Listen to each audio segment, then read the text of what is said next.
กริ้วเข้าเป็นไตรรงค์จึงเป็นสีธงที่รักแห่งเราชาวไทยทหารอวตารนำไปยงยุทธวิชัยวิชิตก็ชูเกียรติสยามประเทศไทยที่เจริญมั่นคงมาได้จนถึงทุกวันนี้มิได้เกิดขึ้นจากความหวาดกลัวอย่างคลาดเขลาแต่บรรพบุรุษไทยของเราทุกยุคทุกสมัยล้วนแต่มีความกล้าหาญและชาญฉลาดปกป้องเอกราชสร้างชาติให้เกิดความมั่นคงโดยมีธงแห่งพระไตรรัตน์เป็นเครื่องนำชัยจึงเป็นที่มาที่ไปของรายการคดีโลกคดีธรรมกล้าคิดก็ต้องกล้าทำอย่ากลัวถ้าทำความดีเร่งศึกษาปัญหาให้ทันท่วงทีเมืองไทยจะพัฒนากว่านี้รายการดีๆคดีโลกคดีธรรมรายการดีๆคดีโลกคดีธรรม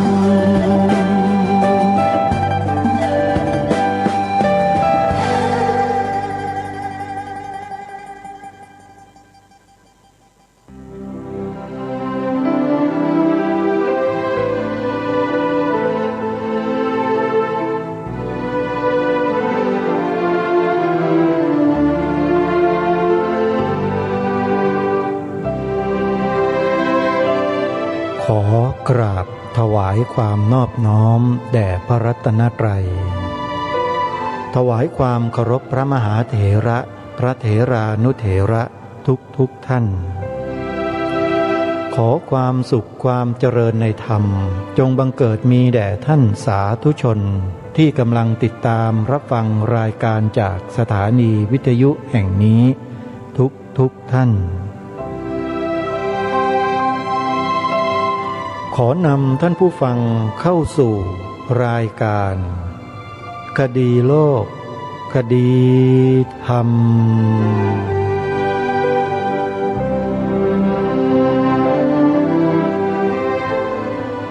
พบกันวันนี้วันแรม1 ค่ำเดือน 8วันนี้ตรงกับวันศุกร์ที่25มิถุนายนพระพุทธศักราช2564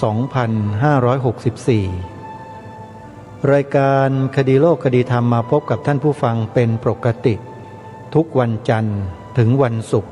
และวันเสาร์อาทิตย์ทางสถานีวิทยุแห่งนี้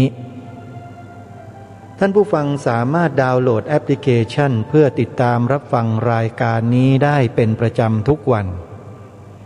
แอปพลิเคชันมีชื่อว่าสมาพันธ์สื่อวิทยุพระพุทธศาสนาอาเซียนท่านสาธุชนทั้งหลายเมื่อวานนี้เราได้ฟังพระเดชพระคุณท่านเจ้าพระคุณสมเด็จพระพุทธโฆษาจารย์เมื่อครั้งดำรงสมณศักดิ์ที่พระเทพเวทีไม่ใช่เจ้าคุณชั้นราชนะโยมนะอาตมาภาพต้องขออภัยด้วยเมื่อวานนี้ราชทินานามท่านผิดพระเดชพระคุณท่านดำรงสมณศักดิ์อยู่ในสมัยนั้นเป็นพระเทพเวทีนะฮะแล้วก็อยู่วัดพระพิเรนท่านได้รับอาราธนานิมนต์จากมหาวิทยาลัยเชียงใหม่คณะวิทยาศาสตร์ให้ไปปาฐกถาพิเศษที่มหาวิทยาลัยเชียงใหม่เมื่อวันที่16สิงหาคมพระพุทธศักราช2534ทีนี้เป็นเรื่องธรรมดาที่คนที่ศึกษาเรื่องวิทยาศาสตร์ทางเดียวเนี่ยก็จะมองแปลกๆมองว่าทำไมนิมนต์พระมาเทศมาพูดก็เกิดความรู้สึกตะขิดตะขวงใจพระเดชพระคุณท่านในสมัยนั้นก็เลยต้องปรับความรู้สึก ของผู้ที่ฟังปาฐกถา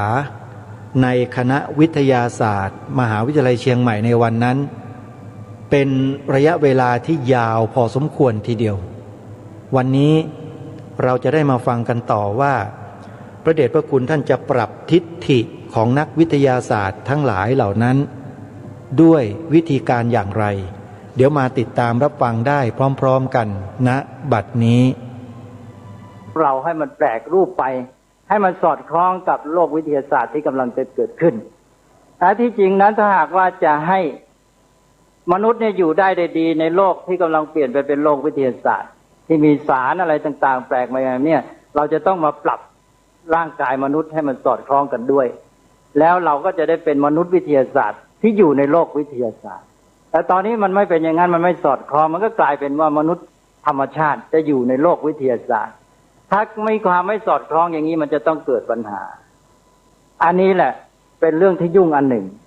นี้ถ้าหากว่ามนุษย์ธรรมชาตินี้อยู่ในโลกวิทยาศาสตร์ไม่ได้มันก็จะต้องมีมนุษย์วิทยาศาสตร์ขึ้นมาอยู่ในโลกวิทยาศาสตร์ซึ่งอาจจะเป็นขึ้นมาก็ได้มนุษยวิทยาศาสตร์นั้นอาจจะได้แก่หุ่นยนต์เพราะฉะนั้นต่อไปก็เลยกลายเป็นว่าโลกวิทยาศาสตร์นี้ก็เป็นโลกของมนุษย์วิทยาศาสตร์มนุษย์เทียมก็คือหุ่นยนต์พออย่าถ้าเป็นอย่างนี้ก็หมายความมนุษย์ธรรมชาตินี้อาจจะหายไปก็ได้เพราะฉะนั้นมองในแง่หนึ่งแล้วก็เหมือนกับว่าความเจริญในทางวิทยาศาสตร์นี้ไม่สอดคล้องกันเหมือนกับว่าวิทยาศาสตร์นี้ได้ปรับแปรรูปโลกภายนอกที่เป็นสภาพแวดล้อมของมนุษย์ใหม่ให้เป็นโลกวิทยาศาสตร์มีอะไรต่างๆที่มันเป็นของแปลกปลอมเกิดขึ้นเยอะแยะแต่ว่าไม่ได้ปรับชีวิตของมนุษย์ให้มันสอดคล้องอย่างนั้นด้วยดังนั้นมันก็เกิดความขัดกันทีนี้ถ้ามองลึกซึ้งอีกทีหนึ่งไม่ใช่แค่นั้นหรอกมนุษย์นี้ประกอบด้วยกายกับใจในสองส่วนนี้เรื่องมันกลับกันเสียคือวิทยาศาสตร์เจริญขึ้นมานี้ได้แปลเปลี่ยนทำให้โลกภายนอกเป็นโลกวิทยาศาสตร์อย่างที่กล่าวเมื่อกี้ซึ่งโลกวิทยาศาสตร์นั้นเป็นโลกฝ่ายวัตถุไอ้คู่กันในฝ่ายร่างชีวิตของมนุษย์เนี่ยมนุษย์ที่ว่าเป็นสองส่วนกายกับใจเนี่ยตัวที่มันเป็นคู่กับโลกวัตถุภายนอกก็คือส่วนร่างกายพอเรามาพิจารณาในแง่นี้ก็ปรากฏว่าในส่วนร่างกายเนี่ยยังไม่เปลี่ยนแต่กลับไปเปลี่ยนส่วนจิตใจหมายความว่าวิทยาศาสตร์นี้ได้มีอิทธิพลต่อจิตใจของมนุษย์ได้ทำให้มนุษย์นี่มีจิตใจแบบจิตใจเทียมคือหมายความว่าเป็นจิตใจที่ชอบของวิทยาศาสตร์ของที่ไม่ใช่ของธรรมชาติอันนี้กลับไปเปลี่ยนจิตใจซะนี่แทนที่จะเปลี่ยนกายไอ้ส่วนที่มันสอดคล้องกันคือมันส่วนกายของมนุษย์เนี่ยมันจะต้องเข้ากับโลกวัตถุในภายนอกแต่ไอ้ส่วนกายนั้นกลับไม่ปรับเปลี่ยนกลับมาเปลี่ยนส่วนจิตใจทีนี้มันก็ขัดแย้งกันทั้งในตัวและภายนอกเพราะจิตใจกับร่างกายก็ขัดกันแล้วจิตใจนี่ก็ไปนิยมที่จะอยู่ในโลกวิทยาศาสตร์โดยที่กายของตัวมันเนี่ยไม่เป็นไปด้วยปัญหามันก็ย่อมเกิดขึ้นแน่นอนเพราะฉะนั้นนี่เป็นปัญหาของโลกปัจจุบันที่ว่าเราจะแก้ไขยังไงเพราะร่างกายของเราที่เป็นพื้นฐานของชีวิตเนี่ยที่สอดคล้องกับโลกภายนอกขณะเนี้ยมันยังเป็นธรรมชาติแท้ๆมันยังต้องการน้ำที่บริสุทธิ์ยังต้องการอะไรอากาศที่บริสุทธิ์แล้วก็ต้องการอาหารที่บริสุทธิ์แต่เสร็จแล้วตอนนี้เรามาเป็นปัญหากับสิ่งเหล่านี้ที่ว่าน้ำต่อไปเป็นน้ำไม่บริสุทธิ์คือเป็นน้ำที่ถูกวิทยาศาสตร์ทำอากาศก็เป็นอากาศที่ไม่บริสุทธิ์เพราะเป็นอากาศที่ถูกวิทยาศาสตร์ทำแล้วก็อาหารก็เป็นอาหารที่ไม่บริสุทธิ์เพราะเป็นอาหารที่วิทยาศาสตร์ทำอันนี้มันก็จะเกิดปัญหาขึ้นมาเพราะฉะนั้นเราไม่ได้เปลี่ยนเนื้อหาชีวิตด้านร่างกายเสียใหม่มาให้มันสอดคล้องกับโลกภายนอกที่เป็นวัตถุเอาละนี่คือเป็นการพูดในเชิงอุปมาแต่ให้เห็นเป็นภาพก็เป็นอันว่าต่อไปนี้มนุษย์อาจจะต้องเลือกมีการตัดสินใจว่าจะเอายังไงระหว่างมนุษย์ธรรมชาติในโลกของธรรมชาติกับการที่พยายามทำให้เป็นมนุษย์วิทยาศาสตร์ที่จะอยู่ในโลกวิทยาศาสตร์เพื่อให้มันเกิดความสอดคล้องกันมนุษย์จะเลือกเอาอย่างไหนหรือจะมีทางประนีประนอมอย่างไรถ้าหากว่าเป็นไปในสภาพปัจจุบันก็คือว่าตัวมนุษย์โดยเฉพาะด้านร่างกายยังเป็นธรรมชาติแล้วเรากำลังจะอยู่ในโลกวิทยาศาสตร์ซึ่งไม่สอดคล้องกันแล้วใน ทิศทางนี้จะต้องไปสู่ความพินาศอย่างแน่นอนถ้าแก้ไขไม่ได้หันเปลี่ยนเข็มหรือเบนทิศทางของความเจริญของมนุษยชาติไม่ได้อันนี้เมื่อเราพิจารณาวิเคราะห์ออกไปอีกก็จะเห็นว่าส่วนของวิทยาศาสตร์ที่มาเกี่ยวข้องกับการเปลี่ยนแปลงของโลกที่เราเปลี่ยนโลกธรรมชาติเป็นโลกวิทยาศาสตร์หรือโลกเทียมอะไรต่างๆเนี่ยส่วนที่มันเป็นตัวกระทำที่สำคัญก็คือที่เป็นเทคโนโลยีแต่มนุษย์ก็อาศัยความรู้ทางวิทยาศาสตร์นั่นแหละประดิษฐ์เทคโนโลยีขึ้นมาเราก็ใช้เทคโนโลยีนี้เป็นช่องทางหรือเป็นเครื่องมือไปจัดการกับธรรมชาติเพื่อจะหาความสุขสบายให้แก่ตนเองมนุษย์ได้อาศัยเทคโนโลยีหาความสะดวกสบายให้แก่ตนเองแล้วเสร็จแล้วปรากฏว่าภัยอันตรายทั้งหลายตลอดจนความพินาศที่อาจจะมีขึ้นก็อาศัยเทคโนโลยีนั่นแหละเป็นทางเป็นช่องทางย้อนกลับเข้ามาทำลายมนุษย์อีกทีหนึ่งอันนั้นนี่ก็คือกลายเป็นว่าเทคโนโลยีนี้เป็นทั้งเครื่องมือหาความสุขของมนุษย์และเป็นเครื่องมือที่ว่าภัยอันตรายจะเข้ามาทำลายมนุษย์ด้วยอันนี้ก็เป็นปมปัญหาที่เราจะต้องหาทางแก้ไขนี้เรื่องที่ว่ามาทั้งหมดนี้วิทยาศาสตร์ก็ย่อมเถียงอย่างที่อาตมากล่าวข้างต้นในที่นี้ก็คือวิทยาศาสตร์บริสุทธิ์ก็บอกว่าข้าพเจ้าก็มีหน้าที่เพียงบอกความจริงให้ทราบเท่านั้นค้นคว้าความรู้ในธรรมชาติออกมาใครจะไปใช้อย่างไรก็เป็นเรื่องของเขาฉันไม่เกี่ยวด้วยนี่วิทยาศาสตร์บริสุทธิ์นี้บางทีก็จะปัดความรับผิดชอบอย่างนั้นแล้วก็วิทยาศาสตร์บริสุทธิ์ก็อย่างที่ว่าเมื่อกี้ก็มักจะโทษเทคโนโลยีว่าเทคโนโลยีนี้เอาความรู้ของตนไปหาประโยชน์แต่ที่จริงเทคโนโลยีนั้นไม่ได้เอาความรู้วิทยาศาสตร์ไปหาประโยชน์อย่างเดียวความจริงพื้นฐานเดิมเนี่ยต้องการเอาไปทำประโยชน์แต่ตอนนี้มันกลายเป็นว่าเทคโนโลยีนี่มันมีสองอย่างแหละคือเอาไปทำประโยชน์อย่างหนึ่งและเอาไปหาประโยชน์อย่างหนึ่งไอ้สิ่งที่เราต้องการคือให้เทคโนโลยีไปทำประโยชน์แต่ตอนนี้มันเกิดปัญหาขึ้นมาก็กลายเป็นว่าเทคโนโลยีไปหาประโยชน์แล้วคนนี่แหละเอาเทคโนโลยีแทนที่จะเอาไปทำประโยชน์ก็ไปหาประโยชน์ถ้าตราบใดเรายังจำกัดตัวอยู่ในคำว่าทำประโยชน์เนี่ยมันจะเกิดโทษพิษภัยแก่มนุษย์ได้น้อยได้ยากแต่ถ้าเมื่อไรมันกลายเป็นเทคโนโลยีเพื่อหาประโยชน์ขึ้นมาแล้วปัญหามันก็เกิดขึ้นอย่างที่เราประสบอยู่ในปัจจุบันทีนี้เราจะต้องให้ความยุติธรรมแก่เทคโนโลยีบ้าง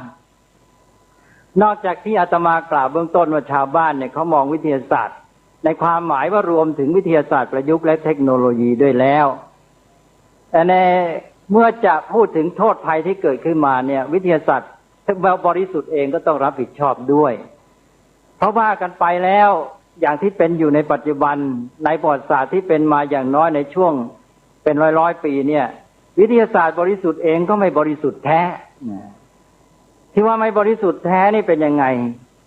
คือว่ามีคุณค่าซ่อนอยู่ข้างหลังซึ่งกำหนดทิศทางแก่วิทยาศาสตร์บางทีวิทยาศาสตร์บริสุทธิ์ก็ไม่รู้ตัวว่ามันมีคุณค่าอะไรซ่อนอยู่ข้างหลังที่มันมากำหนดทิศทางของวิทยาศาสตร์บริสุทธิ์ซึ่งถ้าไม่รู้ตัวก็กลายเป็นไม่เป็นตัวของตัวเองถูกเขากำหนดทิศทางให้แต่นี้อีกอย่างหนึ่งเวลาคนพูดถึงคุณค่าของวิทยาศาสตร์เนี่ยคนเขาจะเห็นคุณค่าหรือประโยชน์ผ่านทางเทคโนโลยีแทบทั้งสิ้น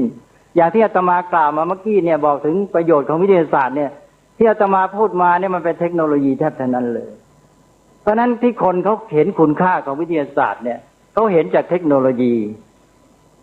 เมื่อตอนเรื่องเป็นคุณของวิทยาศาสตร์ที่ผ่านเทคโนโลยีวิทยาศาสตร์บริสุทธิ์ยอมรับหมายความเรารับว่าอันนี้แต่วิทยาศาสตร์ได้ทำคุณแก่มนุษย์มากมายอย่างนี้นี่ตอนถ้ากล่าวโทษบ้างก็ต้องรับเหมือนกัน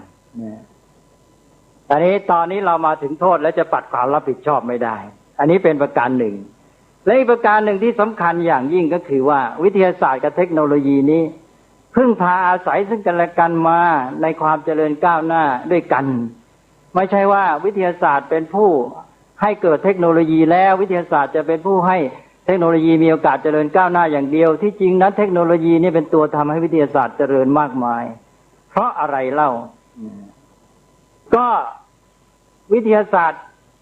จะเจริญก้าวหน้าได้วิธีการวิทยาศาสตร์ที่สำคัญคือการสังเกตและการทดลอง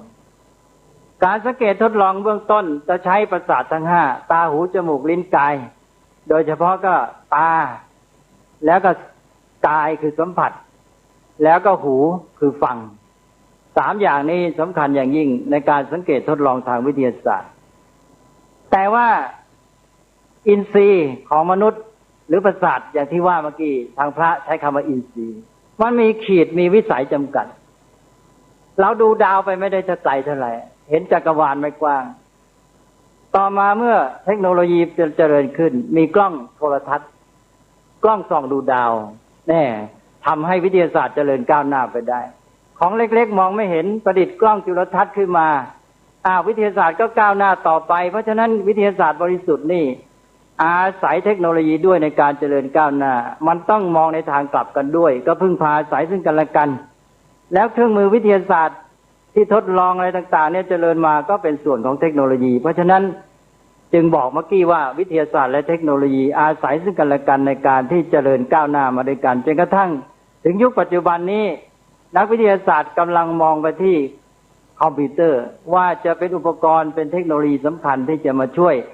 สร้างความก้าวหน้าทางวิทยาศาสตร์ทำให้วิทยาศาสตร์นี้ขยายขีดความสามารถในการที่จะเข้าถึงความจริงของโลกแห่งธรรมชาติมากขึ้นซึ่งอันนี้เป็นสิ่งที่แน่นอนว่าพวกคอมพิวเตอร์นี่จะมาช่วยรวบรวมประมวลข้อมูลในขอบเขตที่มากมายจนกระทั่งสมองมนุษย์นี่ไม่สามารถจะบันทึกไว้ไหวตอนนี้คอมพิวเตอร์ก็ทำได้และยังมีความสามารถในการที่จะประมวลสรุปอะไรต่างๆซึ่งการตั้งสมมติฐานการวางทฤษฎีต่อไปอะไรต่างๆนี้คงจะได้อาศัยคอมพิวเตอร์ช่วยเป็นอันมากและในที่สุดก็คือว่าแนววิทยาศาสตร์ที่ปรากฏคุณค่าแก่โลกมนุษย์ให้คนทั่วไปเขายอมรับเกียรติของวิทยาศาสตร์เนี่ยก็โดยอาศัยที่เทคโนโลยีมาช่วยทำให้ปรากฏขึ้นเป็นอันมากเป็นแต่ว่าเราจะต้องแยกให้ถูกแล้วก็ใช้เทคโนโลยีอย่างถูกต้องอย่างที่ว่าเมื่อกี้ก็คือว่าสนับสนุนเทคโนโลยีที่ทำประโยชน์ไม่ใช่เทคโนโลยีเพื่อหาประโยชน์เอาละนี่เป็นการทำความเข้าใจกันในบางส่วนที่จะพึงรู้เพื่อจะได้วางท่าทีในการที่จะพูดกันต่อไปและทีนี้อีกข้อสำคัญอีกประการหนึ่งก็คือว่าเวลานี้ความก้าวหน้าของวิทยาศาสตร์นั้นได้มาไกลมากแล้วจนกำลังจะสุดแดนแห่งโลกวัตถุขอบเขตของวิทยาศาสตร์นั้นอยู่ที่โลกวัตถุแต่ตอนนี้มันจะสุดเขตของแดนโลกวัตถุแล้วมันกำลังเข้ามาจ่อแดนของจิตใจตอนนี้แหละมันจะเป็นหัวเรี่ยวหัวต่อที่สำคัญมากทั้งในแง่ของสิ่งที่ศึกษาสิ่งที่วิทยาศาสตร์จะศึกษาพิสูจน์ต่อไปนี้มันกำลังก้าวมาในแดนของจิตใจนักวิทยาศาสตร์จำนวนไม่น้อยกำลังหันมาสนใจปัญหาเรื่องจิตใจว่าจิตใจนี่คืออะไรจิตใจทำงานอย่างไร consciousness คืออะไรมันมาจากวัตถุจริงหรือไม่หรือมันมีความมีอยู่ของมันต่างหากอย่างคอมพิวเตอร์เวลานี้มี AI แล้ว AI ก็คือว่า artificial intelligence มีอะไรเขาเรียกว่าปัญญาประดิษฐ์ปัญญาประดิษฐ์นี้ต่อไปคอมพิวเตอร์จะมีจิตใจหรือไม่อันนี้กำลังเป็นปัญหาที่นักวิทยาศาสตร์จำนวนไม่น้อยกำลังถกเถียงกันอยู่ถึงก็เขียนหนังสือมาเป็นเล่มโตๆเลยเดี๋ยวนี้เป็น national bestseller ของอเมริกาก็มีว่าในเรื่องคอมพิวเตอร์จะมีจิตใจได้หรือไม่นี่แสดงว่าวิทยาศาสตร์กำลังจะเข้ามาจ่อแดนของจิตใจดังนั้นเมื่อจ่อแดนของจิตใจเนี่ยมันก็ก้าวมาสู่แดนของศาสนาดังนั้นมันก็มีเรื่องที่จะต้องมาพิจารณากันอันนี้ในแง่ของสิ่งที่ถูกพิสูจน์หรือศึกษา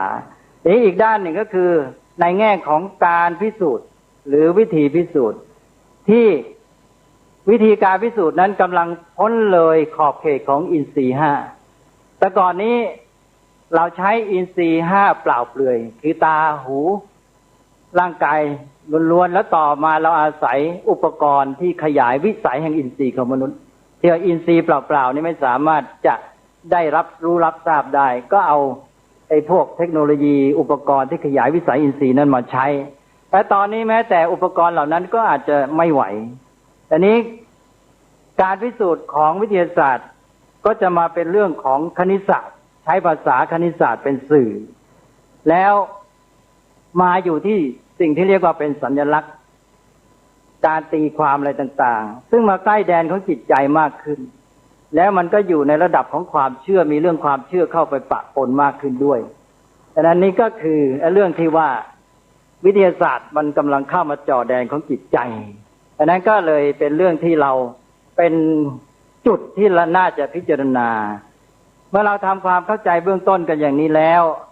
เราก็หันกลับไปดูตั้งแต่กำเนิดและพัฒนาการของวิทยาศาสตร์เป็นต้นมาย้อนกลับไปพูดถึงกำเนิดของวิทยาศาสตร์และพร้อมทั้งความเจริญก้าวหน้าทางวิทยาศาสตร์ว่าเป็นมาได้อย่างไรอะไรเป็นจุดต้นกำเนิดของวิทยาศาสตร์ไม่ว่าวิทยาศาสตร์ธรรมชาติก็ดีสังคมศาสตร์ก็ดีว่ากันไปแล้วเนี่ยความจริงเนี่ยมันมีฐานอยู่ที่คุณค่าทางจิตใจทั้งนั้นยกตัวอย่างเช่นเศรษฐศาสตร์เศรษฐศาสตร์นี่เริ่มในฐานของมันคืออะไรคือความต้องการตัวกำหนดของเศรษฐศาสตร์ก็คือความต้องการและความต้องการนี้เป็นอะไร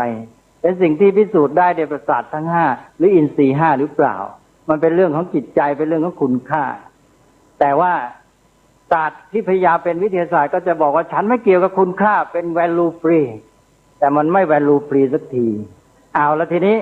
ในแง่ของตัววิทยาศาสตร์เองล่ะจุดกำเนิดของวิทยาศาสตร์อยู่ที่ไหนจุดกำเนิดของวิทยาศาสตร์คือความใฝ่รู้ความจริงของธรรมชาติอันนี้นักวิทยาศาสตร์เองก็ยอมรับความใฝ่รู้ความจริงของธรรมชาติซึ่งเป็นความคิดหมายใฝ่ฝันอยู่ในใจแล้วพร้อมด้วยความเชื่อว่าในธรรมชาติมีกฎเกณฑ์แห่งความเป็นเหตุเป็นผลที่สม่ำเสมอแน่นอนอันนี้แหละสองอันนี้เป็นฐานที่จะทำให้นักวิทยาศาสตร์เริ่มประกอบกิจกรรมในการค้นคว้าศึกษาหาความรู้ที่อยู่เบื้องหลังของธรรมชาติเพราะนั้นจุดกำเนิดของวิทยาศาสตร์นี้อยู่ที่ใจมนุษย์อยู่ที่ความใฝ่รู้และศรัทธาคือความเชื่อถ้าปราศจากอันนี้แล้ววิทยาศาสตร์ไม่เกิดขึ้นและไม่เจริญงอกงามนักวิทยาศาสตร์ใดยิ่งมีความใฝ่รู้อย่างนี้บริสุทธิ์แรงกล้ามีความเชื่ออย่างนี้อย่างกล้า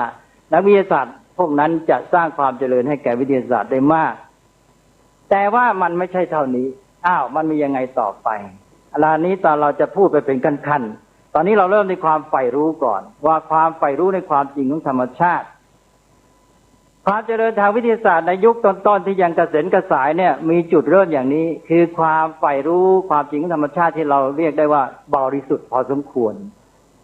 แม้ว่าต่อมาความใฝ่รู้อันนี้จะถูกกดดันด้วยแรงบีบคั้นของศาสนจักรในยุคสมัยกลางหรือยุคมืดถึงกับว่าทางศาสนจักรคือทางศาสนาคริสต์นั้นได้ตั้งศาลไต่สวนศรัทธาที่เรียกว่า Inquisition ขึ้นมาเพื่อจะได้เอาคนที่ไปตั้งข้อสงสัยในคัมภีร์ศาสนาหรือพูดจาแสดงความไม่เชื่อในคำสอนทางศาสนานี่เอาขึ้นไปศาลอย่างกาลิเลโอที่ไปพูดเรื่องโลกที่ไปหมุนรอบดวงอาทิตย์อะไรขึ้นก็ถูกจับขึ้นศาลไต่สวนศรัทธาหรือ Inquisition นี้ก็จะให้ดื่มยาพิษ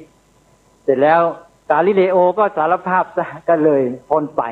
ก็เลยไม่ตายแต่ว่าอีกหลายคนถูกเผาทั้งเป็นก็ในยุคนั้นก็แปลว่าก็มีการที่ว่าถือได้ว่าเป็นการบีบคั้นการแสวงหาความจริงในธรรมชาติกันเป็นอย่างมากแต่ว่ายิ่งบีบก็ยิ่งดิ้น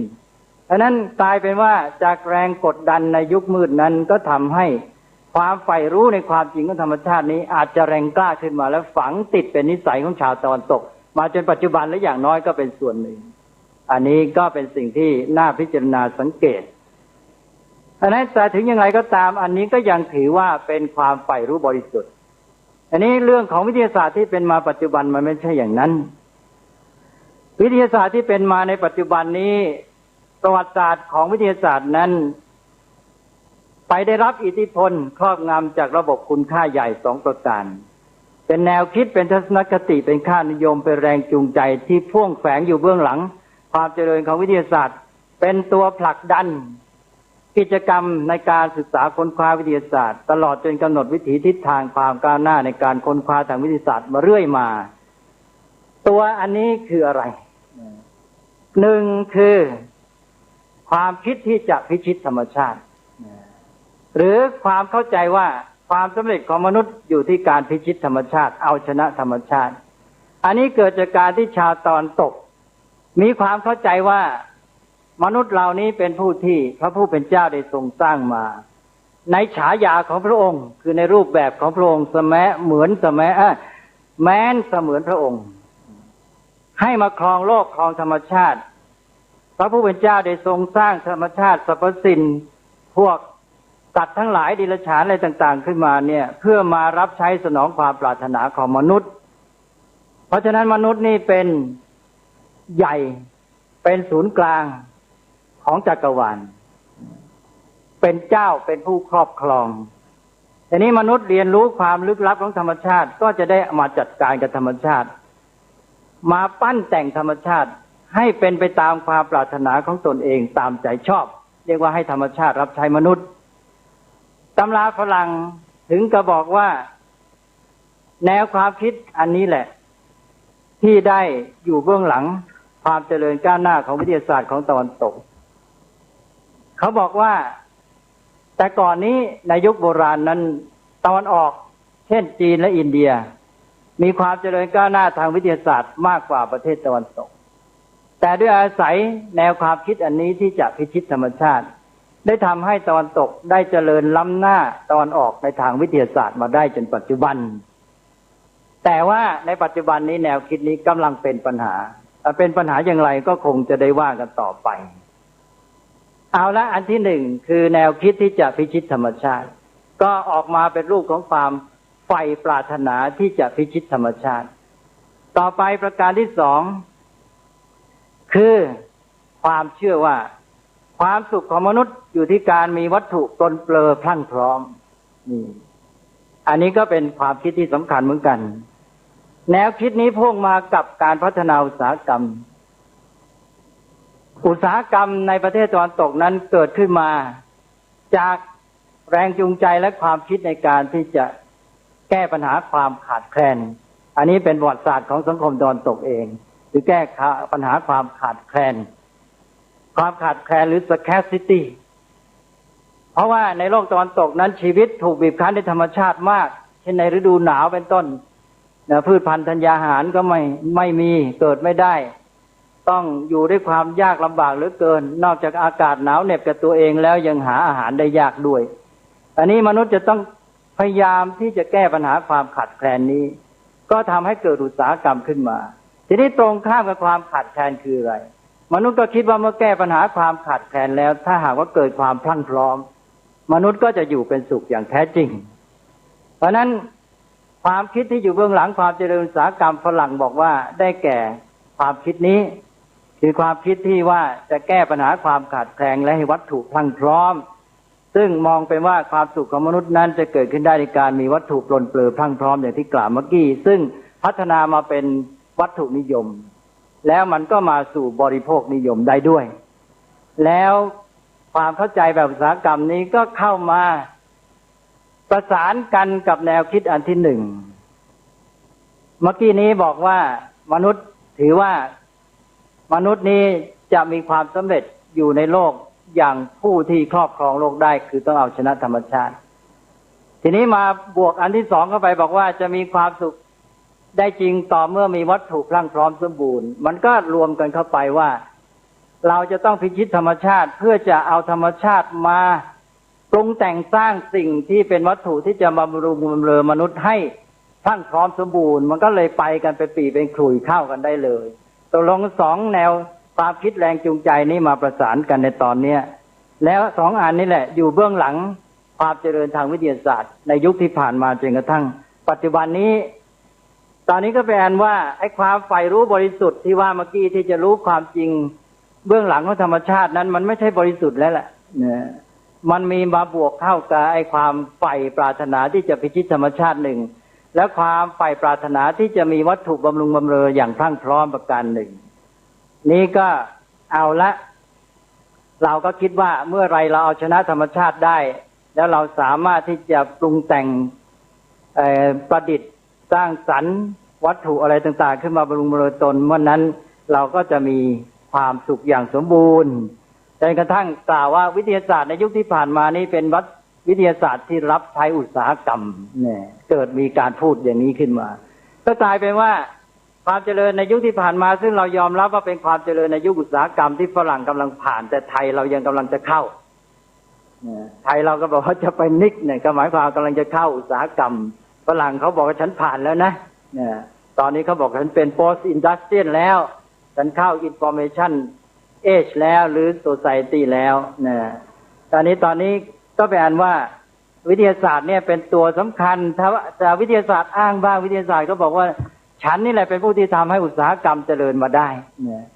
แต่ในเวลากลับกันวิทยาอุตสาหกรรมบอกวิทยาศาสตร์หรือเป็นผู้รับใช้ฉันแล้วแต่ใครจะพูดทีนี้ก็มันยังไม่หมดแค่นี้นอกจากแนวความคิดใหญ่ๆ2ประการนั้นแล้ว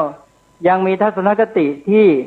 เจริญควบคู่มาในการที่เป็นปัจจัยแก่กันกับแนวความคิด2อย่างข้างต้นช่วยเสริมให้หนักเข้าไปอีก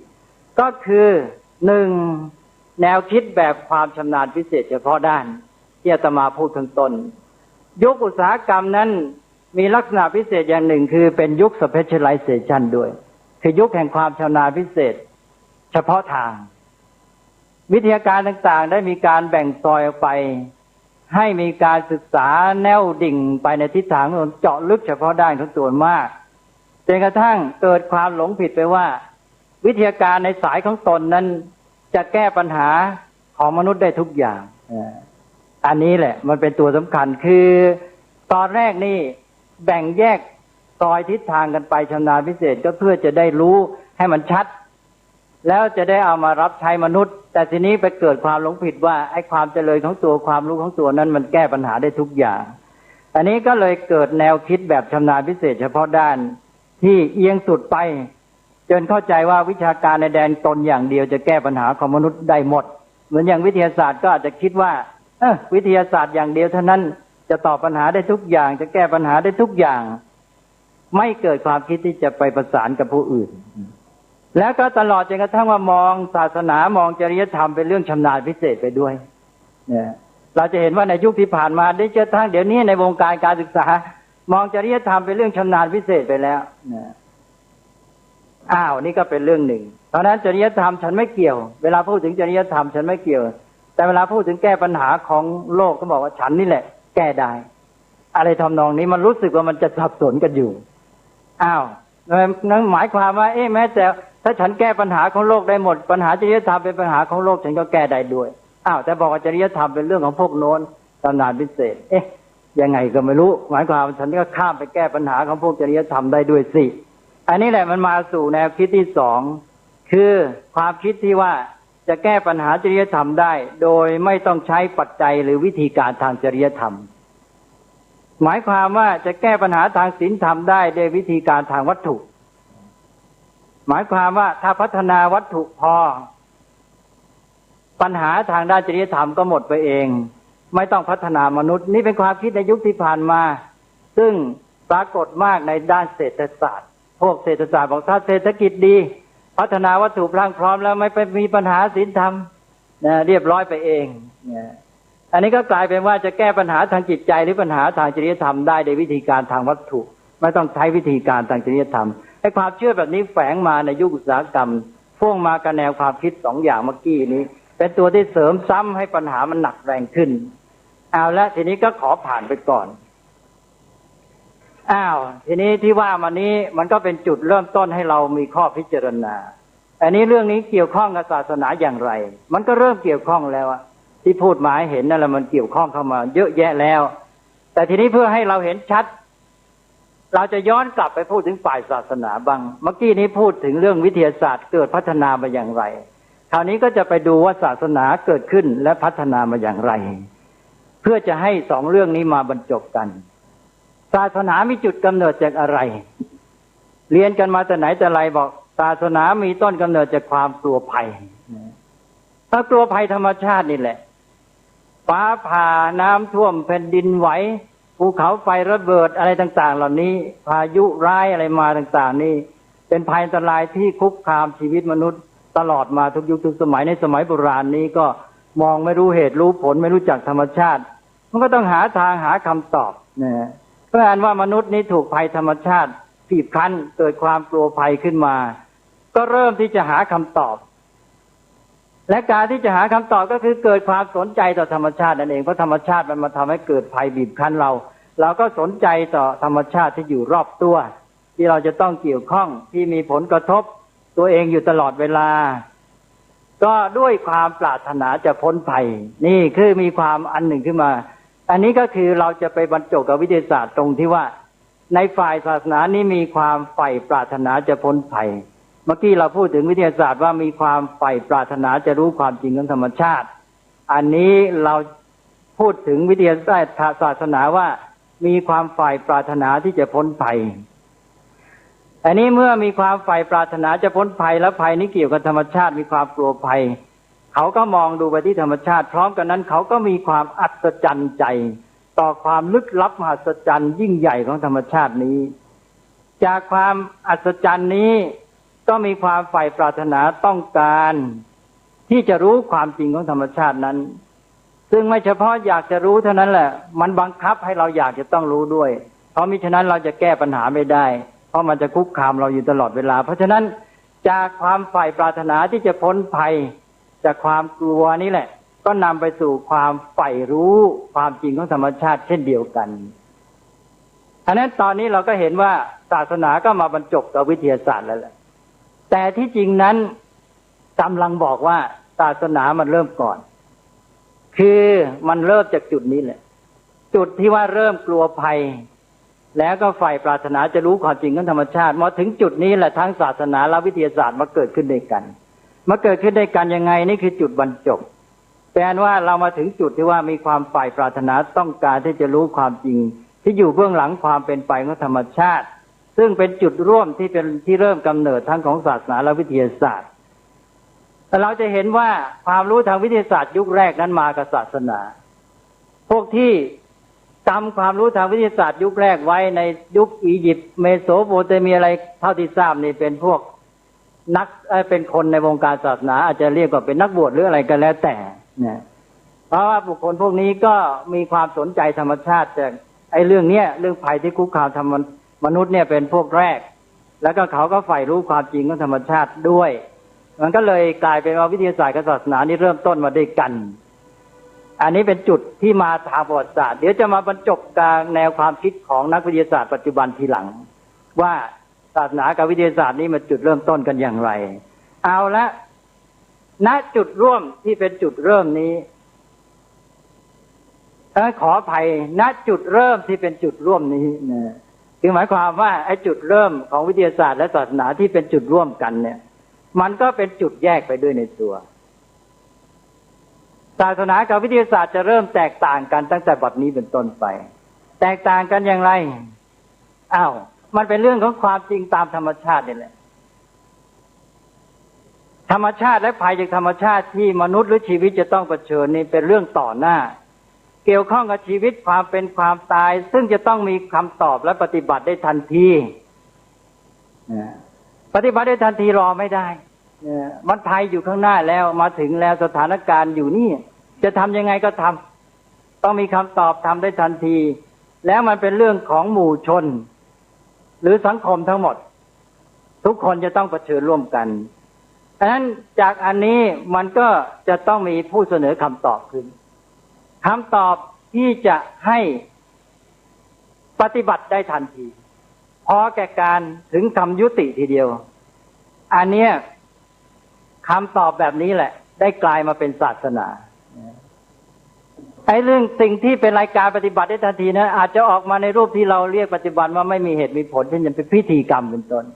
แต่มันก็เป็นสิ่งที่ปฏิบัติได้ทันทีแต่นี่เป็นความจริงที่ว่ามันเป็นอย่างนั้นจริงๆนะมนุษย์จะต้องมีคำตอบที่ปฏิบัติได้ทันทีแล้วก็สำหรับหมู่ชนที่เป็นสังคมทั้งหมดนี่ก็มาเป็นศาสนาทีนี้อีกพวกหนึ่งหรือพร้อมกันนั้นในคนเดียวกันนั่นเองก็มีเวลาที่จะค่อยรวบรวมหาข้อมูลคิดค้นตรวจสอบความจริงไปเรื่อยๆพวกนี้ได้คำตอบมาต่อมาเราเรียกว่าเป็นวิทยาศาสตร์คือค่อยๆพิสูจน์ได้ทีละอย่างละอย่างเป็นละเรื่องมาเพราะฉะนั้นนี่คือจุดที่แตกต่างกันอันเดียวกันมันเริ่มมาด้วยกันแล้วมันกลายเป็นแยกเป็นสองอย่างไอ้คำตอบประเภทที่ว่าเป็นเรื่องทั้งทันทีเป็นเรื่องของชุมชนหรือสังคมทั้งหมดจึงมาในรูปของความเชื่อหรือศรัทธา เพราะมันไม่รู้จะพิสูจน์ยังไงมันไม่มีเวลาจะพิสูจน์ละมันต้องทำแก้ปัญหากันไปเลยเพราะนั้นวิทยาศาสตร์ศาสนาก็มากับศรัทธาก็เกิดขึ้นอย่างนี้ส่วนวิทยาศาสตร์เป็นเรื่องการสืบสาวหาความรู้ในความจริงอย่างค่อยเป็นค่อยไปไม่จำเป็นต้องตอบทันทีแล้วเป็นเรื่องของบุคคลที่มีความสนใจไม่เป็นเรื่องของสังคมหรือหมู่ชนทั้งหมด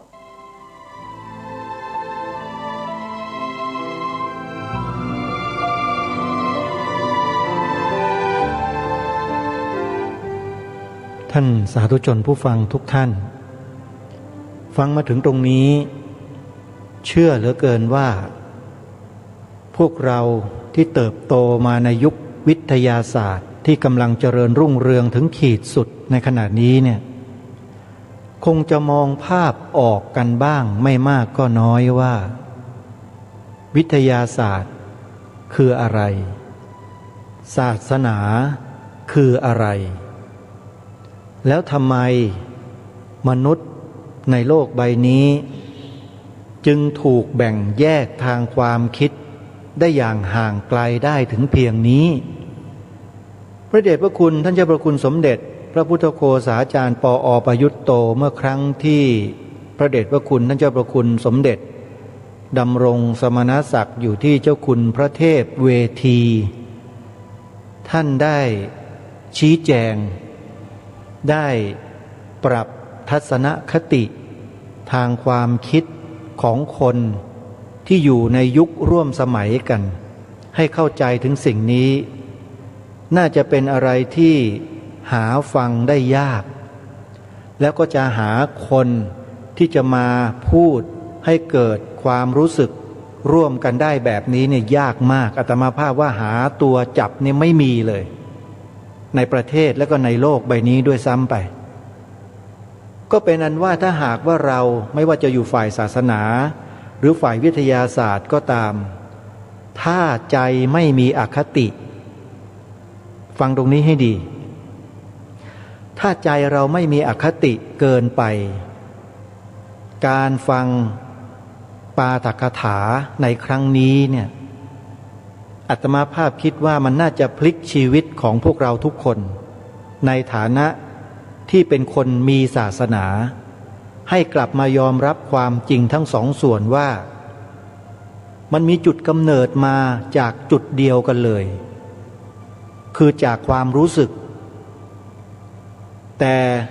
ทางวิทยาศาสตร์เนี่ยเขาไม่เข้าใจว่าไอ้ความรู้สึกที่มันเกิดขึ้นแรกๆเนี่ยที่ท่านเจ้าพระคุณสมเด็จท่านกล่าวไว้ว่าเกิดจากความใฝ่รู้ความจริงของธรรมชาติทั้งศาสนาก็เหมือนกัน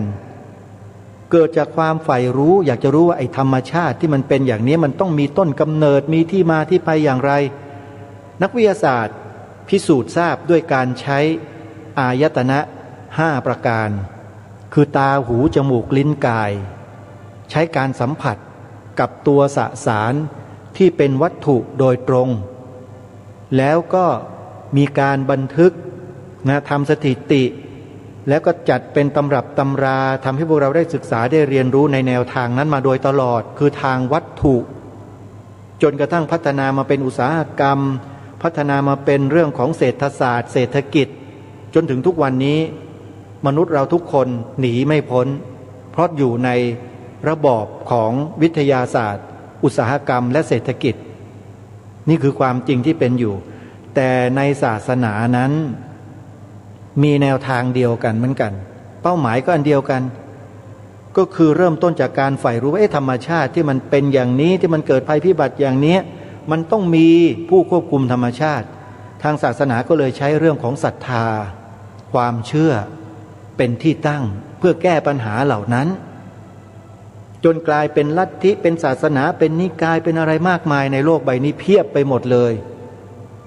ก็ก่อกำเนิดเกิดมาจากความรู้สึกเดียวกันคือต้องการเอาชนะธรรมชาติและสุดท้ายทางศาสนาก็ใช้อะไรฮะเป็นอุปกรณ์ในการแก้ปัญหาใช้เรื่องของพลังอำนาจลึกลับเกี่ยวข้องกับเรื่องทางนามธรรมคือทางจิตใจโดยเฉพาะเลยนี่แหละวิทยาศาสตร์กับทางศาสนาก็เลยแยกกันออกมาทางนี้ แล้วที่ผ่านมาเนี่ยมันบรรจบกันไม่ได้จนถึงปัจจุบันนี้ยังบรรจบกันไม่ได้เลยแต่มันดูแล้วแนวโน้มของการจะมาบรรจบกันของศาสนากับวิทยาศาสตร์เริ่มเห็นแสงริบหรี่ชัดเจนมากยิ่งขึ้นแล้วเพราะมีนักวิทยาศาสตร์หลายคนเขายืนยันแล้วว่าศาสนาพุทธเนี่ยเข้ากันได้กับทางวิทยาศาสตร์เพราะมีจุดก่อกำเนิดเกิดมาเนี่ยเหมือนกันเลยแต่วิธีการพิสูจน์ทราบต่างกันนิดเดียวตอนนี้วิทยาศาสตร์เริ่มพัฒนาไปถึงควอนตัมเริ่มพัฒนาไปถึงอะไรต่อมีอะไรที่สูงกว่านั้นแล้วจะเริ่มสัมผัสกับไอ้มิติที่สี่มิติที่ห้าได้ชัดเจนมากยิ่งขึ้นแล้วไอ้มิติที่สี่กับมิติที่ห้าเนี่ยเป็นเรื่องของพลังจิตนักวิทยาศาสตร์กำลังค้นพบอีกไม่นานท่านผู้ฟังเราจะได้ฟังข่าวดีๆว่าวิทยาศาสตร์กับเรื่องของศาสนามาบรรจบกันในที่สุดมันจะกลายเป็นเนื้อเดียวกันทีนี้การพัฒนาโลกก็จะเข้าไปสู่ยุคพระศรีอริยเมตไตรไม่รู้ว่ามันจะเป็นเรื่องนี้หรือเปล่ามันจึงเป็นเรื่องที่น่าสนใจมากเพราะฉะนั้นธรรมบรรยายหรือการปาฐกถาเรื่องนี้ยังไม่จบยังอยู่อีกยาวมากมีถึง4 ตอนละประมาณ1 ชั่วโมงเราจะได้ฟังกันยาวๆตั้งใจฟังกันให้ดีท่านสาธุชนพระเดชพระคุณท่านเจ้าพระคุณสมเด็จพระพุทธโฆษาจารย์รูปนี้ไม่ธรรมดาแต่วันนี้เวลาของรายการของเราหมดอาตมาภาพก็คงจะต้องขอสมมุติยุติรายการไว้แต่เพียงเท่านี้ก่อนนะโยมนะไว้พบกันใหม่ในโอกาสต่อไปขอความสุขสวัสดีในธรรมแห่งองค์สมเด็จพระบรมศาสดาสัมมาสัมพุทธเจ้าจงปรากฏเกิดมีขึ้นในจิตใจของท่านผู้ฟังทุกท่านทุกคนเทินขอเจริญพร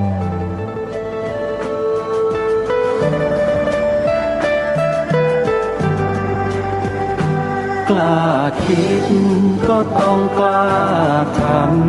ำอย่ากลัวถ้าทำความดีเป็นศึกษาปัญหาให้ทันท่วงทีเมืองไทยจะพัฒนากว่านี้รายการดีๆคดีโลกคดีธรรมขอรำพันบรรยายความคิดเครื่องหมายแห่งสีทั้ง3งามถนัดขาวคือบริสุทธิ์สีสวัสดิ์หมายพระไตรรัตน์และธรรมะคุ้มจิตไทยแดงคือโลหิตเราใสซึ่งยอมสละได้เพื่อรักษาชาติศาสนาน้ำเงินคือสีโสภาอันจอมประชาถ้าโปรดเป็นของส่วนองค์จัดริ้วเข้าเป็นไตรรงค์จึงเป็นสีธงที่รักแห่งเราชาวไทยทหารอวตารนำไปยงยุทธวิชัยวิชิตก็ชูเกียรติสยามประเทศไทยที่เจริญมั่นคงมาได้จนถึงทุกวันนี้มิได้เกิดขึ้นจากความหวาดกลัวอย่างคลาดเขลาแต่บรรพบุรุษไทยของเราทุกยุคทุกสมัยล้วนแต่มีความกล้าหาญและชาญฉลาดปกป้องเอกราชสร้างชาติให้เกิดความมั่นคงโดยมีธงแห่งพระไตรรัตน์เป็นเครื่องนำชัยจึงเป็นที่มาที่ไปของรายการคดีโลกคดีธรรมกล้าคิดก็ต้องกล้าทำอย่ากลัวถ้าทำความดีเป็นศึกษาปัญหาให้ทันท่วงทีเมืองไทยจะพัฒนากว่านี้ รายการดีๆคดีโลกคดีธรรมรายการ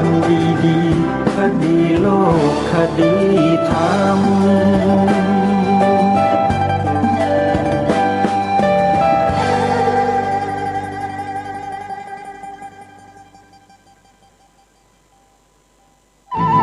ที่จบไปแล้วนั้นเป็นรายการ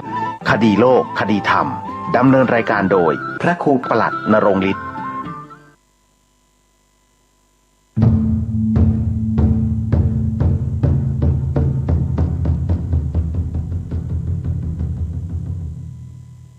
วัดเจ็ดยอดพระอารามหลวงขอเชิญร่วมบุญใหญ่ครั้งประวัติศาสตร์กับการบูรณะโบราณสถานที่มีอายุเก่าแก่กว่า500ปีเป็นวัดที่พระเจ้าติโลกราชกษัตริย์ล้านนาแห่งราชวงศ์มังรายทรงสร้างขึ้นและยังเป็นสถานที่สำคัญในการทำสังคายนาพระไตรปิฎกครั้งที่8ของโลกซึ่งการบูรณะในครั้งนี้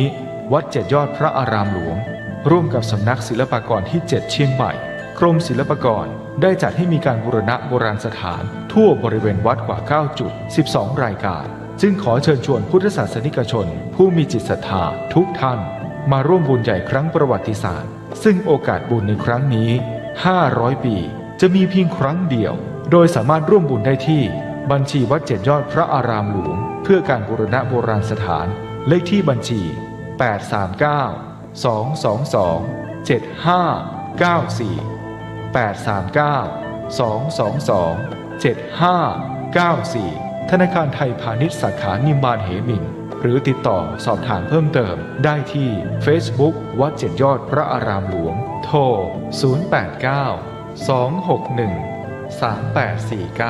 089-261-3849 และ 0878630155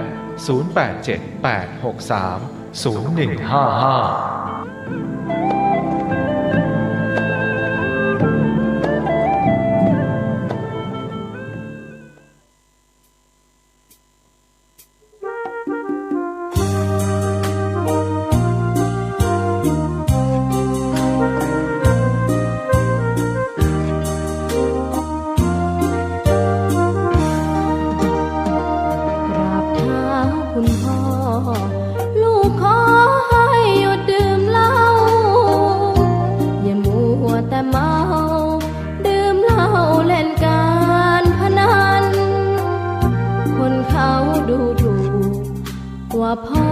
ขี้เกียจทำงานชาวบ้านรังเกียจเดียดฉันต่างประจานคุณพ่อสิ้นดีสงสารคุณแม่ลำบากแท้หาเงินมาให้ได้มาเท่าใดพ่อใช้จนหมดไม่มีขัดสนจนยากลำบากคนแค้นเต็มทีอนาคตของลูกริบหรี่ความหวังที่มีมืดมนพ่อดื่มสุราเหมือนกินน้ำตาของแม่พ่อจะฐานะเราแย่หากไม่แก้ความจนแม่เตือนพ่อด่าตบตีแม่ชอกช้ำระกำมองมนซ้ำถูกคนเขานินทากราบเท้าคุณพ่อลูกขอให้หยุดดื่มเหล้าหากมัวแต่เมาคนเขาย้ำหมิ่นเรื่อยมากลับตัวเสียใหม่กลับใจมาพัฒนาพ่อจะมีคุณค่าเลิกดื่มสุราเลิกการพนัน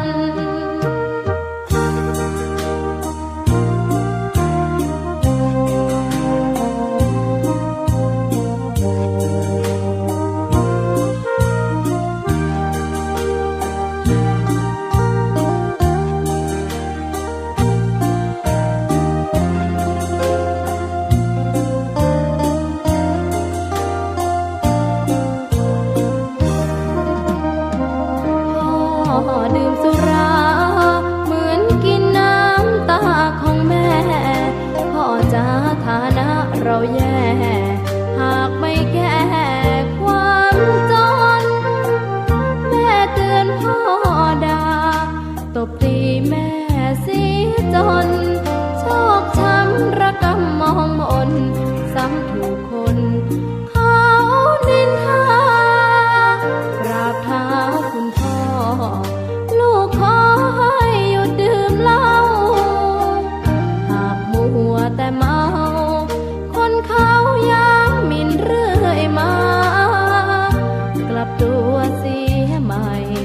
รับใจ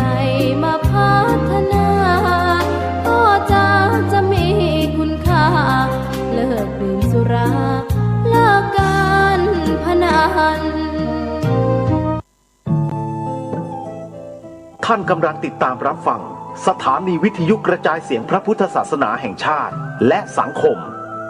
คลื่นเพื่อการศึกษาพระพุทธศาสนาและวัฒนธรรมระบบ FM 104.5 เมกะเฮิรตซ์รายการต่อไปเป็นรายการธุรธรรมนำผลดำเนินรายการโดยหยกธรรม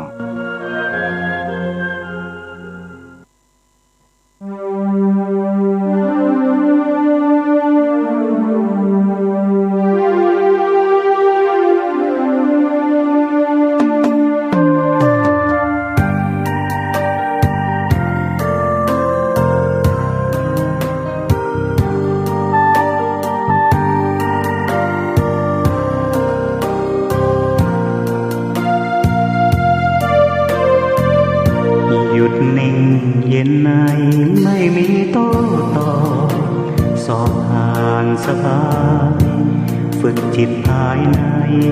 ได้มรรคคงธรรมสร้างสมบารมีมิให้ตกต่ำสภาวะธรรมสองนำชีวิตหยุดโลภโกรธหลงปลงอนิจจังวางลงทุกสิ่งเมื่อจิตเรานิ่งเห็นธรรมทันทีแจ่มแจ้งรู้จริง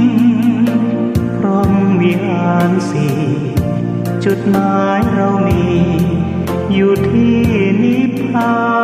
นธุรธรรมนำพ้นล้นด้วยปัญญายกธรรมเมตตานำพาสื่อสารสัจจะโยนิโสมนสิการ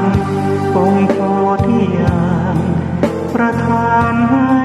เราจับนอกมองในไตรลักษณ์ให้นาวัฏฏะสงสารเวียนว่าอยู่นานพบผ่านแต่เศร้าหลุดพ้นอย่างไรบริหารจิตเอาพระพุทธเจ้า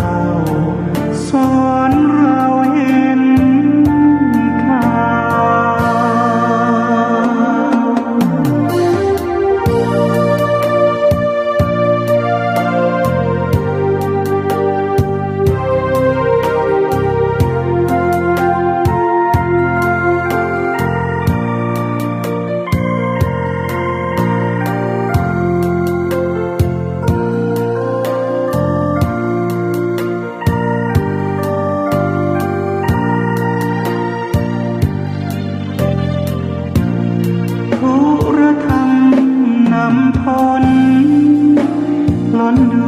ปัญญา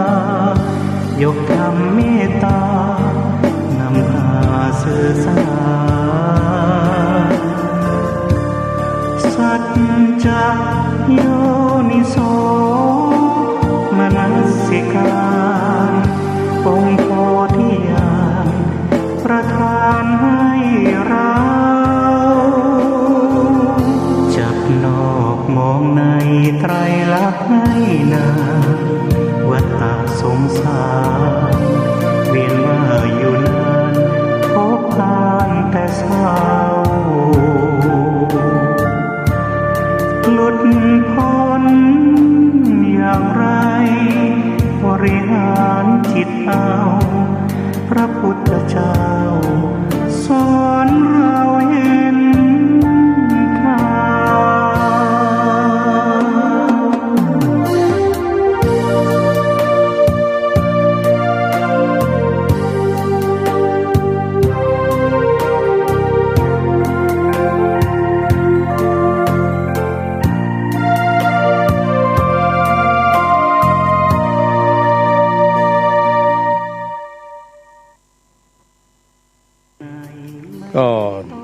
ขยายความ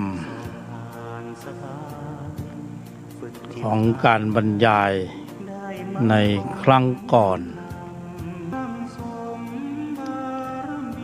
เพื่อความสมบูรณ์ถึงพร้อมของพละ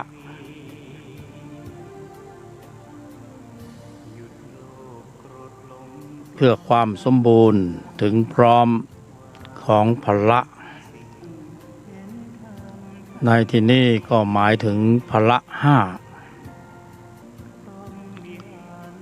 ศรัทธาความเพียรสติสมาธิและปัญญาเป็นพละห้าสำหรับผู้ที่ปรารภความเพียรเพื่อความสมบูรณ์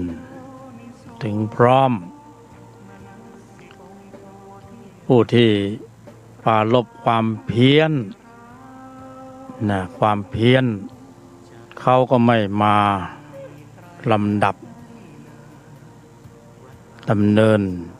เจริญอยู่ในแนวทางนี้ก็คงไปตามแต่กระแสสัมผัสธุระโลกตามแต่วิสัยของโลกจะนำพาให้เพี้ยนไปในร่องรอยรูปแบบต่างๆสำหรับผู้ที่ปรารภความเพียร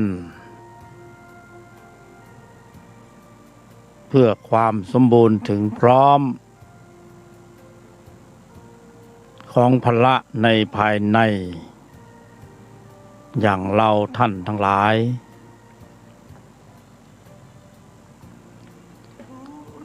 ก็จึงนำตนสู่แนวทางของการฟัง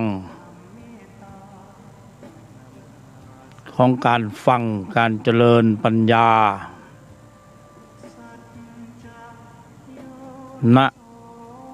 วินาทีลมหายใจนี้ถือเป็นผู้ที่ฉลาด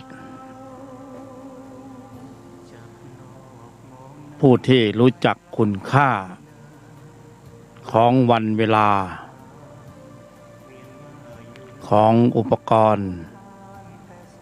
ที่ชื่อว่ากายมนุษย์ใช้ประโยชน์จากกายมนุษย์ให้สมประโยชน์มากที่สุด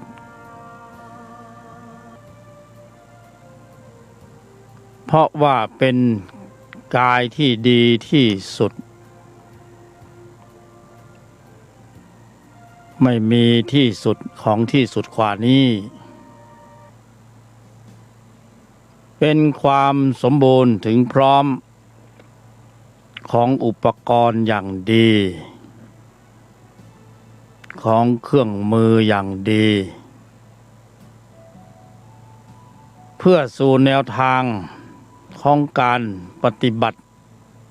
ที่ชื่อว่าการปฏิบัติธรรมเพื่อบริหารการแสดงออกทุกวิถีทางที่เราคิดได้หรือได้ศึกษาจากครูบาอาจารย์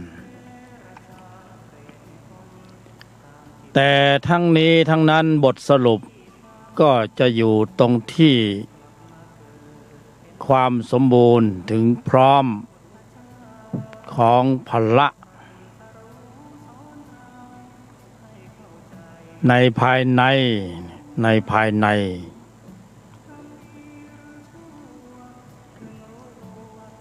เพื่อให้สมบูรณ์ถึงพร้อมมากที่สุดเท่าที่โอกาสของการมีกายมนุษย์จะได้เอื้ออำนวยเอื้อประโยชน์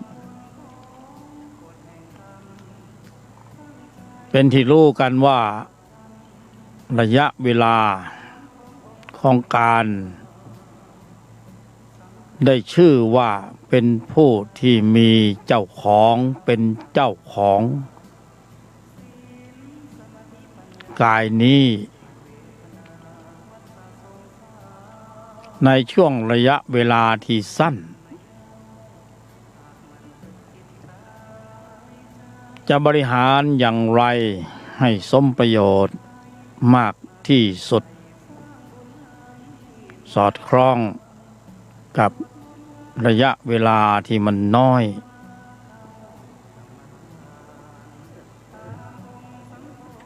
ให้ได้กระทำในสิ่งที่สูงค่าทรงคุณค่ามากที่สุดก็เป็นที่รู้กันว่าสุดยอด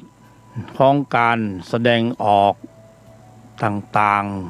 ๆในพื้นโลกไม่มีการแสดงออกใดที่สมบูรณ์ถึงพร้อมที่สุดของที่สุดเทียบเท่าการปฏิบัติธรรมได้เลยเป็นที่สุดของการแสดงออกที่มวลมนุษย์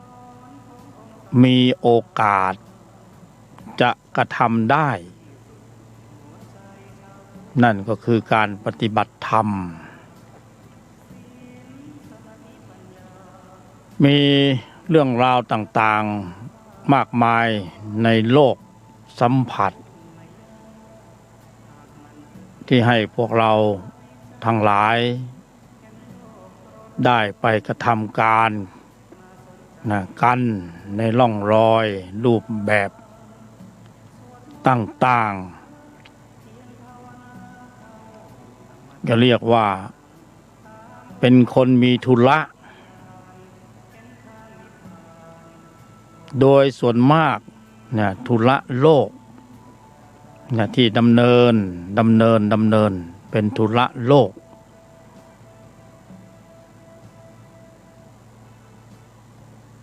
ตรงกันข้ามอย่างที่นำเสนอนี่ก็เป็นธุระอย่างหนึ่งที่เราไม่อาจจะปล่อยให้ผ่านไปเลยใครที่มีกายมนุษย์ปล่อยให้ผ่านไป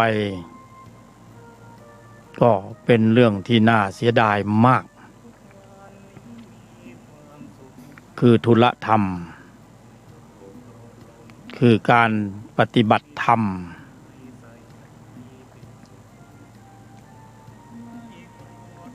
ก็คือการพอกพูนเพิ่มเติมให้พระมีความสมบูรณ์ถึงพร้อมมากขึ้นจนถึงที่สุด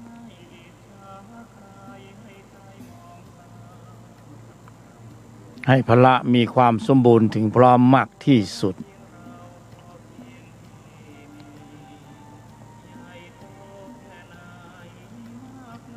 ให้สอดคล้องกับการเวลา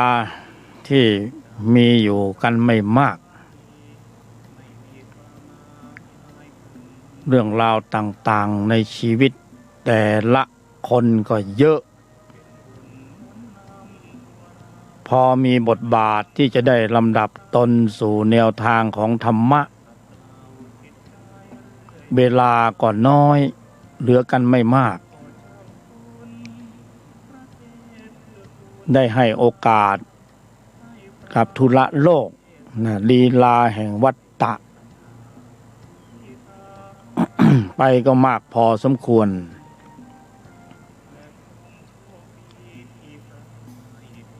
เพราะนั้นเวลานี้จึงเป็นเวลาที่มีความสำคัญเป็นเวลาที่มีคุณค่ามากที่สุด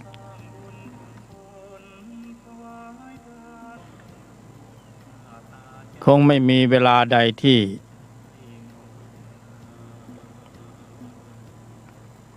ทรงคุณประโยชน์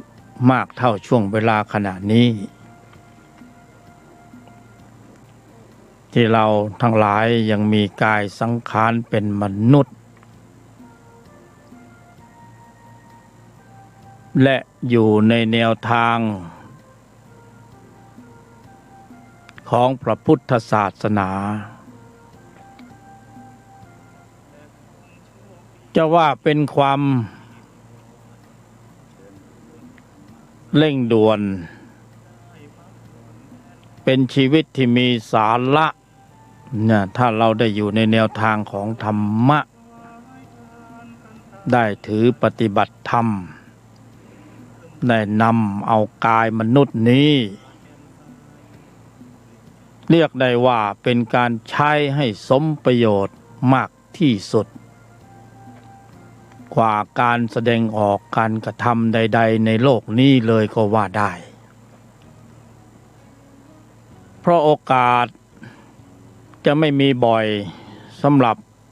สรรพสัตว์ทั้งหลายที่เวียนตายเวียนเกิดในวัฏฏะ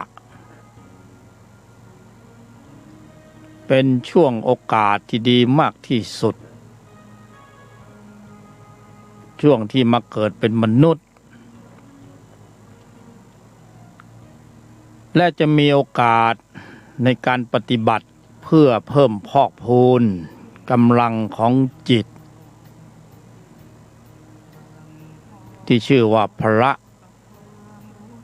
ะห้าหรืออินทรีย์ห้าจิตที่มีกำลังจิตที่เป็นใหญ่ในหน้าที่ของ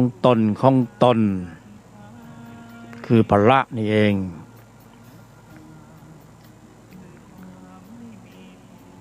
เราจะเพิ่มพูนเพิ่มเติมให้พละนั้นมีกำลังได้อย่างไรเราจะทำกันอย่างไรจะปฏิบัติกันอย่างไรให้พละนั้นมีกำลังแข็งแกร่งแข็งแรง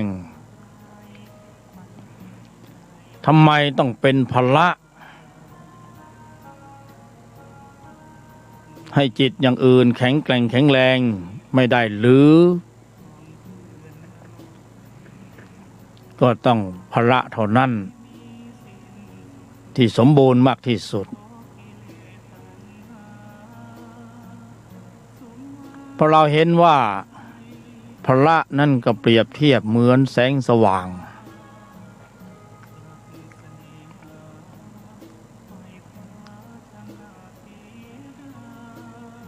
พระนั่นเปรียบเทียบเหมือนแสงสว่างเพราะแสงสว่างปรากฏขึ้นความมืดก็อันตรธานหายไปโดยปริยายเราไม่ต้องออกแรงไล่ขับไล่ความมืดเราก็เพียงแค่ทำให้เกิดแสงสว่างทำเหตุปัจจัยให้สมบูรณ์ถึงพร้อมให้เกิดแสงสว่างความมืดมันก็หายไป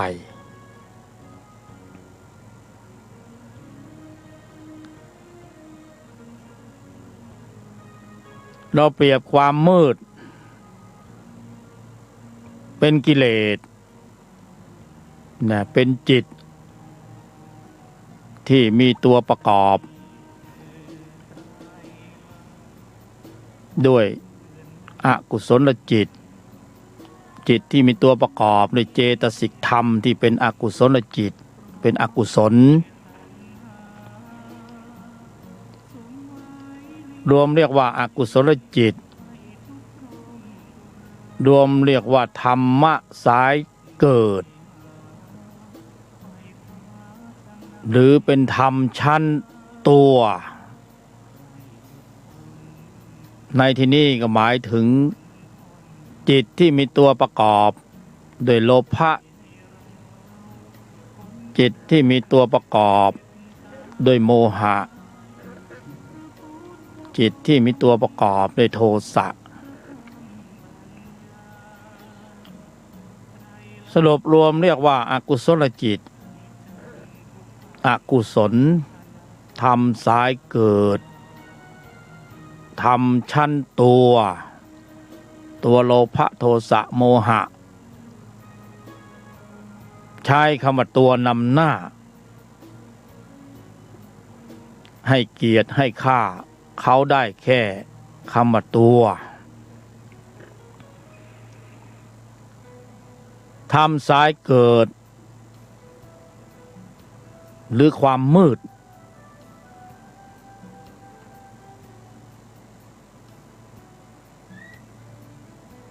แล้วแต่ว่าจะเห็นว่าเหมาะสำหรับใช้คำแทนคำไหนดีสรุปรวมเรียกว่ากิเลสทำสายเกิดทำชั้นตัวเป็นธรรมฝ่ายตรงข้ามกับธรรมสายดับหรือพละเมื่อพละปรากฏแข็งแกร่งแข็งแรงมันก็เหมือนแสงสว่างปรากฏเกิดขึ้นทำสายดับทำสายเกิดเหล่านั้นมันก็หายไปนะหมดกำลังไม่มีศักยภาพ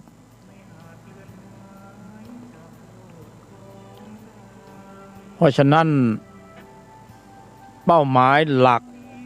ของผู้ปฏิบัติธรรมก็ควรจะ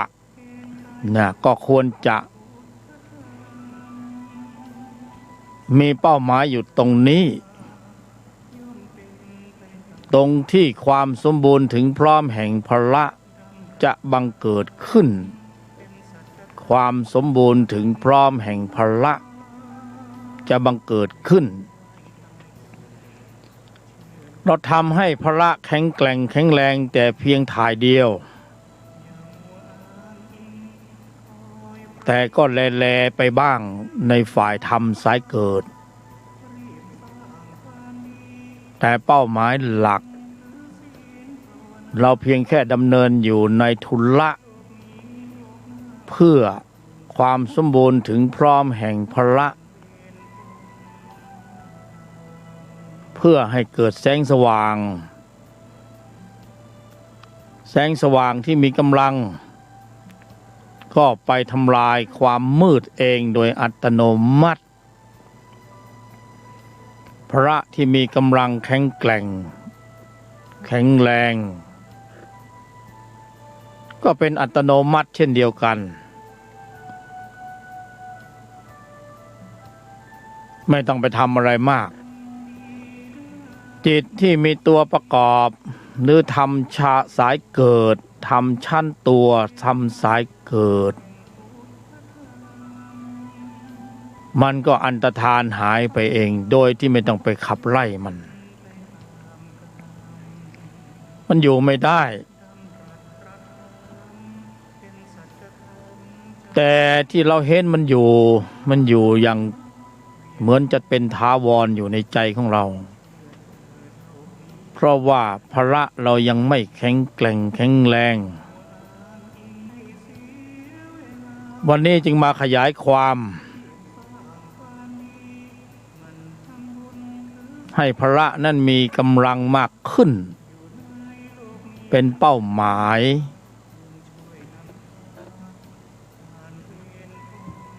แข็งแกร่งแข็งแรงด้วยกำลังของศรัทธาความเพียรสติสมาธิและปัญญาแข็งแกร่งแข็งแรงแหลมคม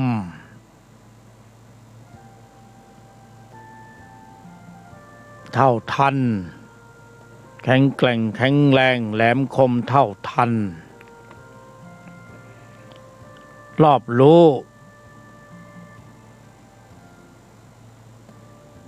แยกแยะได้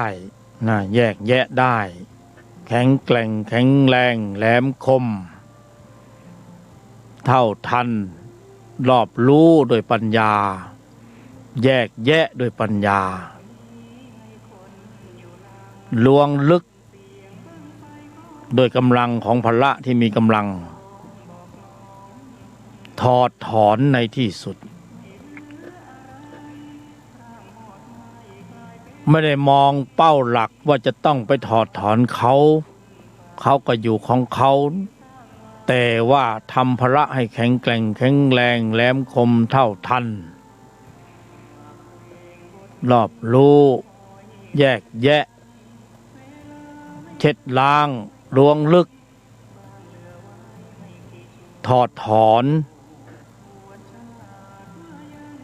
ทำสายเกิดออกจากระบบแต่ตอนนี้ทำสายเกิดยังไม่ได้รับการถอดถอนยังอยู่ในใจของพวกเราทั้งหลายเราจึงต้องเพิ่มกำลังของพละให้ได้อย่างต่อเนื่อง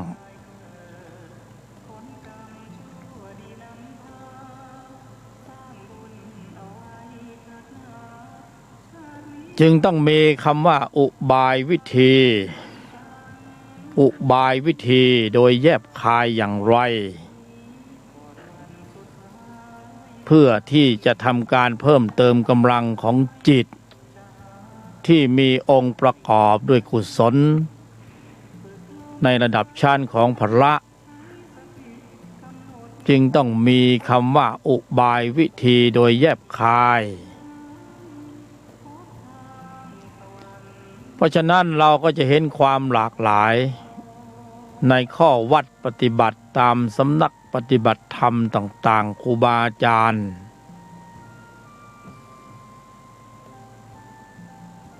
เหมือนร้านค้าแต่ละร้านก็ชูโรงว่าเจ้าเก่าก๋วยเตี๋ยวเจ้าเก่าดั้งเดิมอร่อยนักปฏิบัติธรรมทั้งหลายก็เลือกเอาจะเข้าร้านไหนจะเข้าร้านไหนเลือกเอา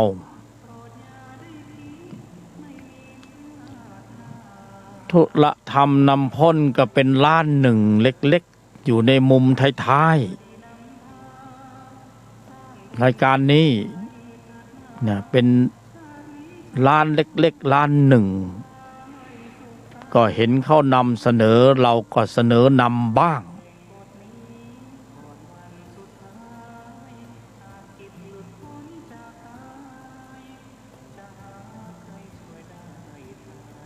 ก็น้อมนำเอาหลักการแนวทางมาประยุกต์ใช้ในชีวิตประจำวันแต่ไม่ได้ไปยกตนข่มท่านหรือข่มร้านอื่นว่าดีกว่าว่าเราดีกว่าสมบูรณ์กว่าถึงพร้อมกว่าก็หาเป็นเช่นนั้นไม่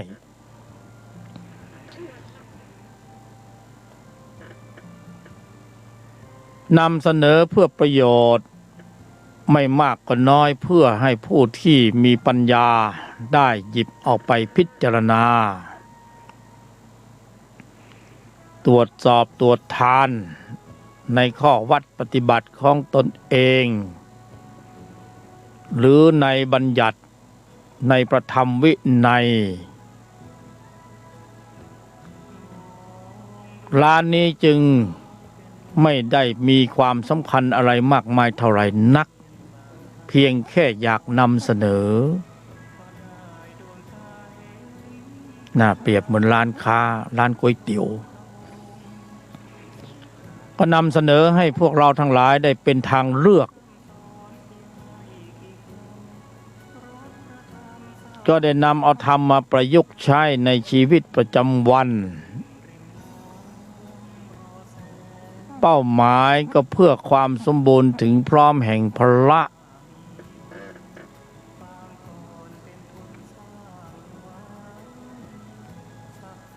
ศรัทธาเชื่อมั่นในตนของตนเองว่าพอมีดีอยู่บ้าง จึงได้นำเสนอก็บอกเลยว่าเพื่อความสมบูรณ์ถึงพร้อมแห่งพละเป็นธรรมะที่ศึกษาปฏิบัติมาในแนวทางของพระพุทธศาสนา แต่พอถึงบทที่จะนำสู่การปฏิบัติหรือปฏิบัติการธรรมะปฏิบัติการก็ได้อุบายวิธีประยุกต์ใช้ในชีวิตประจำวันโดยเยี่ยงอย่างนี้เพราะได้กล่าวไปก่อนหน้านี้แล้วว่าเพื่อความสมบูรณ์ถึงพร้อมแห่งพละอินทรีย์ห้าพละห้าเพราะฉะนั้นจะต้องขยายความให้ครอบคลุมไปถึงบทสรุปบทสุดท้ายว่าแล้วถ้าจะปรุงให้เกิดความสมบูรณ์ถึงพร้อมแห่งพละนั้นลงมือปฏิบัติอย่างไรมันเป็นอย่างนั้นจะลงมือปฏิบัติอย่างไรเพื่อไปสู่ความสมบูรณ์ถึงพร้อมของพละอย่างที่ว่านั่นจะลงมือปฏิบัติการหรือธรรมะปฏิบัติการโดยเยี่ยงอย่างไรในชีวิตประจำวันซึ่งมันมีภารกิจธุระหน้าที่การงานต่างๆมากมายเต็มไปหมดแล้วจะนำธุระธรรมเข้าสู่ชีวิตประจำวันแทรกเข้าไปได้สักนิดสักหน่อยได้อย่างไรก็ต้องขยายความวันนี้จึงมาขยายความเพิ่มเติมให้ก็ต้องขยายความเพราะถ้าบรรยายไปครึ่งกลางๆแล้วไม่บอกที่สุดมันก็ค้างคาใจอยู่นั่นแหละก็ต้องให้เป็นสรุปหมวดทั้งกระบวนการให้ได้นี่ก็จะได้นำเสนอเพราะมีการนำเสนอบอกกล่าวกันไปบ้างแล้วถึงบทปฏิบัติการหรือวิธีการ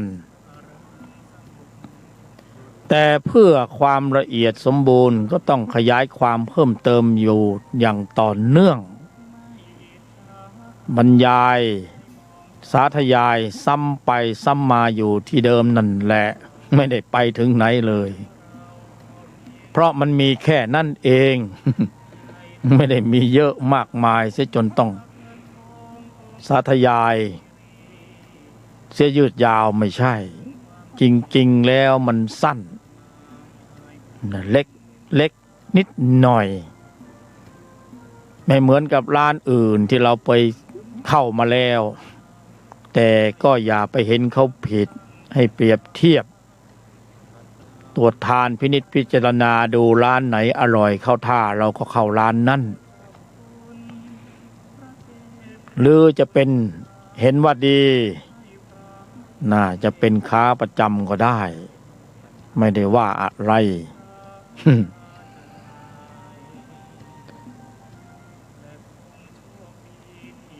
เพราะฉะนั้นบทสรุปมันจึงอยู่ที่ความสมบูรณ์ถึงพร้อม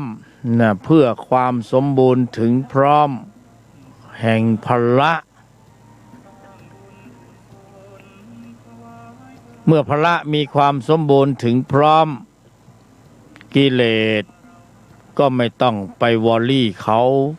ไม่ต้องไปห่วงเขาไม่ต้องไปไล่เขา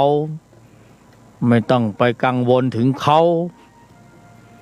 ขอให้พละมันแข็งแรงจริงๆนะแต่พละมันแข็งแรงจริงๆแข็งแกร่งแข็งแรงแหลมคมเท่าทันรอบรู้แยกแยะเช็ดล้างล้วงลึกมันจะถอดถอนไปเองเนี่ยมันจะไปของมันเองมันไม่อยู่นานพระที่แข็งแกร่งแข็งแรงก็ไม่แตกต่างจากคำว่า ระบบภูมิคุ้มกันอย่างดีทางใจระบบภูมิคุ้มกันทางจิตทางใจตรงนั่นต่างหากนี่ภูมิต้านทานทางใจภูมิต้านทานทางจิตพละนี่แหละพละนี่แหละขอให้พละแข็งแกร่งแข็งแรงจริงๆภูมิต้านทานก็จะแข็งแกร่งแข็งแรงภูมิต้านทานทางใจทางจิตกิเลสมันก็คือเชื้อโรค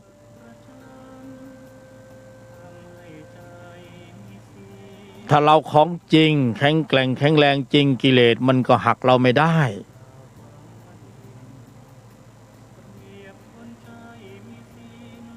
เหมือนภูมิต้านทานทางร่างกายนั่นแหละแต่เราแข็งแกร่งแข็งแรงจริงภูมิต้านทานทางกายเรามีจริงเชื้อโรคไวรัสมันก็หักร่างกายนี่ไม่ได้ตัวเก่าๆที่เคยเจอมาแล้วเขาก็มีวัคซีนฉีดเข้าไป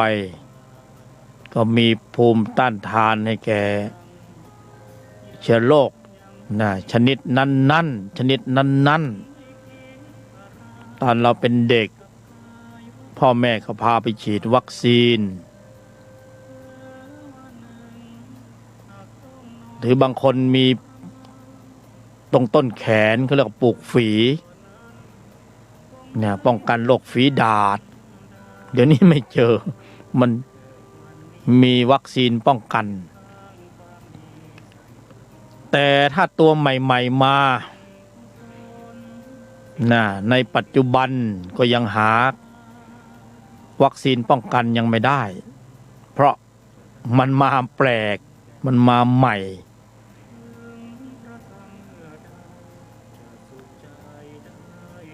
แต่ในใจของเราเนี่ยมันคงไม่มีมาใหม่แล้วในใจก็มีจิตที่มีภูมิต้านทานกิเลสตัวใหม่ๆคงไม่มีนอกเหนือจากโลภะโทสะโมหะอวิชชาตัณหาอุปาทานนั่นก็จะเป็นตัวเก่าๆดั้งเดิมนี่แหละถ้ามันมีตัวใหม่ๆเพิ่มมาอีกสักตัวหนึ่งนี่ก็คงจะต้องคิดกันหนักเหมือนตอนที่เชื้อโรคตัวใหม่นี่มาเนี่ยเอาวงการแพทย์ก็ตั้งหลักไม่ทันเพราะไม่เคยเจอ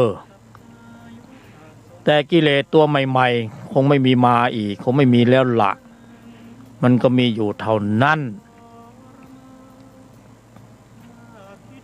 เป็นดั้งเดิมมีอยู่เท่านั้นหลักๆก็โมหะโทสะโลภะอวิชชาตัณหาอุปาทานที่มันมีอยู่ก่อนอันนี้เป็นของดั้งเดิมของเก่าและมันก็ผลักดันให้เรา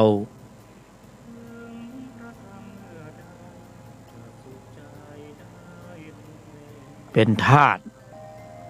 ผลักดันให้เราแสดงออกตามแต่มันต้องการไปในสัดส่วนไปในสัดส่วนที่เป็นอกุศลจะเป็นส่วนมากเพราะต้องเป็นอกุศลโดยทั้งสิ้นตลอดสายเพื่อที่เราท่านทั้งหลายจะได้มีพืชเชื้อในการเกิดต่อไปจะได้มีพืชเชื้อจะได้มีเชื้อเกิดอย่างต่อเนื่องเชื้อเกิดจะได้มีอย่างต่อเนื่องเขาก็ชี้นำให้สรรพสัตว์ทั้งหลายหรือเราท่านทั้งหลายแสดงออกไปตามแต่อำนาจการของจิตในฝ่ายอกุศล เนี่ยเรียกว่าธรรมะสายเกิดหรือจิตชั้นตัวหรือธรรมะสายดำสายมารนี่มันอยู่ในใจของเราผลักดันให้เราทั้งหลายแสดงออกในสัดส่วนที่เป็นอกุศลเพื่อที่จะเพิ่มเติมนะพืชเชื้อของอกุศลจิตของอนุสัยกิเลสเนี่ยให้มีกำลังมันก็มีกำลังแข็งแกร่งแข็งแรงเหมือนกันถ้ามันไม่แข็งแกร่งไม่แข็งแรงเพียงพอเนี่ยพวกเราก็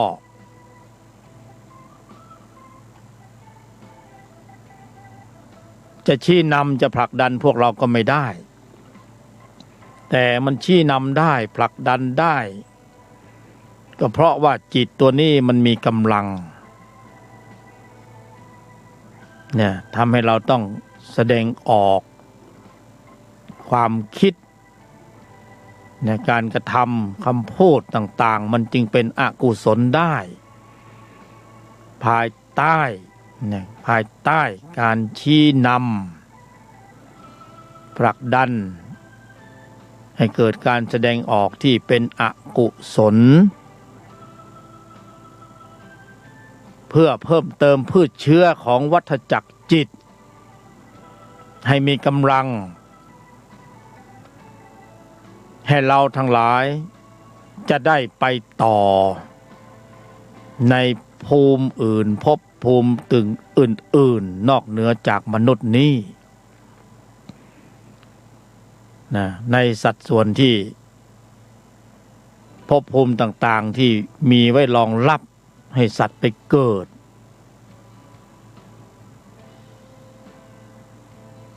แต่ธรรมชาติก็ให้โอกาสของธรรมสายดับมีอยู่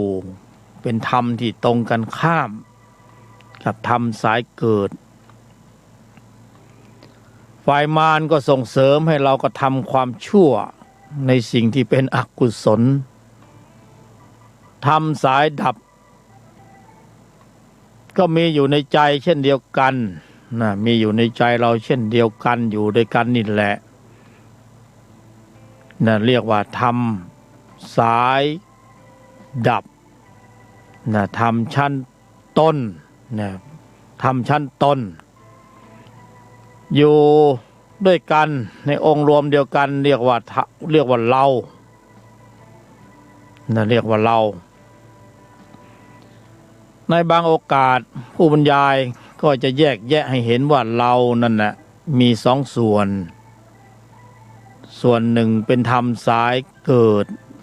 เรียกว่าตัว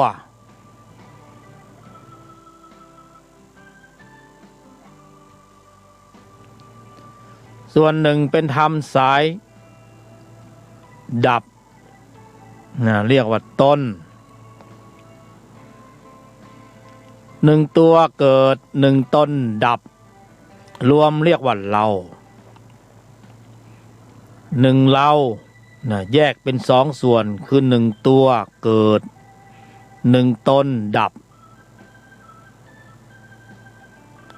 ธรรมสายเกิดพวกเราคุ้นเคยอย่างมากนะอย่างมากนะ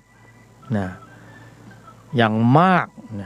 งมากเนี่ยธรรมสายเกิดโลภะโทสะโมหะอวิชชาตัณหาอุปทานกิเลสการกระทำกรรมต่างๆพวกเราคุ้นเคยเป็นอย่างดียิ่ง เป็นอย่างเยี่ยมเป็นอนุรักษ์นิยมดีเด่นต้องการให้จิตในฝ่ายที่เป็นอกุศลชั้นตัวอย่างนี้อยู่ในใจอยู่ตลอดเวลาเราคุ้นเคยเป็นอย่างยิ่งนะไม่ต้องบอกไม่ต้องสอนก็ทำเป็นเพราะเราคุ้นเคยมาโดยตลอด เป็นธรรมสายเกิดลำดับดำเนินแล้วปรุงแล้วแต่งแล้วกระทำการแล้วออกมาแล้วทางระบบคิดพูดทำแล้วสมบูรณ์แล้วแสดงออกสมบูรณ์แล้วด้วยกรรมนั้นนะมีของดีที่เขาแถมให้เขาจะแถมให้มีความสุขให้บ้างแต่ว่าสุขดิบสุขก็ยังไม่สุขจริงๆสุขแบบลังเลสุขแบบคลางแคลงสงสัย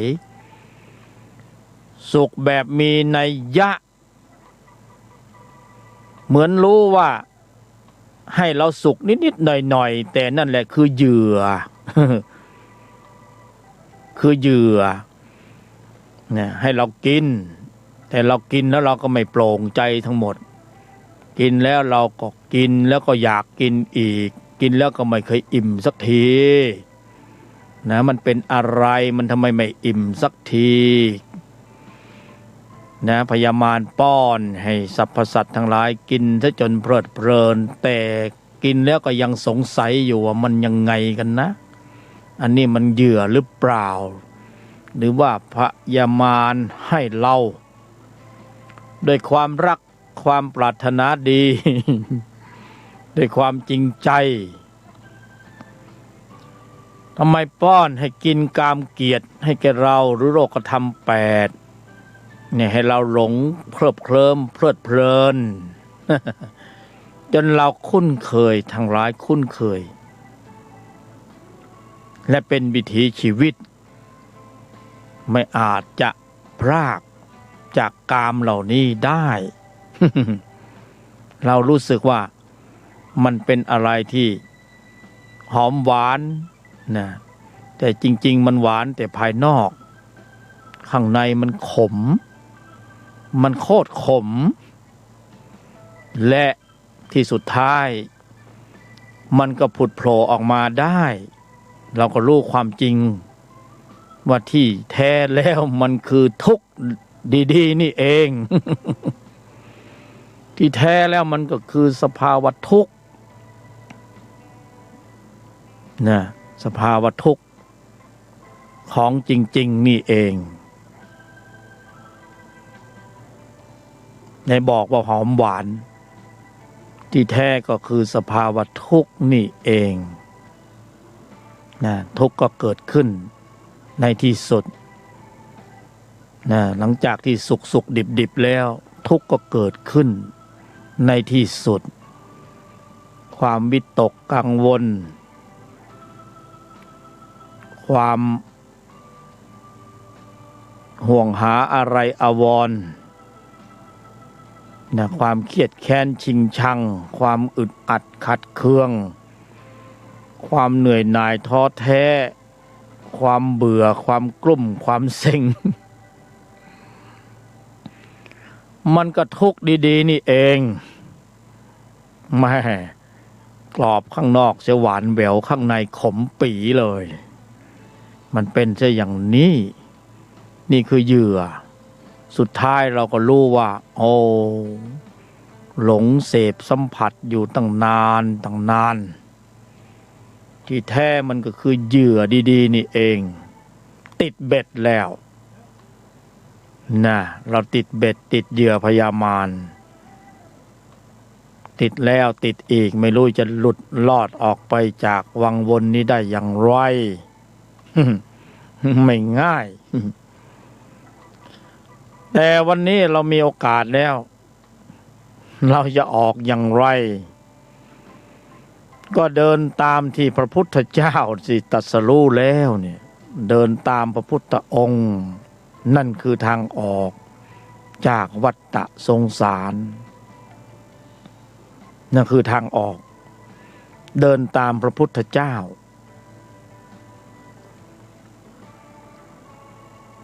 เป็นทางออกเนี่ยออกจากธรรมสายเกิดถ้าเราไม่เดินตามเส้นทางที่พระพุทธเจ้าตรัสรู้เราก็ยังอยู่ในธรรมสายเกิดสายเกิดเราก็รู้แล้วว่าข้างหน้ามันคือไม่มีที่สิ้นสุด ไม่มีที่สิ้นสุดไม่มีที่สิ้นสุดไม่รู้จะไปสุดตรงไหนท่านเรียกว่าวัฏสงสารการเวียนตายเวียนเกิดเราจะออกจากวังวนนี้ด้วยตนของตนเองที่มีกำลังของพละนี่โดยตัวของตัวเองมันไม่ไปข้างนอกมันเข้าไปข้างในวนเข้าไปอยู่ในวัฏสงสารเราจะต้องออกด้วยตนของตนเองจึงมีคำว่าตนแลเป็นที่พึ่งแห่งตน ตนแลเป็นที่พึ่งแห่งตนฟังให้ดีคำนี้ลึก ใครลองพึ่งตัวมันไม่เคยพึ่งได้นะพึ่งตนได้อย่างเดียวตนอยู่ที่ไหนก็บอกเมื่อกี้นี่แล้วตนมันอยู่ในเราตนอยู่ในตัวตนอยู่ในเราอยู่ร่วมกับตัวแต่เป็นธรรมะคนละชนิดกันอันหนึ่งเป็นธรรมสายเกิดตัวโลภะโทสะโมหะอวิชชาอีกฝ่ายหนึ่งเป็นธรรมสายดับตนศรัทธาความเพียรสติสมาธิตนแห่งปัญญาพละนี่เองพละนี่เอง อะไรอีกพละห้าอินทรีย์ห้าอยู่ในใจเรานี่แหละ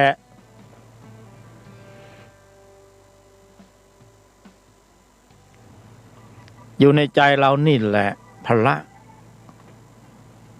ไปหาที่ไหนไปเที่ยวตามหาที่ไหนกันอยู่ในใจนี่แหละไม่มาเพิ่มกำลังของพละไปเพิ่มอะไรไปเพิ่มอะไรอยู่ในใจนี่แหละอยู่ในเรานี่เองในภายในธรรมชาติเขาเป็นของแก้กันเขามีอยู่แล้วโดยธรรมชาติธรรมดาแต่ว่าอะไรบังเราอยู่ทำไมเรามองไม่เห็นว่าพละนั่นคืออุปการะมากที่สุดคือตนแลเป็นที่พึ่งแห่งตนนี่คือทางออกนะพระพุทธองค์ตรัสไว้ชัดบอกวิธีการให้ชัดถ้าเราทำตนให้แข็งแกร่งแข็งแรงมีอำนาจการอยู่เหนือตัว มีอำนาจการอยู่เหนือตัวก็ไม่ต้องไปออกแรงไล่เขาเพราะเขาเห็นแสงสว่างเวลามันเจอแสงสว่างมันหายไปเองหายหัวไปเลย ยามค่ำคืนก็เป็นความมืดเป็นกิเลสแสงสว่างปรากฏความมืดมันก็หายไปในตอนเช้ามันไปของมันเองไม่ต้องไปไล่มันเรามีหน้าที่ทำให้แสงสว่างปรากฏให้มากที่สุดเท่าที่จะมากได้ในห้องมืดกิเลสมันล้อมกรอบเราอยู่มันมืดพยามารมันล้อมกรอบเราอยู่ธรรมสายเกิดมันล้อมกรอบเราอยู่หล่อเลี้ยงใจเราอยู่มันเหมือนเราอยู่ในห้องมืดขังเดียว โชคดีเรามีไม้ขีดไฟ มีเทียนไขเราก็จุดเทียนไม้ขีดจุดเทียนความสว่างจากเทียนหนึ่งเล่ม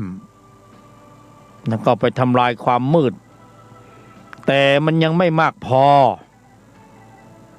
ห้องมันก็ยังสลัวอยู่ สลัวอยู่มันยังไม่มากพอเราก็จุดเข้าไปสัก2 เล่มเป็นยังไงมันก็ยังไม่มากพอ เอาไปอีกเล่มหนึ่งแล้วกันเป็น3 เล่มนะความมืดมันหายไปพอสมควรมันก็ยังไม่มากพอนี่เราต้องเพิ่มสัมมาประธานเพิ่มกำลังของพละเพิ่มชั่วโมงธรรมชั่วโมงปฏิบัตินะให้พละนั้นโตขึ้นกว่าเดิมอีกเนี่ยพอยังไม่พอเพราะความมืดมันยังมีอยู่จริงเรามีแสงสว่างไม่กี่เล่มเองเพราะฉะนั้นจะต้องเพิ่มเติมพละทำพละให้มากขึ้นเน้นไปหาเทียนมาจุดเพิ่มมากที่สุดก็ทำบ่อยๆมากเนืองจนเป็นวสีจนเป็นนิสัยจนเป็นความเคยชินแบบที่ไม่เคอะเขินเคยชินอย่างที่สุดเคยชินกับธรรมะถ้ามองฝั่งตรงข้ามเรายิ่งกว่าชินโลภะโทสะโมหะความรักความโลภความโกรธความหลง เราชินเหลือเกินไม่เคอะเขินเวลาที่จะแสดงออกจริงๆมันน่าเขินแต่มันไม่เขินนะแสดงออกเป็นท่าเป็นทางเป็นวาจาเป็นความคิดเป็นคำพูดมันเป็นธรรมที่น่าละอายแต่เราไม่ละอาย เพราะเราเห็นว่าอกุศลคือวิถีชีวิต มันก็เลยไม่ละอาย ถ้ามันน่าละอายเราจะเห็นว่ามันไม่ควรแสดงออกแล้วสำหรับผู้ที่เป็นมนุษย์ผู้มีใจสูง มันแสดงออกไม่ได้แต่มันก็ยังแสดงออกอยู่เพราะความเคยชินในวิถีชีวิตเดิมๆที่มีอกุศลเป็นเครื่องหล่อเลี้ยง มันก็เลยมีความเคยชินอยู่ก็เลยแสดงออกไปในทางตรงกันข้ามเรามีธรรมสายดับที่เราจะต้องสร้างความเคยชินให้มากที่สุดเป็นธรรมสายดับเป็นธรรมชั้นต้นโดยการฝึกพละฝึกพละก็บรรยายกันมาพอสมควรก็จะบอกว่าถ้ายังไม่ถึงที่สุดมันก็ยังค้างคาอยู่ไหนๆก็มาถึงวาระแห่งชีวิตเวลาก็เหลือน้อยโควิด-19 ก็เจริญงอกงามดีแล้วก็น่าเวทนาขอแสดงความเสียใจกับมวลมนุษย์ทั้งหลายในทั่วโลกที่สังขารของท่านทั้งหลายถูกทำลายไปอุปกรณ์ถูกทำลายไปตอนนี้มันก็ยังระบาดอยู่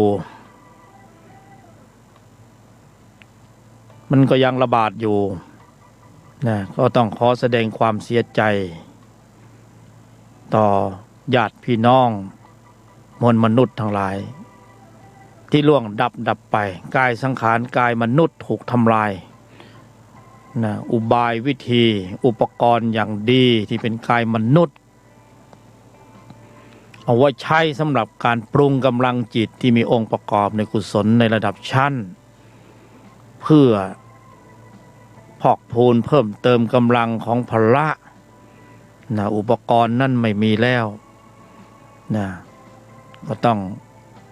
ไปตามวิถีของกรรมดำเนินไปแต่สำหรับคนที่ยังอยู่ยังพวกเราทั้งหลายที่ยังมีกายสังขารที่เป็นมนุษย์อยู่ในขณะนี้แล้วไม่แน่ว่าใครจะโดนเป็นรายต่อไปนั่นมันก็เป็นเรื่องของเส้นทางของวิบากจิตจะว่าด้วยเหตุใดก็ตามมันจะมาจากมนุษย์ปรุงขึ้นหรือจะมาจากเชื้อของสัตว์ พวกค้างคาวพวกอะไรที่เขารจนากันไว้ก็แล้วแต่ว่าวันนี้เราได้มาเจริญปัญญาสังขารร่างกายที่เป็นกายมนุษย์ ของเราทั้งหลายมันยังมีอยู่เราก็ต้องใช้โอกาสที่เหลืออยู่นี่แหละ ถึงมันจะเหลือน้อยมองไปรอบข้างๆตัวก็ยังหวาดหวั่นอยู่ว่าใครมีเชื้อจะมาเผื่อแผ่แบ่งปันหรือเปล่าอันนี้ก็ว่ากันไปแต่ว่าตอนนี้กายมนุษย์อุปกรณ์อย่างดีของเราเนี่ย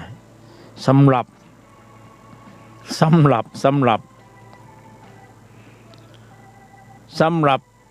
ปรุงกำลังจิตที่มีองค์ประกอบในกุศลในระดับชั้นของมรรคด้วยนะอุบายวิธีอย่างแนวทางของรายการธุระธรรมนำพ้นแขนงหนึ่งเนี่ยซึ่งไม่เป็นมาตรฐานเหมือนสำนักปฏิบัติธรรมอื่นๆที่ท่านนำเสนอเราก็เรียนรู้ศึกษาแต่ว่าสิ่งที่นำเสนอเป็นเพียงแค่การนำมาประยุกต์ใช้ในชีวิตประจำวันเป็นแนวทางหนึ่งไม่เป็นมาตรฐานไม่ได้มาอุตริเพื่อชี้นำให้เราทั้งหลายออกนอกทิศทางแต่รู้แต่ว่าเคยเอาไปลองทำแล้วปฏิบัติแล้วคำตอบที่ได้คือมันดีคำตอบที่ได้คือดี ดีก็มีประโยชน์เห็นว่ามีประโยชน์ดีจริงดีมีประโยชน์ถูกกันเวลาผู้ฟังแล้วก็เอาไปบริหารใจตนเองได้จริงดีมีประโยชน์ถูกกันเวลาก็เลยขอนำเสนอโดยคนเมื่อมีโอกาสมาสาธยายธรรมมีโอกาสมาฝึกฝนการบรรยายในรายการนี้ในโอกาสนี้แล้วก็เป็นการปรุงกำลังจิตที่มีองค์ประกอบด้วยกุศลการสาธยายธรรมตลอดระยะเวลาที่ดำเนินอยู่จิตที่ประกอบด้วยกุศลเป็นอันมากเจริญ เกิดขึ้นในใจของพวกเราท่านทั้งหลายผู้ที่ได้ดำเนินในแนวทางแห่งพระพุทธศาสนากุศลจิตเกิดก็จึงน้อมนำให้เราทั้งหลายได้ฝึกฝนด้วยเพราะเป้าหมายคือต้องการทำให้พระมีกำลังเพราะนั้นการที่จะนำให้พระมีกำลังก็ต้องเข้าสู่กระบวนการเข้าสู่กระบวนการธรรมะปฏิบัติธรรมะปฏิบัติสู่กระบวนการในการปรุงด้วยอุบายต้องมีอุบายวิธีโดยแยบคายอุบายวิธีอย่างผู้ชาญฉลาดและกระทำการต่อกายมนุษย์ที่เป็นอุปกรณ์อย่างดีที่สามารถที่จะปฏิบัติการได้ในช่วงระยะเวลาที่มีสัมผัสสัมผัสก็มีอุปกรณ์เราก็มีกายมนุษย์อุบายวิธีโดยแยบคายเราก็มีทำอย่างไรเอาให้สมบูรณ์แบบเอาให้สมบูรณ์แบบ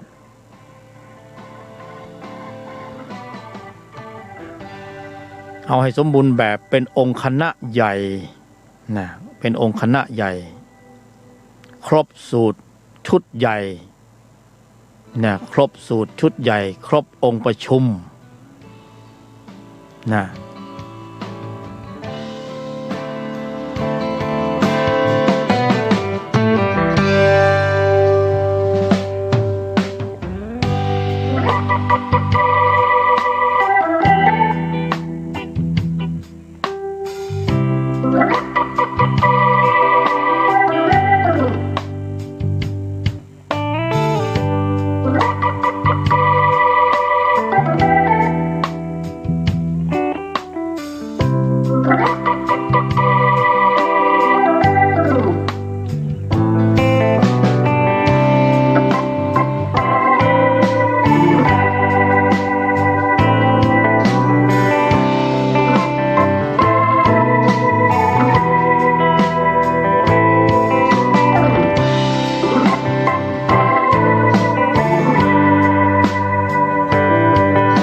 ก็ขยายความกันต่อ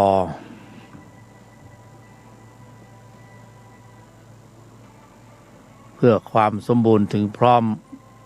ของพละเราก็ต้องมีอุบายวิธีโดยแยบคาย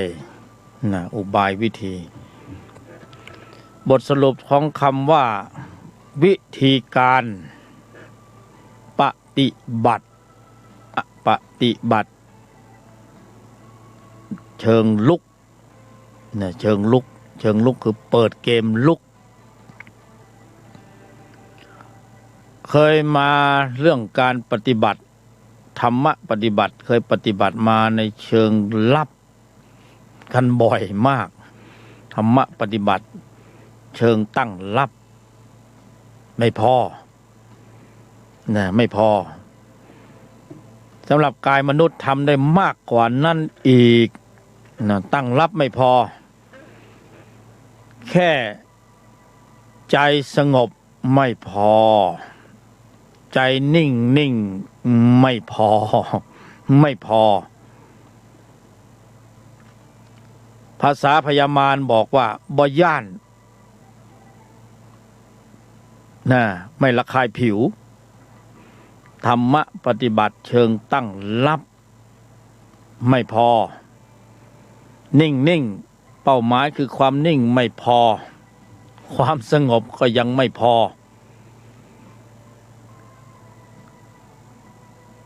สมถะนะไม่พอแต่ต้องเอามารวมกันเรียกว่าสมถะปัสสนาสมถะวิปัสสนา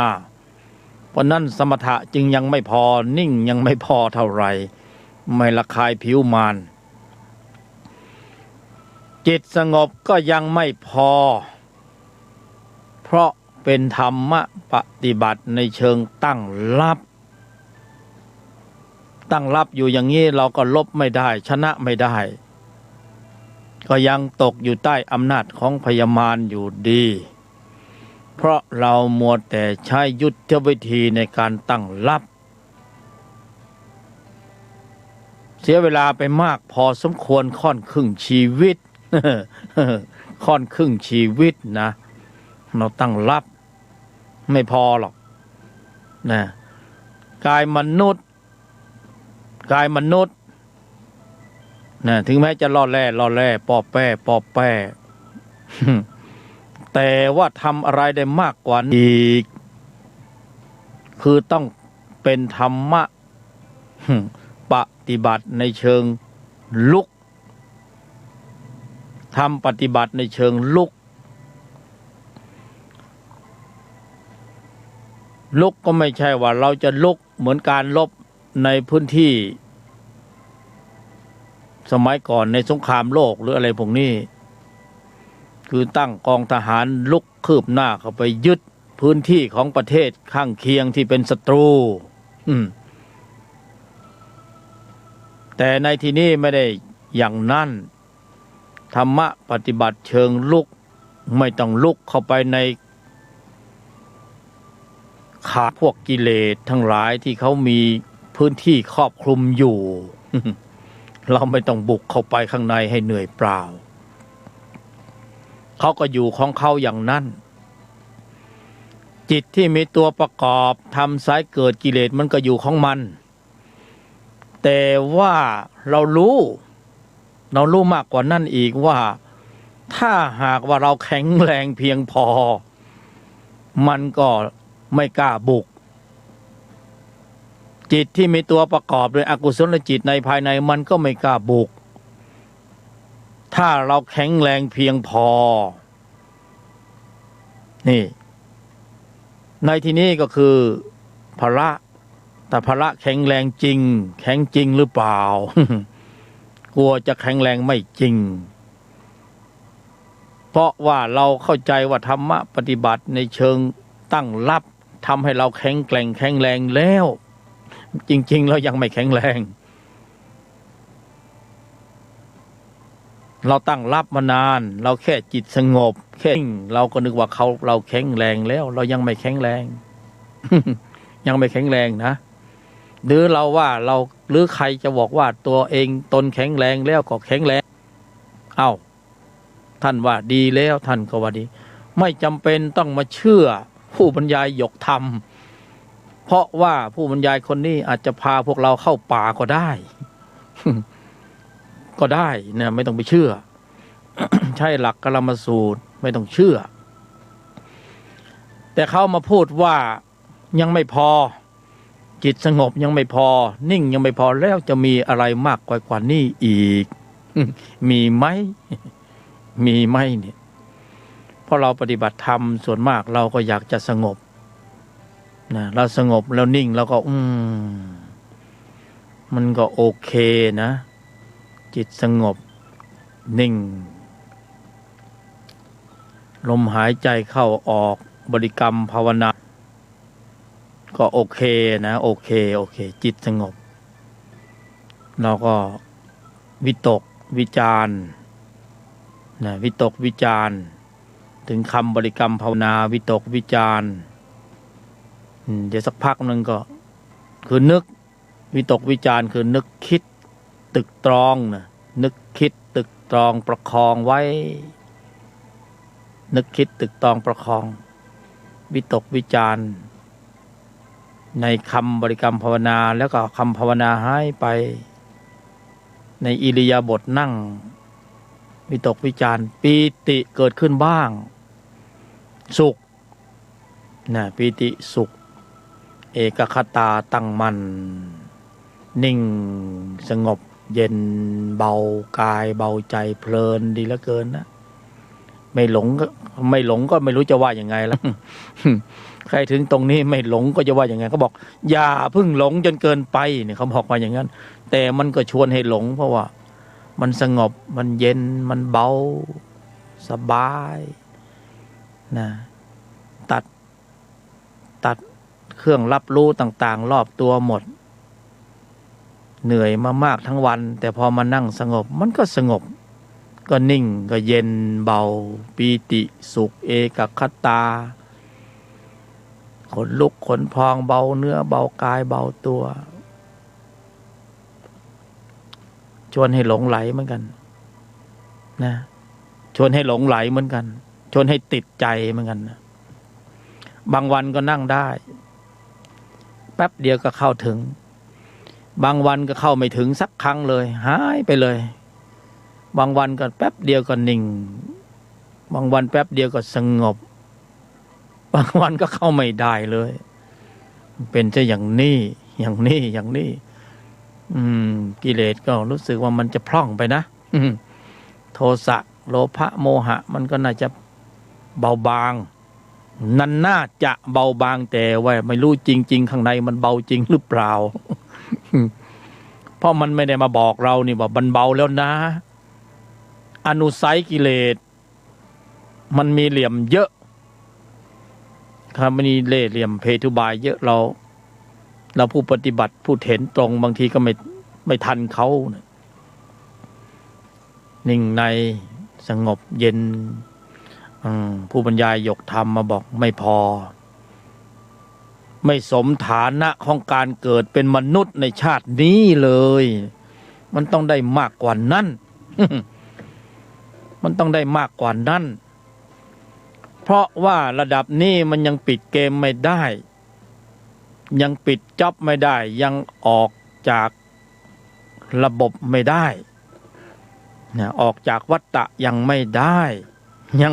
งออกไม่ได้มันไม่พอกายมนุษย์ทำได้มากกว่านั่นอีกให้สมประโยชน์สมกับศักดิ์ศรีของการเกิดเป็นมนุษย์ที่ทำได้มากกว่านั่นอีกไม่เพียงแค่เท่านี้ มากกว่านั่นอีก ต้องปิดจ็อบออกจากระบบต้องปิดจ็อบปิดเกมออกจากเกมให้ได้เนี่ยเกมที่ว่านี่เกมแห่งวัฏฏะสงสารที่เราเวียนตายเวียนเกิดเล่นอยู่ในเกมของเขาเนี่ยเราอยู่ในเกมของเขานะเราไม่ได้เป็นตัวของตัวเอง เราอยู่ในเกมของมารชี้นำให้เราเดินคิดพูดทำอย่างนั้นอย่างนั้นอย่างนั้นอย่างนั้น เป็นเกมของมารนี่โชคดีมีพระพุทธเจ้ามาตรัสรู้มีพระมาโปรดเนี่ยพระมาโปรดเราก็จะได้โอกาสในการที่จะออกจากเกมเพราะเราเล่นแล้วมันเบื่อแล้วเกินนะเล่นแล้วมันก็สนุกมันก็มีความสุขบ้างมันยื่นให้เรากินเหยื่อสนุกสุขบ้างนิดๆหน่อยๆแต่มันเอาความทุกข์ให้เราเยอะจริงๆเวลาเราทุกข์นี่เราทุกข์เองไม่มีใครมาทุกข์แทนเราเวลาเราเจ็บตัวเราเจ็บใจตัวเจ็บเองไม่มีใครมาเจ็บแทนเราแต่กิเลสมันก็ชี้นำให้เราเดินหน้านะทำไม่เห็นมีปราณีปราศัยแก่สรรพสัตว์เลยสรรพสัตว์ทุกข์แล้วทุกข์อีกทุกข์แล้วทุกข์อีกไม่เอ็นดูกันบ้างเลยหรือยังไงเนี่ยพญามารเอ็นดูกันบ้างหน่อยไหมสรรพสัตว์ทุกข์เหลือเกินนี่ก็ปล่อยโควิด-19 มาถล่มกายมนุษย์อีกแล้วเขาจะเอาไว้บำเพ็ญสักหน่อยนึงก็ไม่ได้มันก็ล่อไปหลายรูปหลายนามก็ล่วงเป็นใบไม้ล่วงเอ็นดูหน่อยไอ้บทที่เราพอจะออกจากมารได้แล้วก็เข้าสู่กระบวนการในการศึกษาปฏิบัติ ตนแลเป็นที่พึ่งแห่งตนสักนิดสักหน่อยก็ยังดีเอาก็ดันเป็นธรรมแบบตั้งรับมันน่าจะได้มากกว่านั้นนะเป็นธรรมแบบตั้งรับนิ่งสงบถึงบอกว่ายังไม่พอแค่นั้นยังไม่พอ เพราะนั้นเป้าหมายอย่าไปอยู่ที่นิ่งอย่าไปอยู่ที่สงบเพราะมันไม่พอมันเป็นธรรมะปฏิบัติในเชิงตั้งรับไม่ได้ลุกแต่ก็ดีกว่าไม่ได้ทำอะไรเลยนะก็ดีทำไป แต่ว่ามันยังไม่พอมันน่าจะได้มากกว่านั้นให้สมประโยชน์ของการเกิดมามีกายมนุษย์ ให้สมประโยชน์มันต้องมากกว่านั้นเราต้องเปลี่ยนเป้าหมายไปสู่ที่พละต้องมีความแข็งแกร่งแข็งแรงแหลมคมเท่าทันรอบรู้แยกแยะเช็ดล้างล่วงลึกถอดถอนอิสระลอยตัวแล้วปิดเกมแล้วออกจากเกมปิดอบายต้องคำว่าปิดอบายนี่ขนลุกเลยผู้บรรยายคำว่าปิดอบายเนี่ยขนลุกสู้เลยพระเจ้าอวยพรมันเป็นซะอย่างนี้มันเป็นอย่างนี้มันไม่พอให้สมประโยชน์ของการเกิดมามีกายสังขารเป็นมนุษย์และเป็นอุปกรณ์อย่างดีสำหรับการฝึกให้ได้พละให้ได้กำลังไม่ได้ว่าสมถะไม่มีความสมบูรณ์นะเขาก็มีพละในระดับหนึ่งแต่พละนั่นในระดับของสมถะเป็นธรรมตั้งรับในระดับสงบในนิ่งในเป็นฌานนะมีพละอยู่แต่กำลังของพละระดับนั้นยังไม่พ้นแนวของวัฏจักรการเกิดแก่เจ็บตายมันยังไม่พ้นแต่เราสามารถทำให้ไกลกว่านั้นได้อีกคือพ้นได้แต่จะต้องใช้อุบายวิธีโดยแยบคายเพิ่มดีกรีของการปฏิบัติให้เข้มข้นขึ้นไปกว่านี้อีกหน่อยนึงจนพละแข็งแกร่งแข็งแรงแหลมคมเท่าทันนั่นแหละพยามารจึงจะไล่ไม่ทันเอื้อมไม่ถึงไม่อยู่ในอำนาจของมารนั่นคือพ้นรัศมีมารนะพ้นแนวของความรับผิดชอบของเขาในชั้นนี้ยังอยู่ในข่ายในการรับผิดชอบในเขตอิทธิพลของมารอยู่เราจะต้องขึ้นไปแตะระดับพระอริยบุคคลชั้นโสดาบัน และทุกคนสามารถทำได้ในขณะที่มีกายมนุษย์เพียงแค่เปลี่ยนวิธีการลบจากตั้งรับเป็นลุกแค่นั้นเองแค่นั้นเองมันไม่มีอะไรมากไปกว่าจากรับกลายเป็นลุกเนี่ยเป็นธรรมะปฏิบัติเชิงลุกเข้าสู่กระบวนการของการปฏิบัติแบบเต็มรูปแบบเนี่ยขับเคลื่อนกำลังจิตที่มีองค์ประกอบด้วยกุศลในระดับชั้นของโพธิปักขิยธรรม37ประการขยายความจากครั้งที่แล้วว่าเหมือนเป็นกองทัพใหญ่องค์คณะใหญ่ที่มีทัพหน้าที่มีการขับเคลื่อนวางระบบจัดระเบียบทัพแบบเป็นระเบียบเป็นระบบมีทัพหน้าคือสัจจะเป็นทัพหน้าสัจจะเป็นทัพหน้าในกรอบของการกำหนดหมายเพื่อควบคุมระบบแสดงออกอันนี้เป็นการฝึกพละโดยตรงให้พละแข็งแกร่งแข็งแรงวางเมนไอเดียไว้วางเป้าหลอกเป้าล่อไว้ด้วยอุบายวิธีอันแยบคายกำหนดหมายสัจจะเราเอา3หัวข้อมาเป็นที่ตั้งเพื่อให้เป็นทัพใหญ่ครบองค์ประชุมกำหนดหมายสัจจะวางโจทย์อันนี้เป็นธรรมะประยุกต์นะไม่ใช่เป็นแบบอย่างที่เป็นมาตรฐานที่เราจะต้องมาเชื่อบอกแล้วว่าเป็นธรรมะประยุกต์ใช้อุบายวิธีมากำกับเพื่อเข้าสู่กระบวนการในการปฏิบัติการเรียกหรืออัญเชิญเชื้อเชิญกำลังจิตที่มีองค์ประกอบด้วยกุศลในระดับชั้นของโพธิปักขิยธรรม37ให้มาขับเคลื่อนโดยวางกำหนดหมายมียุทธวิธีโดยการกำหนดหมายสัจจะเป็นทัพหน้าในปฐมกาลเป็นทัพหน้าในปฐมกาลในหัวข้อที่วางส่วนมากส่วนเดียวครั้งเดียวและฮิตติดอันดับใช้ได้ดีทุกสถานการณ์คือโจทย์ไม่พูดไม่โกรธไม่เห็นผิดไม่พูดไม่โกรธไม่เห็นใครผิด3สเต็ป3ข้อเป็นบทนำให้สัจจะได้ดำเนินตามบทนำนี้ไม่พูดไม่โกรธไม่เห็นผิด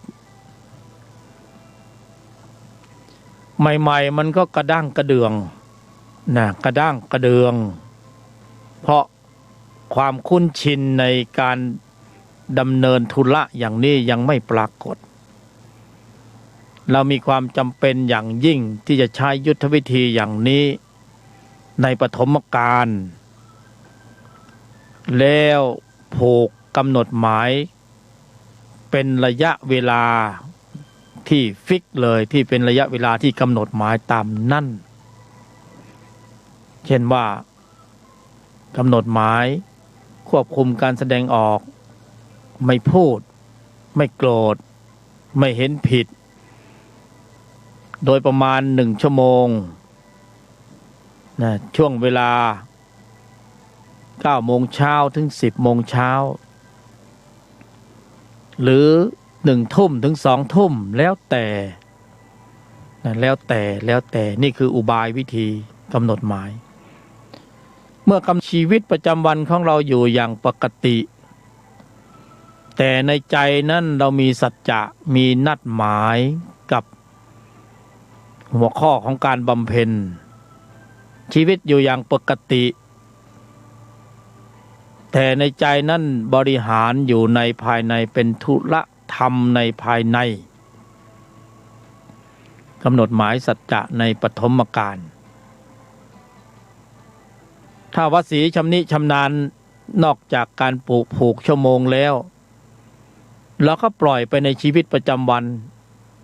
เวลาต้องสื่อสารสัมผัสกับรูปอื่นนามอื่นในเรื่องราวต่างๆในใจก็กำหนดหมายอยู่ในภายในระลึกรู้อยู่ถึงสัจจะที่วางไว้เวลาต้องสื่อสารกับบุคคลทั่วไปเราก็ต้องเตือนตนเองอยู่ตลอดเวลาเตือนตนเองอยู่ตลอดเวลาการเตือนตนเองอยู่ตลอดเวลานี่แหละเป็นหน้าที่ของธรรมที่ชื่อว่าโยนิโสมนสิการหลังจากที่สัจจะเป็นเหตุ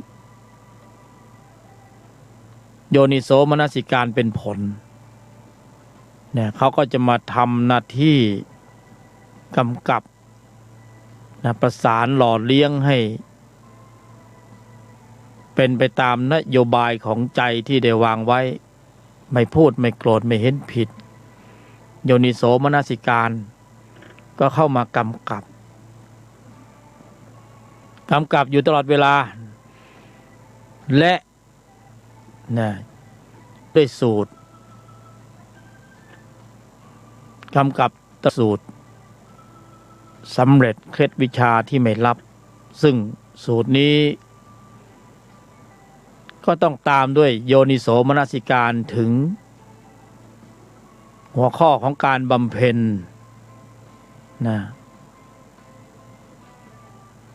สูตรสำเร็จก็คือโยนิโสมนสิการ4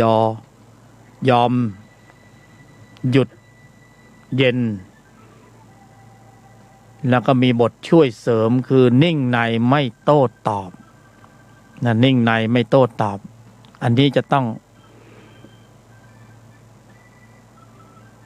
กำกับลำดับดำเนินให้อยู่ในใจตลอดเวลาหลังจากนั้นเราก็ปล่อยให้ชีวิตไปตามปกติเพราะเราวางกรอบกำหนดหมายวินัยธรรมในภายในธุระธรรมในภายในไว้อย่างดีเรียบร้อยแล้วสิ่งที่จะต้องสัมผัสจะต้องเจอในชีวิตประจำวันอย่างแน่นอนหลีกเลี่ยงไม่ได้จะต้องเจออย่างแน่นอนหลีกเลี่ยงไม่ได้ในชีวิตประจำวันจากการกำหนดหมายสัจจะไม่พูดไม่โกรธไม่เห็นผิดและการกองไว้ในใจโดยย่าอยู่ตลอดเวลาถึงโยนิโสมนสิการยอมหยุดเย็นนิ่งในไม่โต้ตอบจะต้องเอาไปใช้ในสถานการณ์ที่จะต้องเจอกับการเสียหน้าเสียราคาเสียผลประโยชน์คือข้อสอบวิชาคับข้อสอบในชีวิตประจำวันนี้พวกเราทั้งหลายก็ต้องเจอข้อสอบเหล่านี้โดยปกติอยู่แล้วแต่เราไม่ได้มีการลำดับดำเนินในโอกาสนั้นๆเราไม่ได้ใช้ธรรมเข้ามากำกับในโอกาสที่เราสัมผัสในโอกาสที่เราเสียหน้าเสียราคาเสียผลประโยชน์เสียความรู้สึกเสียเกียรติเสียฟอร์มเสียบุคคลอันเป็นที่รักเสียของเสียเงินเสียทองเนี่ยอันนี้มันเป็นวิชาบังคับเราหนีไม่พ้นแต่เราต้องสัมผัสต้องเจอทุกรูปทุกนามในชีวิตประจำวันแต่เราก็จะใช้โอกาสนี่แหละซึ่งมันก็มีมาตลอดเราจับเอาโอกาสเหล่านี้เป็นข้อสอบเป็นอุปกรณ์พร้อมด้วยใจของเรามีวินัยธรรมที่กำกับอยู่ก่อนที่จะมีการกระทบสัมผัสเรามีการกำกับอยู่ก่อนที่จะมีการกระทบสัมผัสก่อนสัมผัสแล้วเราจึงมีการกำกับไว้ก่อนเช่นเรากำกับว่าไม่พูดไม่โกรธไม่เห็นผิด ต่อสิ่งแวดล้อมที่ปฏิสัมพันธ์บุคคลสัตว์ของสัตว์เลี้ยงสิ่งของเรื่องราวหน้าที่การงานต่างๆต้องกำกับอยู่ก่อนในภายในแล้วบทปฏิบัติการก็คือโยนิโสมนสิการยอมหยุดเย็นแม้นว่าเราต้องเสียหน้าเสียราคาเสียผลประโยชน์เสียความรู้สึกเสียเกียรติเสียฟอร์มเสียเงินเสียทองเสียของรักเราจะต้องยอมไม่มีอะไรได้มาฟรีๆเพราะเรายอมแลกผลประโยชน์ความรู้สึกเกียรติยศชื่อเสียงเงินทองยอมหยุดเย็นนิ่งในไม่โต้ตอบถ้าผู้ปฏิบัติธรรมได้อย่างนี้ผลที่จะเกิดก็คือส่งผลสู่การกำเนิดกำลังของจิตที่มีองค์ประกอบด้วยกุศลในระดับชั้นของพละสถานการณ์สร้างวีรบุรุษวีรสตรีโลกสัมผัสเมื่อกี้นี่นะสร้างพละหรืออาริยจิตก็คือตัว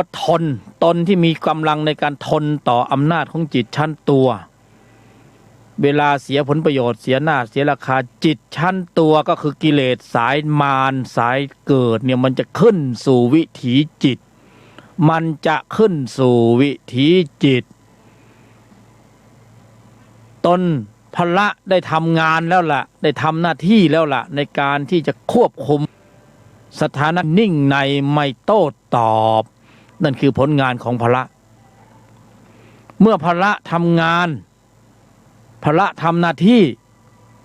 พละก็แข็งแกร่งแข็งแรงแหลมคมเท่าทันรอบรู้แยกแยะเช็ดล้างลวงลึก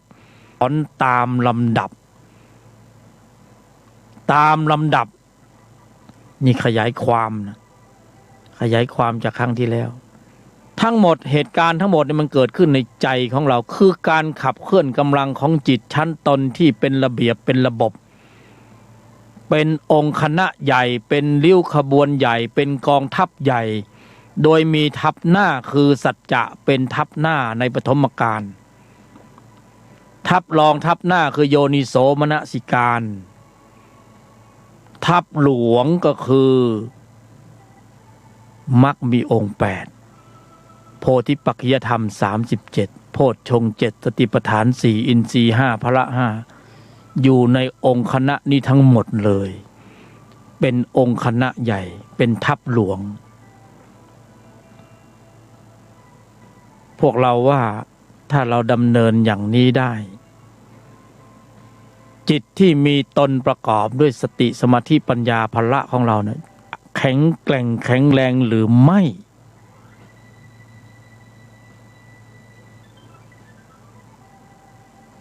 จะแข็งแกร่งแข็งแรงหรือไม่ตอบตัวเองด้วยตนเองเราปรารถนาความสงบความนิ่งด้วยเหตุแห่งสมถะเราก็มีความเพียรพยายามแต่เพียงแค่กำหนดหมายอย่างเบาๆเล็กๆควบคุมการแสดงออกให้ได้ตามหลักที่นำเสนอไปเมื่อกี้นี่นะก็เกิดวิตกวิจารปีติสุขเหมือนกันเกิดสงบเหมือนกันเกิดนิ่งเหมือนกันเกิดฌานเหมือนกันแต่เป็นฌานแบบเปิดตาไม่ใช่หลับตาเอาแบบนี้ไหมหรือจะเอาแบบเก่าอันนี้คือธรรมะปฏิบัติเชิงลุกเข้าสู่กระบวนการของโพธิปัจจยธรรม37เชิงปฏิบัติประยุกต์ใช้ในชีวิตประจำวันอย่าเพิ่งเชื่อฟังไม่ต้องเชื่อเอาไปพิจารณาเดี๋ยวคิดตามเพราะเราเป็นเพียงแค่ผู้บรรยายเป็นเพียงแค่กัลยาณมิตรมาแบ่งปัน ไม่ใช่เป็นอาจารย์เป็นเพื่อนผู้ร่วมเกิดแก่เจ็บตายเหมือนเราทั้งหลายพวกเราจะเอาอย่างนี้ไหมหรือจะเน้นทำปฏิบัติเชิงตั้งรับเดิมๆก็ดีแต่สำหรับผู้บรรยายแล้วนิ่งไม่พอสงบไม่พอเพราะกายมนุษย์ของผู้บรรยายของพวกเราผู้ฟังทั้งหลายทำได้มากกว่านั้นอีกเอาง่ายๆคือกายมนุษย์นี่นะออกแบบมาเพื่อรองรับการบรรลุธรรมโดยเฉพาะแต่ว่ามนุษย์อย่างพวกเรานำกายมนุษย์มาใช้ผิดวัตถุประสงค์ถูกออกแบบมาเพื่อให้มาบรรลุธรรมเพื่อให้ออกจากวัฏสงสารเขาจึงออกแบบกายมนุษย์ให้มีอายุสั้นเพียงไม่เกิน100 ปี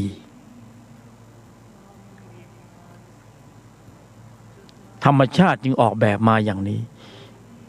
เขาเห็นว่าสรรพสัตว์เวียนตายเวียนเกิดหล่อเลี้ยงด้วยความทุกข์แบบสาหัสสากันในภูมิต่างๆธรรมชาติก็ยังเมตตาให้โอกาสว่าถ้ามันทุกข์มากมันเบื่อหน่ายแล้วก็มาเกิดเป็นมนุษย์แล้วปฏิบัติธรรมตามแนวที่พระพุทธเจ้าค้นพบแล้วออกจากเกมไปเสียเถิดอยากกลับมาให้เห็นหน้ากันอีกออกจากเกมไปเสียคือนิพพานไปเสียไม่ต้องกลับมาเจอความทุกข์อีกเอาแบบนี้ไหมเขาออกแบบมาอย่างนี้เขาจึงออกแบบให้กายมนุษย์สั้นอายุมันสั้นนิดเดียว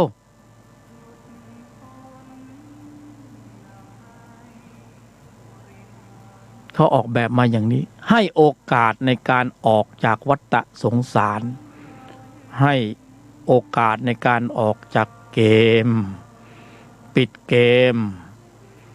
เนี่ยพ้นอบายเนี่ยพ้นอบายเขาก็ยังมีเวลาให้ดีเลย์อยู่นะคือไปเกิดเป็นถ้าระดับจิตเข้าถึงพระโสดาบันก็ยังมีโอกาสเกิดอีก7 ชาติแต่ว่ายังไงเสียก็ต้องปิดเกมออกจากวัฏสงสารแน่นอนและออกได้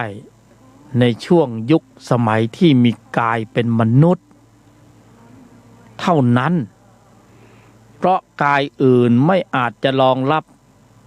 โพธิปักขิยธรรม37ได้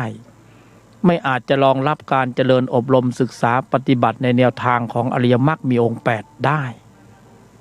กายอื่นไม่ได้จบมีแต่กายมนุษย์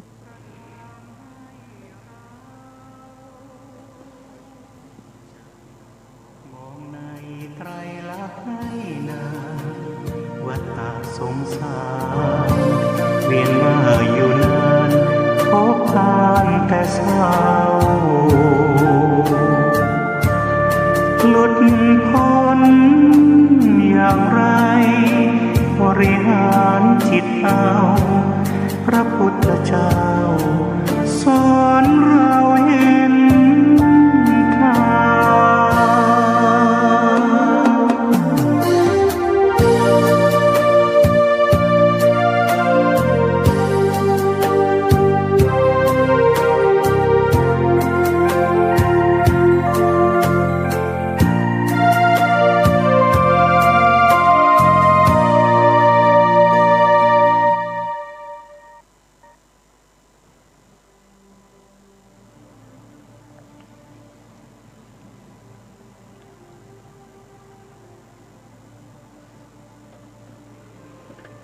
ก็ให้พวกเราได้ตระหนักเนี่ยได้ตระหนักจริงๆแล้วมันหลักการมันก็มีไม่มากนะแต่ว่าขยายความต้องขยายความอยู่ตลอดต่อเนื่องทุกครั้งของการบรรยายเนี่ยของการที่จะมาแบ่งปัน ขยายความเพื่อที่การจุดประกายจุดกำลังจุดระเบิดเครื่องยนต์กลไกของจิตที่มีองค์ประกอบในใจของพวกเราทั้งหลายและจุดสตาร์ทเพียงครั้งเดียวแล้วเขาก็ขับเคลื่อนของเขาไปเองโดยอัตโนมัติไม่ต้องมาตอกย้ำเพราะว่าถึงเราไม่ระลึกนึกถึงวินัยในการดำเนินในธุรธรรมในภายในจิตที่มีองค์ประกอบด้วยกุศลระดับชั้นนี้เขาก็ขับเคลื่อนเองโดยอัตโนมัติจนแข็งแกร่งแข็งแรงเข้าสู่ลำดับของตนในภายในปรากฏเป็นผลเป็นฌานเป็นปัญญาเป็นญาณในที่สุดอันนี้ในภายในของทุกรูปทุกนามเกิดขึ้นได้แต่ต้องจุดประกายเสียก่อน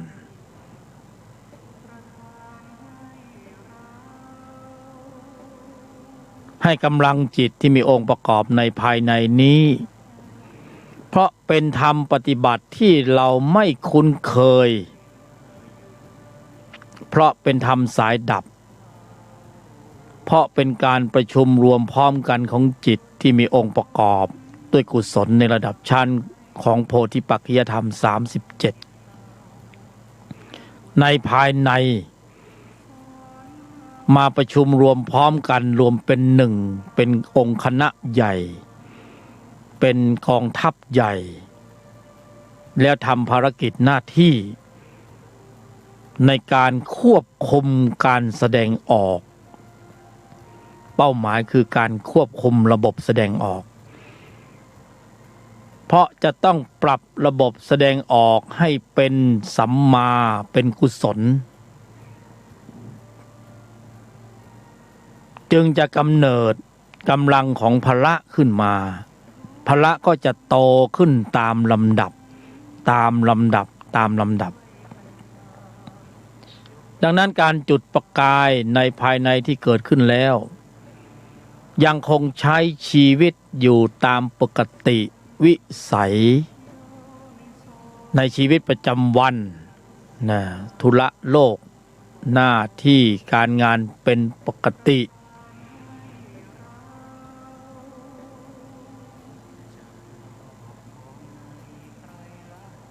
ดำเนินได้ในชีวิตประจำวันตามปกติไม่ค้านแย้งต่อวิถีชีวิต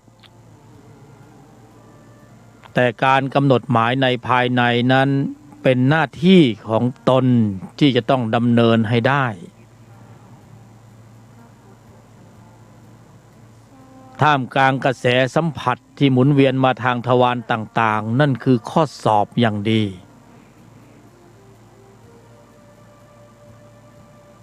เพราะมันอยู่ในกระบวนการของการฝึกความเป็นอาริยะเพราะฉะนั้นเราจะเจอเหตุการณ์กระทบสัมผัสที่เข้ามาทางทวารต่างๆมากมายนั่นแหละคือการฝึกความเป็นอาริยะเจอต่างมากระทางกายทางใจทางหูทางตาจมูกลิ้นกายนั่นแหละเรากำลังอยู่ในกระบวนการของการฝึกความเป็นพระอริยะคือจะต้องถูกความทุกข์คำว่าทุกข์คำเดียวนี่มันน่าจะครอบคลุมนะจะต้องถูกความทุกข์มากระทบกระทั่งกระทุ้งกระเทือนต้องถูกทุกข์กระทบเราจึงจะมีกระบวนการในการแสวงหาความพ้นทุกข์นี่ต้องถูกทุกข์กระทบขยายความอีกส่วนหนึ่งในเรื่องของโยนิโสมนสิการยอมหยุดเย็นนิ่งในไม่โต้ตอบ ซึ่งต้องกระทำไว้ในใจ3หลักการผสมผสานกันเป็นหนึ่งไปในทิศทางเดียวกันเริ่มด้วยการกำหนดหมายสัจจะไม่พูดไม่โกรธไม่เห็นผิดซึ่งเป็นธรรมประยุกต์อุบายวิธีประยุกต์เข้าสู่กระบวนการในการปฏิบัติการเชิงลุกดังนั้นเราจำเป็นต้องใช้อุบายวิธีอย่างนี้ในปฐมกาล1 ส่วนคือไม่พูดไม่โกรธไม่เห็นผิดอีกส่วนหนึ่งเป็นเรื่องของกระบวนการในการปฏิบัติการโยนิโสมนสิการยอมหยุดเย็นนิ่งในไม่โต้ตอบองค์ประกอบในโยนิโสมนสิการยอมหยุดเย็นนี้และพ่วงสุดท้ายด้วยจะต้องเจอข้อสอบคือเสียหน้าเสียราคาเสียผลประโยชน์เสียความรู้สึกให้เรารู้สึกตนไว้ก่อนกระทบสัมผัสมือคือเราจะได้จับหลักไว้ก่อนว่าเราจะต้องเจอเหตุการณ์อะไรเราก็มีหลักไว้ก่อนถ้าเราไม่จับหลักไว้ก่อนเหมือนเรานั่งรถเมล์ในเมืองหลวงเขาก็มีเสามีห่วงให้จับเราก็ไม่จับไอ้คนขับมันก็เบรกแล้วก็เหยียบก็เบรกแล้วก็เหยียบรถมันกระชากเราก็จะเซถลาถ้าเราไม่จับอะไรไว้ก่อนเราจับหลักไว้ก็อย่างนี้แหละคือจะได้เป็นองค์ประกอบให้รู้ว่าจะต้องมีองค์ประกอบอะไรบ้างในการลำดับขับเคลื่อนกำลังแล้วมีผลสะท้อนสู่การกำเนิดกำลังของพละขึ้นมาไม่เป็นวิธีการที่แน่นอนเสมอไปสำหรับการปฏิบัติธรรมเพราะในแนวทางนี้อาจจะไม่จำเป็นต้องไปเหมือนคนอื่นหรือไม่ซ้ำกับผู้อื่นแต่นี่คืออุบายวิธีในการนำตนเข้าสู่ธรรมะเพราะเราศึกษาบัญญัติมาเราก็ต้องมาสู่แนวทางในการปฏิบัติแต่ละคนไม่จำเป็นว่าจะต้องเหมือนกันแต่นี่เรานำเสนอโดยวิธีการโดยเยี่ยงอย่างนี้เพราะเราถือว่าผู้บรรยายก็ถือว่ามันพอใช้ได้ดีในระดับหนึ่งจึงได้นำเสนอ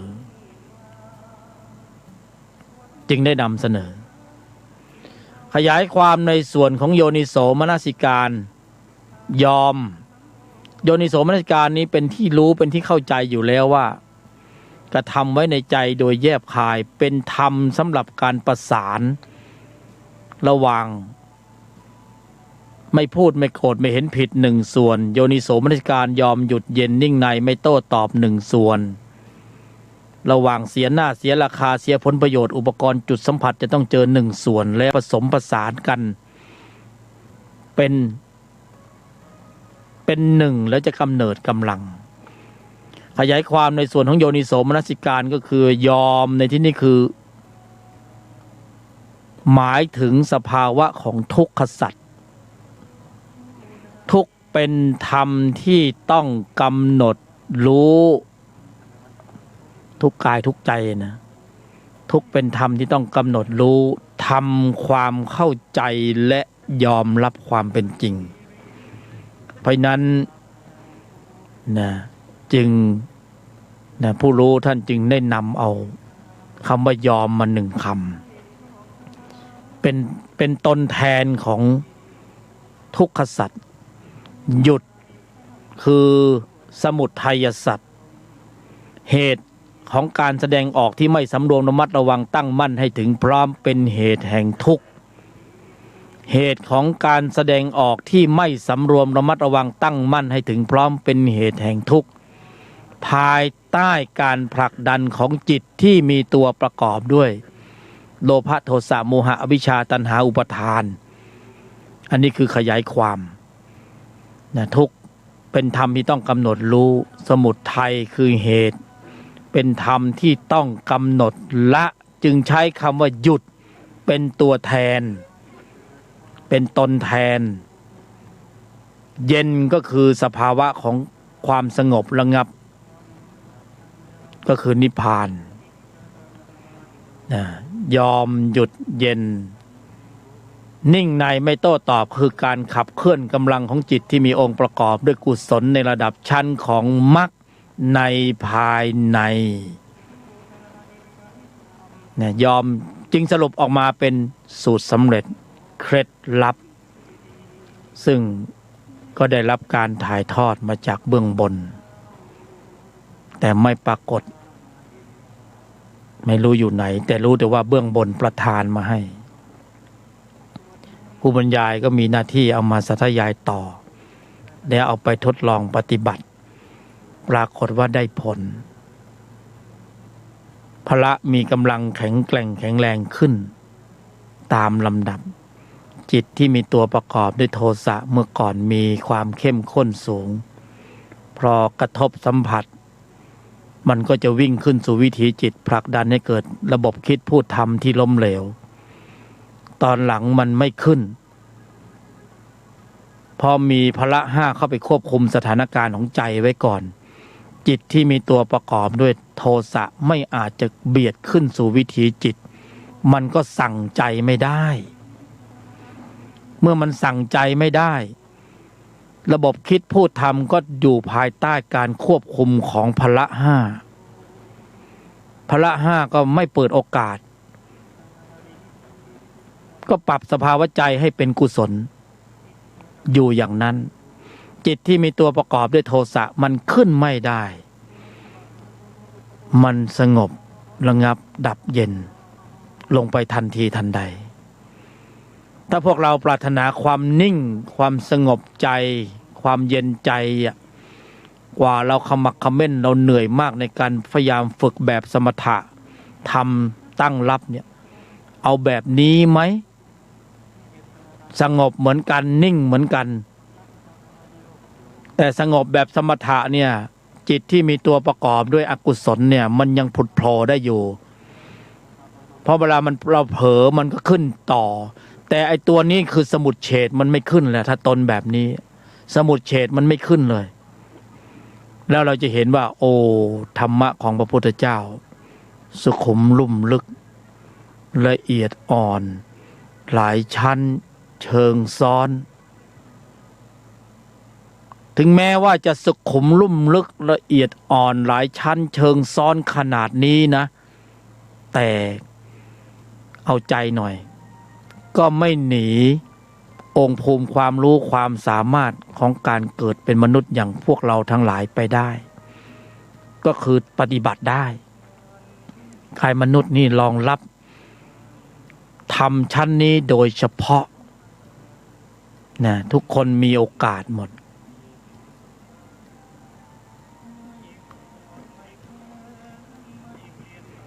ก็คงจะต้องขยายความในโอกาสครั้งต่อไปนะที่จะได้มาพบกันในแนวทางของธุลธรรมนำพ้น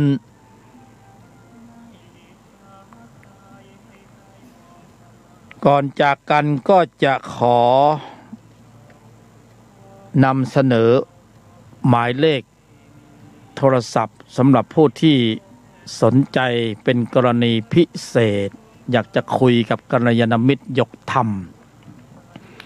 เราเป็นเพื่อนกันแบ่งปันกันนะมีเงินก็แบ่งกันใช้มีทำดีๆใช้ดีทำดี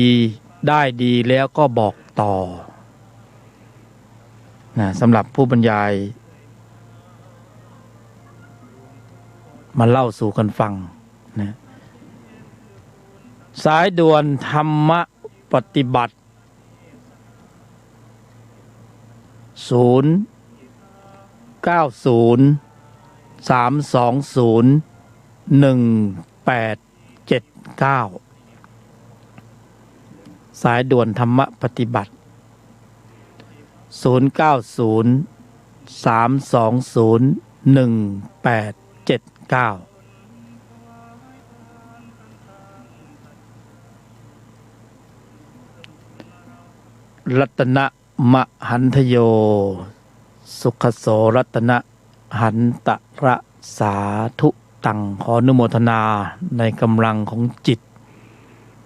ที่มีองค์ประกอบด้วยกุศล นะเป็นอันมากได้เจริญเกิดขึ้นในใจของท่านทั้งหลายนะขออนุโมทนา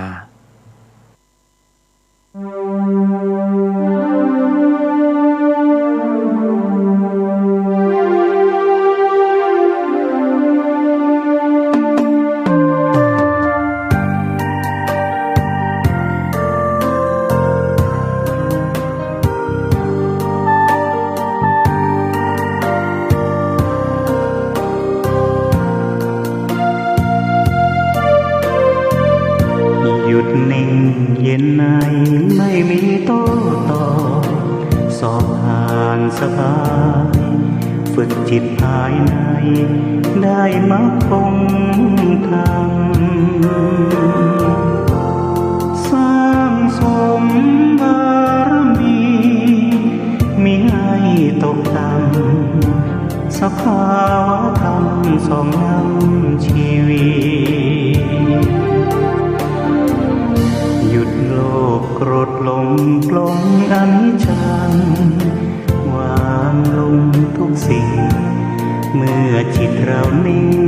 เห็นธรรมทันทีแจ่มแจ้งรู้จริงพร้อมวิหารสี่จุดหมายเรามีอยู่ที่นิพพานทุรธรรมนำพ้นล้นด้วยปัญญายกธรรมเมตตานำพาสื่อสารสัจจะโยนิโสมนสิการองค์โพธิญาณประทานให้เราจับนอกมองในไตรลักษณ์ให้นาวัฏฏะสงสารเวียนว่าอยู่นานพบผ่านแต่เศร้าหลุดพ้นอย่างไรบริหารจิตเอาพระพุทธเจ้าสอนเราเห็นทาง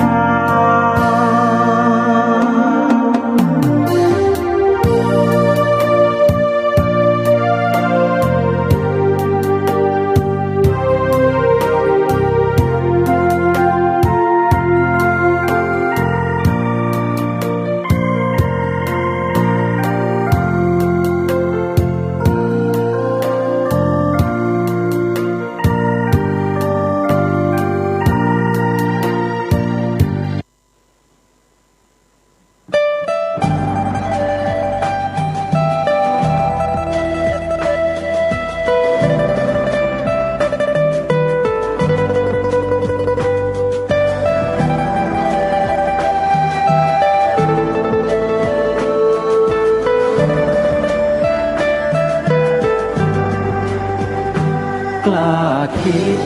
ก็ต้องกล้าทำอย่ากลัวถ้าทำความดีเป็นศึกษาปัญหาให้ทันท่วงที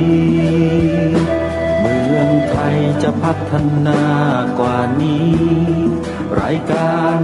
ดีๆคดีโลกคดีธรรม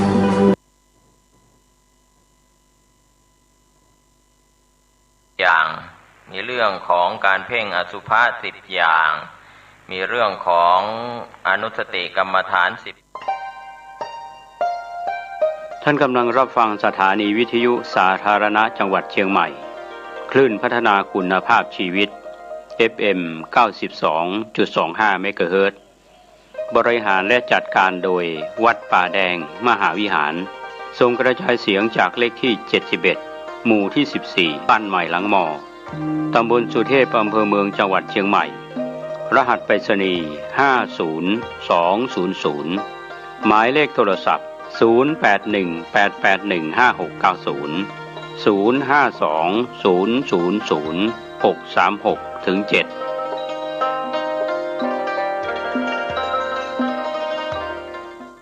ธรรมสาระวันนี้ผมเกษตรเพชรสำริดวิทยากรก็ได้นำเรื่องราวที่ชวนให้ท่านได้ศึกษากันมาโดยตลอดนะครับที่เกี่ยวข้องกับเรื่องของสิ่งที่เราพูดถึงกันในครั้งที่ผ่านมาครับเรื่องของกัลยาณมิตรนะครับที่เราควรจะต้องทำความเข้าใจว่ากัลยาณมิตรมิตรที่ดีนั้นคือใครที่ทำให้เราได้มีโอกาสเข้าถึงการศึกษาธรรมเข้าถึงการปฏิบัติธรรมตามหลักคำสอนในทางพระพุทธศาสนาดังนั้นวันนี้ถ้าเรามองไปถึงคำว่ากัลยาณมิตรตาก็ถือว่าก็นิมิตหมายจากเราจะได้พบใครในการเกิดมาเป็นมนุษย์ได้พบพระพุทธศาสนาในรอบวันรอบเดือนรอบปีในหลายๆเดือนหลายๆปีที่ผ่านมาก็ทุกๆชีวิตนั้นมีกัลยาณมิตรในเบื้องต้นก็คือครูคนแรกก็คือพ่อแม่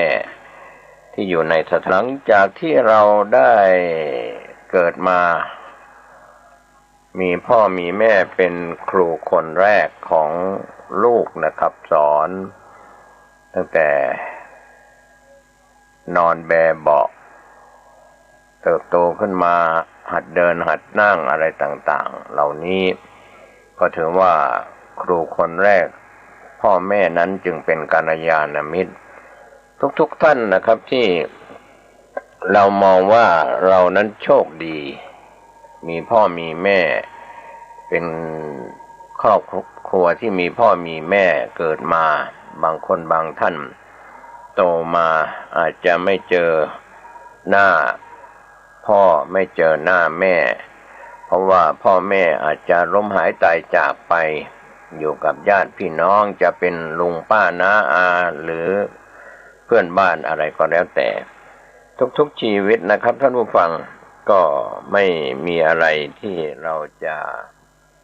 รับรู้รับทราบกันว่าไม่มีอะไรแน่นอน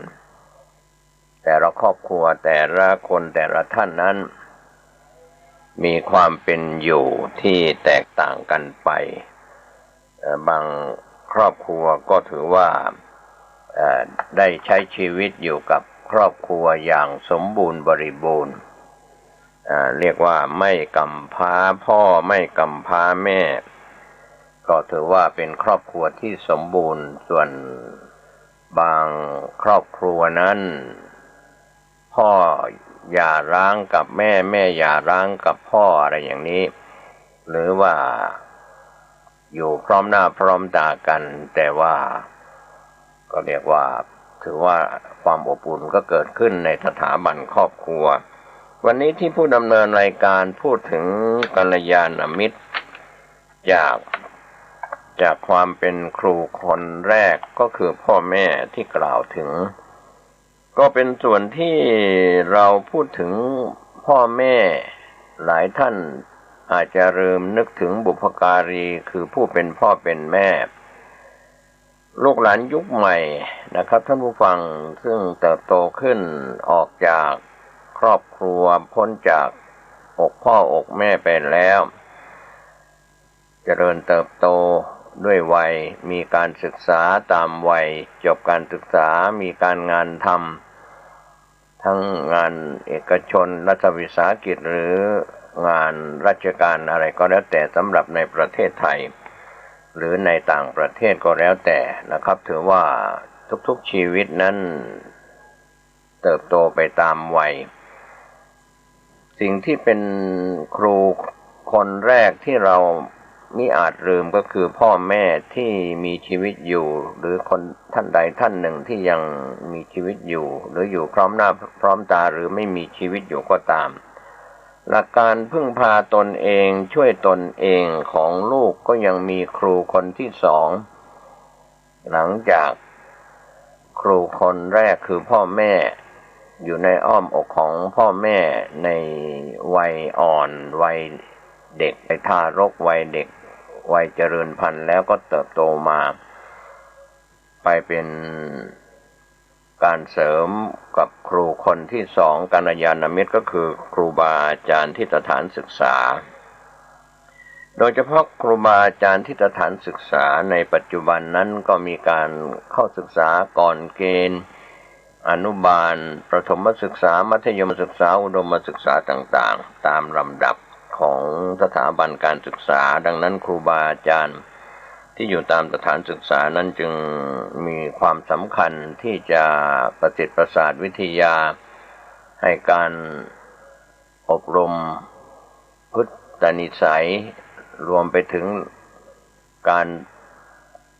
เรียนการสอนต่างๆในโลกยุคใหม่อาจจะมีการเรียนการสอนทางออนไลน์ในยามที่สถานการณ์โควิด -19 เข้ามานะครับก็มีการเรียนทางออนไลน์สอนทางออนไลน์จากครูบาอาจารย์ที่เป็นกัลยาณมิตรก็ถือว่ามีกัลยาณมิตรในชั้นที่สองก็คือสถาบันการศึกษาครูบาอาจารย์ในสถาบันการศึกษาทั้งสถาบันการศึกษาภายในประเทศหรือต่างประเทศก็ตามเมื่อพูดถึงครูบาอาจารย์นั้นเราจึงมีวันครูวันไหว้ครูของนักเรียนนักศึกษาเพื่อให้นักศึกษาได้แสดงออกรำลึกนึกถึงความเป็นครูบาอาจารย์ของครูบาอาจารย์ส่วนครูบาอาจารย์นั้นก็วางตัววางตนให้ลูกศิษย์ลูกหาได้เคารพนับถืออันนี้ก็ถือว่าเป็นครูเป็นกัลยาณมิตรครูบาอาจารย์ในสถานศึกษาเป็นกัลยาณมิตรที่สถานศึกษาเป็นครูลำดับที่สองต่อจากพ่อแม่นะครับท่านผู้ฟังส่วนครูสุดท้ายก็คือศาสนาจารย์อาจารย์ที่สอนศาสนาหมายถึงถ้าเป็นพุทธศาสนาก็เป็นพระภิกษุสามเณรที่เป็นฝ่ายบรรพชิตที่อยู่ตามวัดวารามต่างๆหรือศาสนาจารย์ในต่างศาสนาก็มีศาสนาจารย์ประจำศาสนานั้นๆสอนศาสนิกในศาสนานั้นๆก็ถือว่าเป็นกัลยาณมิตรในสถานศึกษาของต่างศาสนาถือว่าเป็นกัลยาณมิตรชั้นสูงก็คือเป็นครูบาอาจารย์ที่สอนทางด้านศีลธรรมศาสนาไม่ว่าจะเป็นพุทธศาสนาหรือต่างศาสนาก็ตามวันนี้เราได้มีโอกาสเห็นศาสนิกในแต่ละศาสนาได้รับการศึกษาจากศาสนาจารย์อาจารย์ที่สอนศาสนานั้นๆสำหรับวันนี้ผู้ดำเนินรายการก็เน้นในเรื่องของพุทธศาสนาพี่น้องสื่อมวลชนที่ทำหน้าที่รายงานข่าวเสนอข่าวสารก็ดีหรือข่าวต่างๆในสื่อสารทั้งวิทยุกระจายเสียงสื่อสิ่งพิมพ์รวมไปถึงสื่อออนไลน์ในโลกยุคใหม่ก็มีความสำคัญที่จะส่งเสริมการศึกษาเป็นกัลยาณมิตรด้วยถ้าเป็นสื่อที่มีจรรยาบรรณที่ดีมีคุณธรรมที่ดีดังนั้นสื่อมวลชนปัจจุบันจึงสามารถทำหน้าที่ให้ข้อมูลที่เป็นข้อมูลข้อเท็จจริงต่างๆเหตุการณ์ต่างๆเกิดขึ้นชี้นำทั้งสิ่งที่ไม่ดีสื่อมวลชนก็ไปทำลายการศึกษาได้เหมือนกันถ้าไปนำเสนอช่องทางซึ่งสิ่งที่เป็นช่องทางเลวร้ายชี้นำเสนอทางสื่อที่เป็น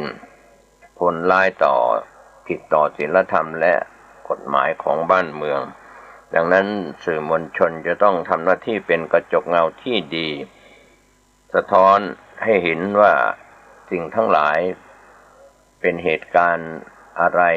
มีคุณธรรมไม่มีคุณธรรมถูกต้องไม่ถูกต้องตามศีลธรรมหรือกฎหมายก็ตามสื่อมวลชนที่ทำหน้าที่กันอยู่ทั้งที่ผ่านมาในอดีตและปัจจุบันและจะมีต่อไปอนาคตนั้นจะต้องให้ข้อศึกษาให้คำแนะนำเหตุการณ์ต่างๆที่เกิดขึ้นในปัจจุบัน ก็มีบทบาทจากสื่อมวลชนที่ทำที่กันอยู่นะครับก็ในเรื่องนี้ก็มีข้อเท็จจริงที่เราได้เห็นจากสื่อสารที่คนทุกระดับรับสื่อสารผ่านช่องทางต่างๆมากมายบริโภคสื่อสารบางท่านก็บริโภคสื่อสารในช่องทางของสื่อออนไลน์มากเกินความจำเป็นจนไม่ได้มีเวลาพักผ่อนอย่างไรก็ตามทั้งสื่อสารมวลชนทุกแขนงสาขานะครับท่านก็ยังมีจรรยาบรรณทำหน้าที่เป็นกระจกเงาของสังคมดุจดังชี้ถูกชี้ผิดชี้นำในทางที่ถูกต้องแล้วก็ตำหนิติเตียนสิ่งที่ทำอะไรที่ไม่ถูกต้องผ่านสื่อที่ที่ตนเองรับผิดชอบอยู่นะครับที่นำเสนออยู่วันนี้สื่อภาคประชาชนก็มีบทบาทถึงแม้ว่าภาคประชาชนจะไม่ได้มีอาชีพที่เป็นสื่อมวลชนโดยอาชีพไม่ว่าจะเป็นนักหนังสือพิมพ์นักวิทยุกระจายเสียงนักทีวีหรืออาชีพการทำสื่อที่จบมาจากสายสื่อก็ตามแต่ปัจจุบันนั้นด้วยความเจริญทางอินเทอร์เน็ตความเร็วสูงทำให้ภาคประชาชนหรือทุกระดับชั้นมีโทรศัพท์มือถือมี iPad มีโน้ตบุ๊กมีคอมพิวเตอร์ใช้อินเทอร์เน็ตความเร็วสูงท่องไปในโลกทั้งภายในประเทศและต่างประเทศได้รับชมภาพแล้วก็เสียงได้ฟังเสียงอะไรต่างๆเพราะฉะนั้นอิทธิพลจากสื่อเหล่านี้นะครับมีบทบาทมากนะครับในเรื่องของสื่อที่เข้ามาทำให้ส่งผลกระทบต่อผู้บริโภคสื่อทั้งส่วนให้คุณประโยชน์ก็มีให้โทษก็มีดังนั้นข้อเท็จจริงที่เราสามารถรับรู้รับทราบได้จากคำว่าสื่อที่มีข่าวจริงข่าวเท็จข่าวปลอมอะไรต่างๆผู้บริโภคสื่อจะต้องมากลั่นกรองในการรับสื่อสารมวลชนที่เราใช้ศัพท์แบบธรรมะหรือแบบคนทั่วไปว่าวิจารณญาณก็คือต้องทำความเข้าใจรู้เท่าทันสื่อดังนั้นวันนี้การบริโภคสื่อของทุกระดับในประเทศต่างประเทศนั้นก็ถือว่าเป็นความเจริญก้าวไกลในโลกาภิวัตน์ในการเจริญของโลกอย่างหลีกเลี่ยงไม่ได้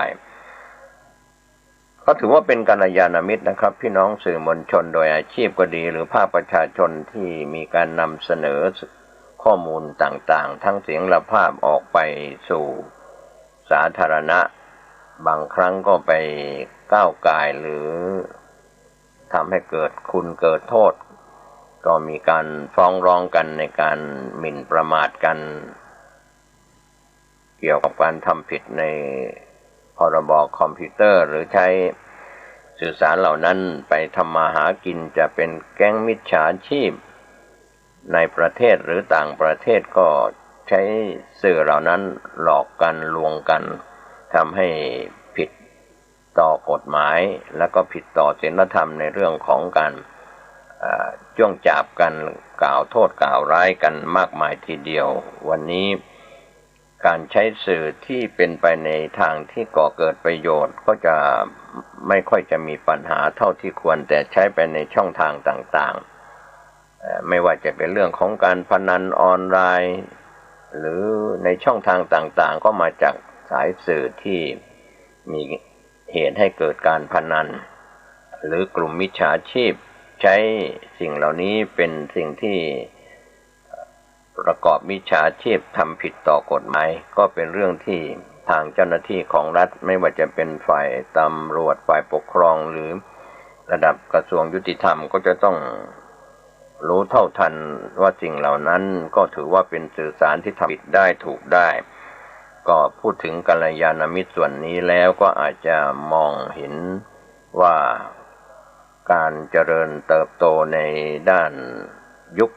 ของ ของวิทยาศาสตร์หรือยุคของอินเทอร์เน็ตยุคของโลกาภิวัตน์ต่างๆก็ทำให้เราจะต้องปรับตัวปรับให้เข้ากับสถานการณ์ใช้สื่อเหล่านั้นให้ก่อเกิดประโยชน์เป็นกัลยาณมิตรให้มากที่สุดเท่าที่จะมากได้หลายท่านวันนี้ก็มีสื่ออยู่ในมือมีเพื่อนมีกลุ่มไม่ว่าจะเป็น LINE เป็น Facebook หรือ YouTube หรือในกลุ่มของสื่อต่างๆ Twitter ก็ดี Instagram ก็ตามอะไรต่างๆมากมายในช่องทางต่างๆแต่ละประเทศก็มีช่องทางในการสื่อสารเข้าหากันก็ถือว่าเป็นสิ่งที่ดีเรามองในแง่ทำให้เกิดคุณประโยชน์ในการสื่อสารกันได้อย่างรวดเร็วและก็สามารถตรวจสอบได้อย่างทันท่วงทีและก็ทันต่อเหตุการณ์แต่ในเรื่องของศีลธรรมด้านจิตใจวันนี้ที่พูดถึงครูบาอาจารย์ที่เป็นกัลยาณมิตรก็คือวิปัสสนาจารย์อาจารย์ผู้สอนธรรมสอนวิปัสสนาทั้งบรรพชิตและฆราวาสเราร่วมด้วยช่วยกันนั้นก็ถือว่าเป็นกัลยาณมิตรที่เราจะนำไปสู่การเจริญพระกรรมฐานทั้งสมถกรรมฐานและวิปัสสนากรรมฐานนั้นก็ถือว่าเป็นครูเป็นอาจารย์ที่เป็นกัลยาณมิตรที่สำคัญจะต้องแสวงหาอาจารย์ผู้สอนพระกรรมฐานถ้าเราจะปฏิบัติวิปัสสนากรรมฐานหรือจะปฏิบัติสมถกรรมฐานผสมผสานกันก็ถือว่าการปฏิบัติธรรมก็ไปมุ่งเน้นด้านจิตภาวนาเป็นเรื่องส่วนตัวส่วนตนแต่ว่าจะต้องมีกัลยาณมิตรก็คือวิปัสสนาจารย์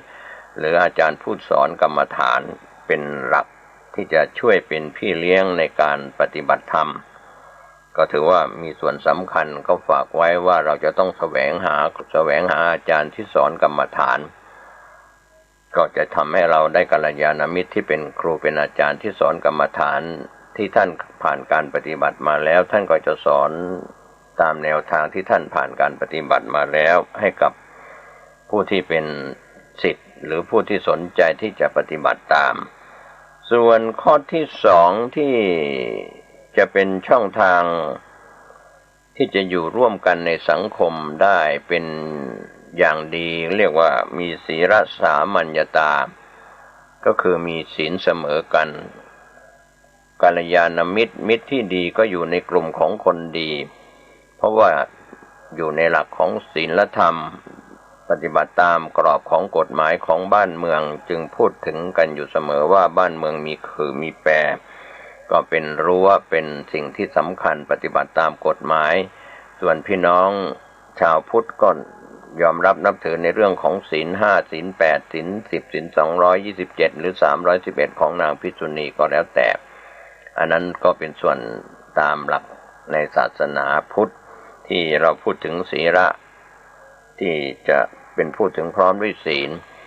ตามเพศก็คือถ้าเป็นอุดมเพศก็ได้แก่นักบวชที่เป็นพระภิกษุเป็นสามเณรในปัจจุบันนะครับที่เป็นอุดมเพศ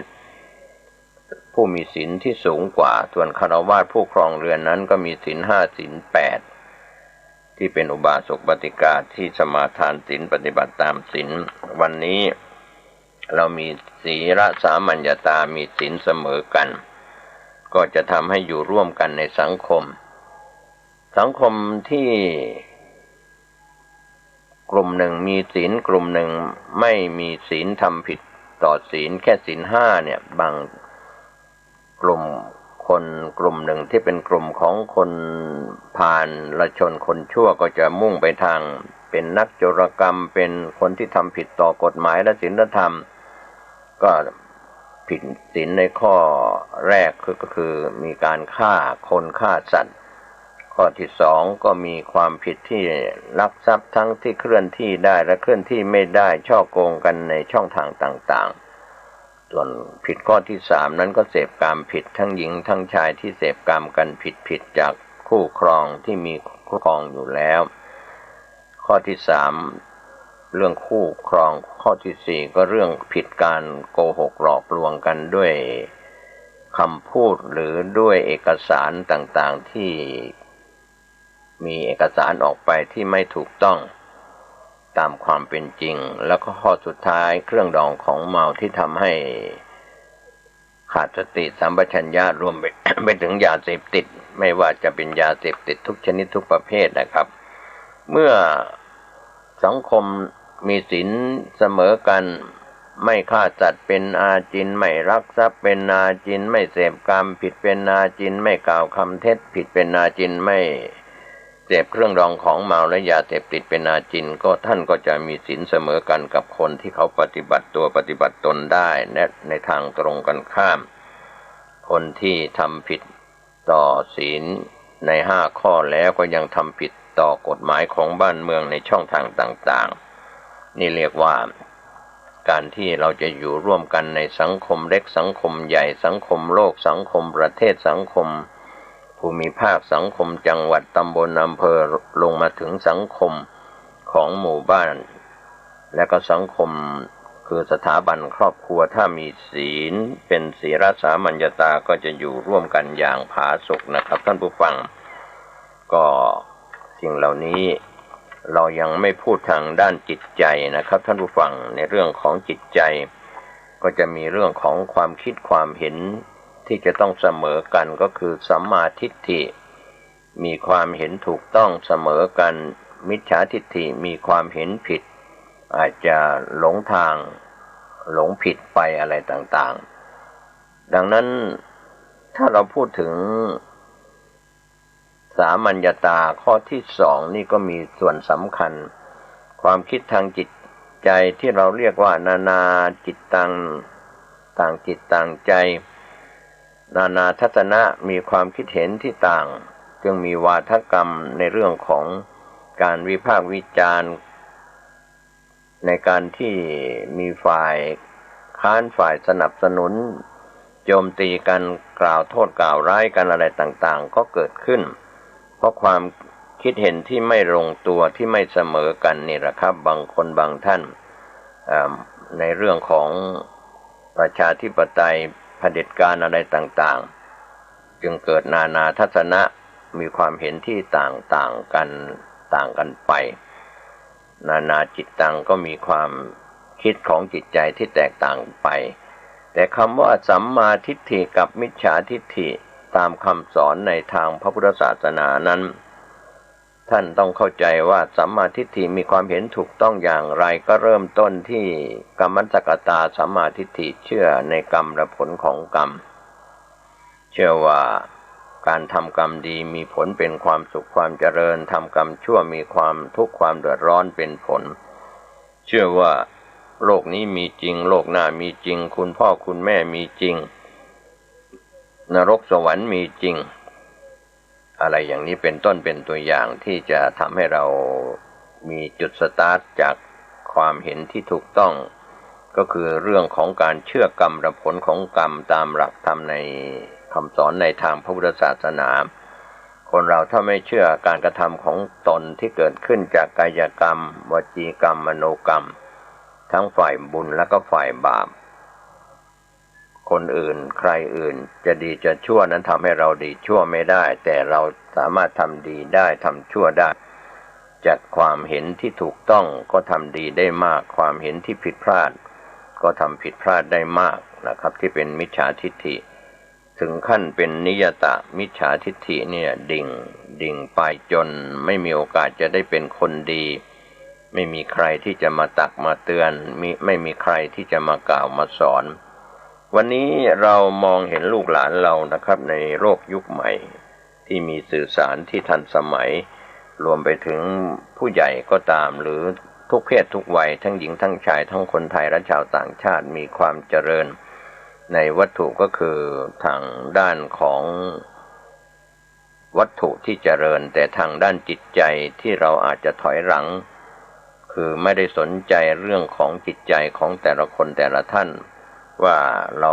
มีความคิดเห็นอย่างไรถูกต้องไม่ถูกต้องจะเข้ากับคนในสังคมได้มากน้อยเพียงใดแค่ไหนดังนั้นสถาบันที่เรายกย่องเชิดชูกันในประเทศไทยก็คือสถาบันชาติสถาบันศาสนาและสถาบันพระมหากษัตริย์ ถือว่า3สถาบันนี้เป็นเสาหลักจากยุคอดีตจนถึงปัจจุบันและก็จะมีต่อไปในอนาคตแต่ในต่างประเทศหรือนานาชาตินั้นก็แล้วแต่ประเทศแล้วแต่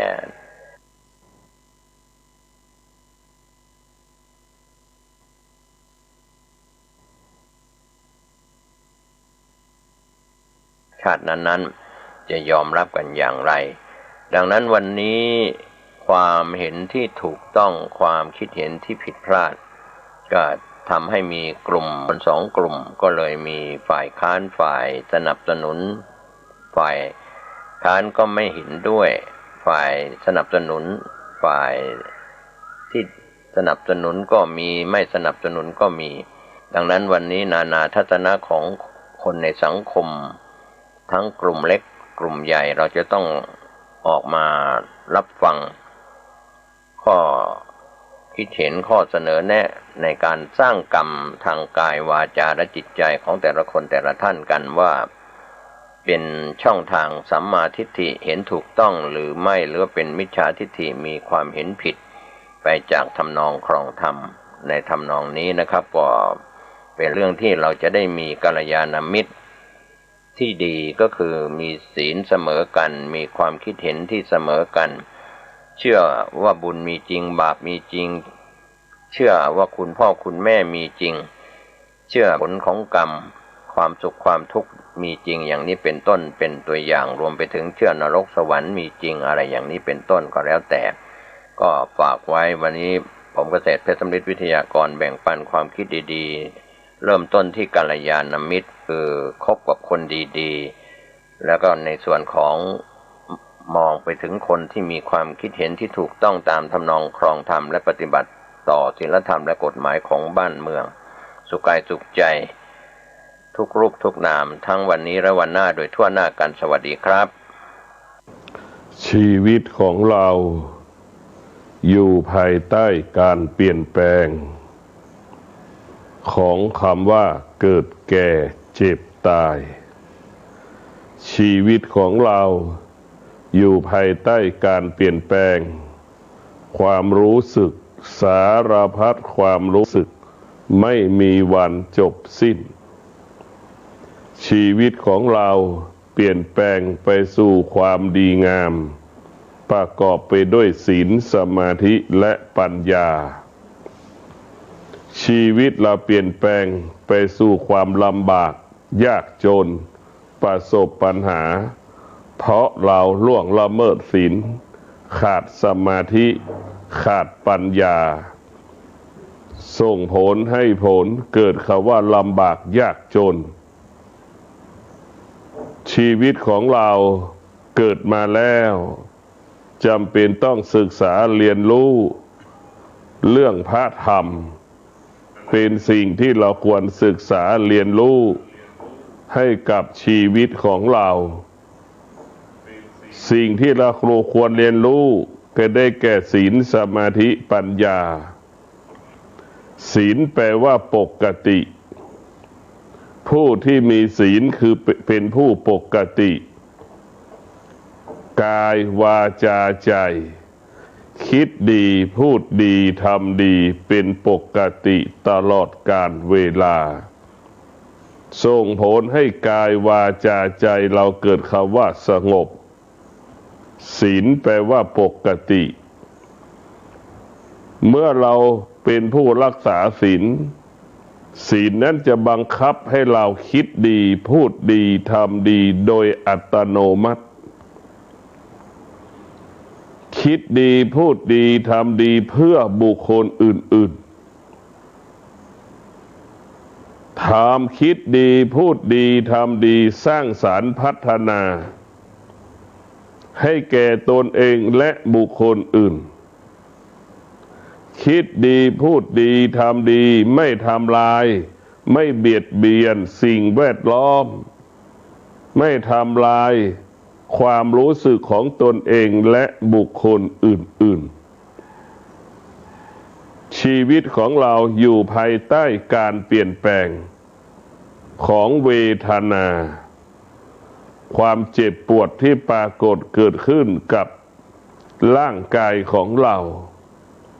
ชีวิตของเราอยู่ภายใต้การเปลี่ยนแปลงของคำว่าความทุกข์และความสุขเมื่อเรารู้ว่าสิ่งที่เปลี่ยนแปลงบ่อนทำลายชีวิตของเราบ่อนทำลายกายวาจาใจของเราทำให้กายวาจาใจของเราไม่สงบส่งผลให้ดวงจิตเราสะเทือนและหวั่นไหวตลอดกาลเวลาเราต้องมีสติสัมปชัญญะมากำกับมากำหนดมาควบคุมการเปลี่ยนแปลงชีวิตการพัฒนาชีวิตของเราก็จะเปลี่ยนแปลงไปสู่ความดีงามตลอดกาลเวลาเราคิดเวลาเราพูดเวลาเรากระทำเกิดคำว่าสำลิดผลสมปรารถนาดั่งใจเราปรารถนาทุกประการหากเราขาดสติสัมปชัญญะเวลาเราคิดเวลาเราพูดเวลาเรากระทำก็ผิดพลาดไม่เป็นไปตามเป้าหมายไม่เป็นไปตามวัตถุประสงค์ไม่เป็นไปตามที่เราต้องการและปรารถนาส่งผลเกิดผลให้กายวาจาใจเรานั้นประสบแต่คำว่าความทุกข์เมื่อเรามีสติสัมปชัญญะเป็นบ่อเกิดแห่งความสุขหากเราขาดสติสัมปชัญญะเป็นเหตุให้เกิดความทุกข์เมื่อเรามีสติสัมปชัญญะเรารู้สึกตัวความคิดของเราคำพูดของเราการกระทำของเราอยู่ในคูณของศีลสมาธิปัญญา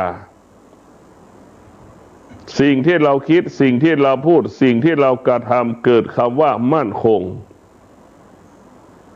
สิ่งที่เราคิดสิ่งที่เราพูดสิ่งที่เรากระทำประกอบไปด้วยศีลสมาธิปัญญาผีก็ยอมรับเทวดาก็ยอมรับมนุษย์หญิงชายก็ยอมรับเพราะฉะนั้นชีวิตของเราอยู่ภายใต้การเปลี่ยนแปลงตลอดกาลเวลาเพราะเราขาดปัญญาเมื่อเราขาดปัญญาเราชีวิตของเราก็อยู่ภายใต้การเปลี่ยนแปลงอารมณ์ความรู้สึกพอใจไม่พอใจสิ่งที่พึงปรารถนาไม่พึงปรารถนาเกิดการเปลี่ยนแปลงส่งผลให้ผลเกิดคำว่าความทุกข์ทำให้สภาวะจิตเราเศร้าหมองทำให้สภาวะจิตเราไม่สบายกายไม่สบายใจเพราะฉะนั้นพวกเราทั้งหลายเราต้องเจริญสติสัมปชัญญะทุกขณะลมหายใจเราจะต้องมีสติสัมปชัญญะกำกับกำหนดควบคุมกายวาจาใจของเราอยู่ในคูณแห่งศีลสมาธิปัญญาความดีงามความงอกงามก็เกิดขึ้นกับกายวาจาใจเรายามใดเราคิดยามใดเราพูดยามใดได้กระทำเป็นความจริงทุกประการความจริงที่เราพูดความจริงที่เราคิดความจริงที่เรากระทำผู้ที่ได้รับฟังแล้วก็มีความสุขเพราะความจริงคือความสุขความไม่เป็นจริงคือความทุกข์ความเป็นจริงทุกคนต้องการและปรารถนาความไม่เป็นจริงไม่มีใครปรารถนาไม่มีใครต้องการมันเป็นเช่นนี้แบบนี้เสมอเหมือนกันหมดชีวิตของเราเมื่อเราศึกษาเรียนรู้พระธรรมเป็นสิ่งที่พระพุทธเจ้าค้นพบแล้วเราก็นำเอาสิ่งที่พระพุทธเจ้าค้นพบได้แก่ศีลสมาธิปัญญามากำกับมากำหนดมาควบคุมการเปลี่ยนแปลงชีวิตของเรา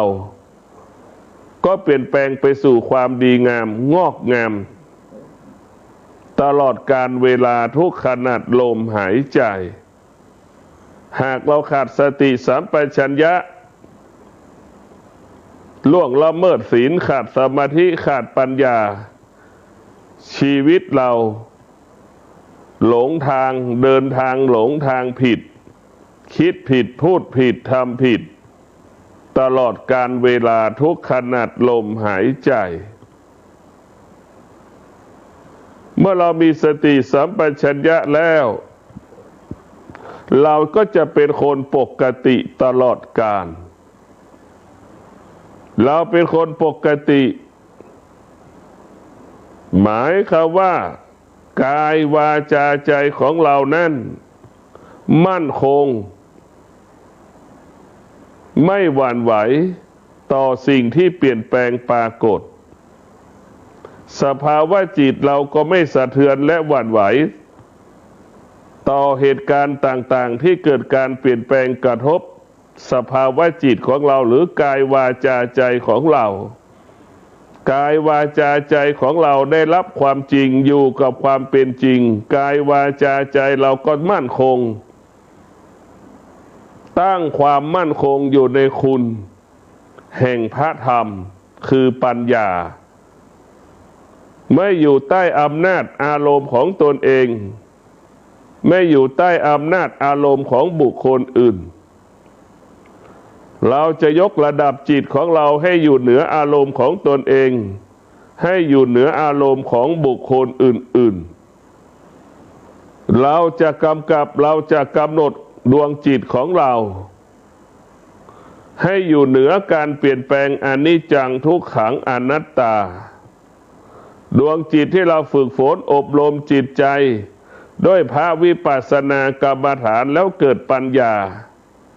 จึงได้รู้ว่าอนิจจังทุกขังอนัตตานั้นมันเปลี่ยนแปลงเกิดขึ้นตั้งอยู่ดับไปดังเช่นความรู้สึกที่เราไม่พอใจเรียกว่าความทุกข์มันเกิดขึ้นซ้ำๆซากๆที่สุดมันก็เกิดการเปลี่ยนแปลงแปรสภาพไปตามกาลเวลาความรู้สึกที่เรารู้สึกเรียกว่าความสุขมันเกิดขึ้นซ้ำๆซากๆที่สุดมันก็เกิดการเปลี่ยนแปลงเกิดขึ้นตั้งอยู่ดับไปดวงจิตที่งอกงามด้วยปัญญาอยู่เหนือการเปลี่ยนแปลงของความสุขความทุกข์ที่ปรากฏรู้ว่าความสุขความทุกข์ไม่ใช่ความจริงไม่ใช่ความเป็นจริงรู้ว่าความสุขความทุกข์ก็คือมารคือกิเลสคอยบ่อนทำลายหรือส่งเสริมให้เราหลงไหลหรือให้เราเกลียดชังซึ่งกันและกันเมื่อเรารู้แล้วว่าอนิจจังทุกขังอนัตตานั้นเราไปยึดมั่นถือมั่นที่ไม่สิ่งที่ไม่ใช่พระธรรมมันก็จะนำมาซึ่งความทุกข์นำมาซึ่งความหายนะนำมาซึ่งปัญหาเพราะมันยึดมั่นถือมั่นสิ่งมีชีวิตได้แก่ร่างกายของเราสิ่งที่ไม่มีชีวิตคือความรู้สึกของเราเรายึดมั่นความรู้สึกของเรากี่ร้อยครั้งเราก็เสียใจมาตลอดเวลาดังที่ทุกคนสัมผัสรู้สึกได้เรายึดมั่นความคิดคำพูดการกระทำของเราก็ทำให้เราทุกข์ใจเสียใจไม่สบายใจเพราะความคิดของเราคำพูดของเรามันเป็นอนิจจังเป็นทุกขังเป็นอนัตตามันไม่มีตัวมันไม่มีตนเราไปมโนเราไปปรุงแต่งแล้วก็ไปยึดมั่นถือมั่นสิ่งที่เราปรุงแต่งเอาสิ่งที่ปรุงแต่งมาเป็นความจริงของชีวิตชีวิตเราจึงพบแต่คำว่าความทุกข์ความเศร้าใจความเสียใจความไม่สบายใจตลอดเวลาทุกขณะลมหายใจชีวิตของเราเมื่อเรารู้ว่าการเปลี่ยนแปลงนั้นส่วนมากการเปลี่ยนแปลงที่มันปรากฏกับชีวิตของเรา90 ครั้งเนี่ยล้วนเป็นความทุกข์ทั้งสิ้นล้วนเป็นของกิเลสทั้งสิ้นการเปลี่ยนแปลงชีวิตของเราไปสู่ความดีงามเนี่ยมันมีแค่10 ครั้งเพราะฉะนั้นพวกเราทั้งหลาย เราจะเป็นต้องมีสติสัมปชัญญะกลับมาสนใจใส่ใจการรักษาศีล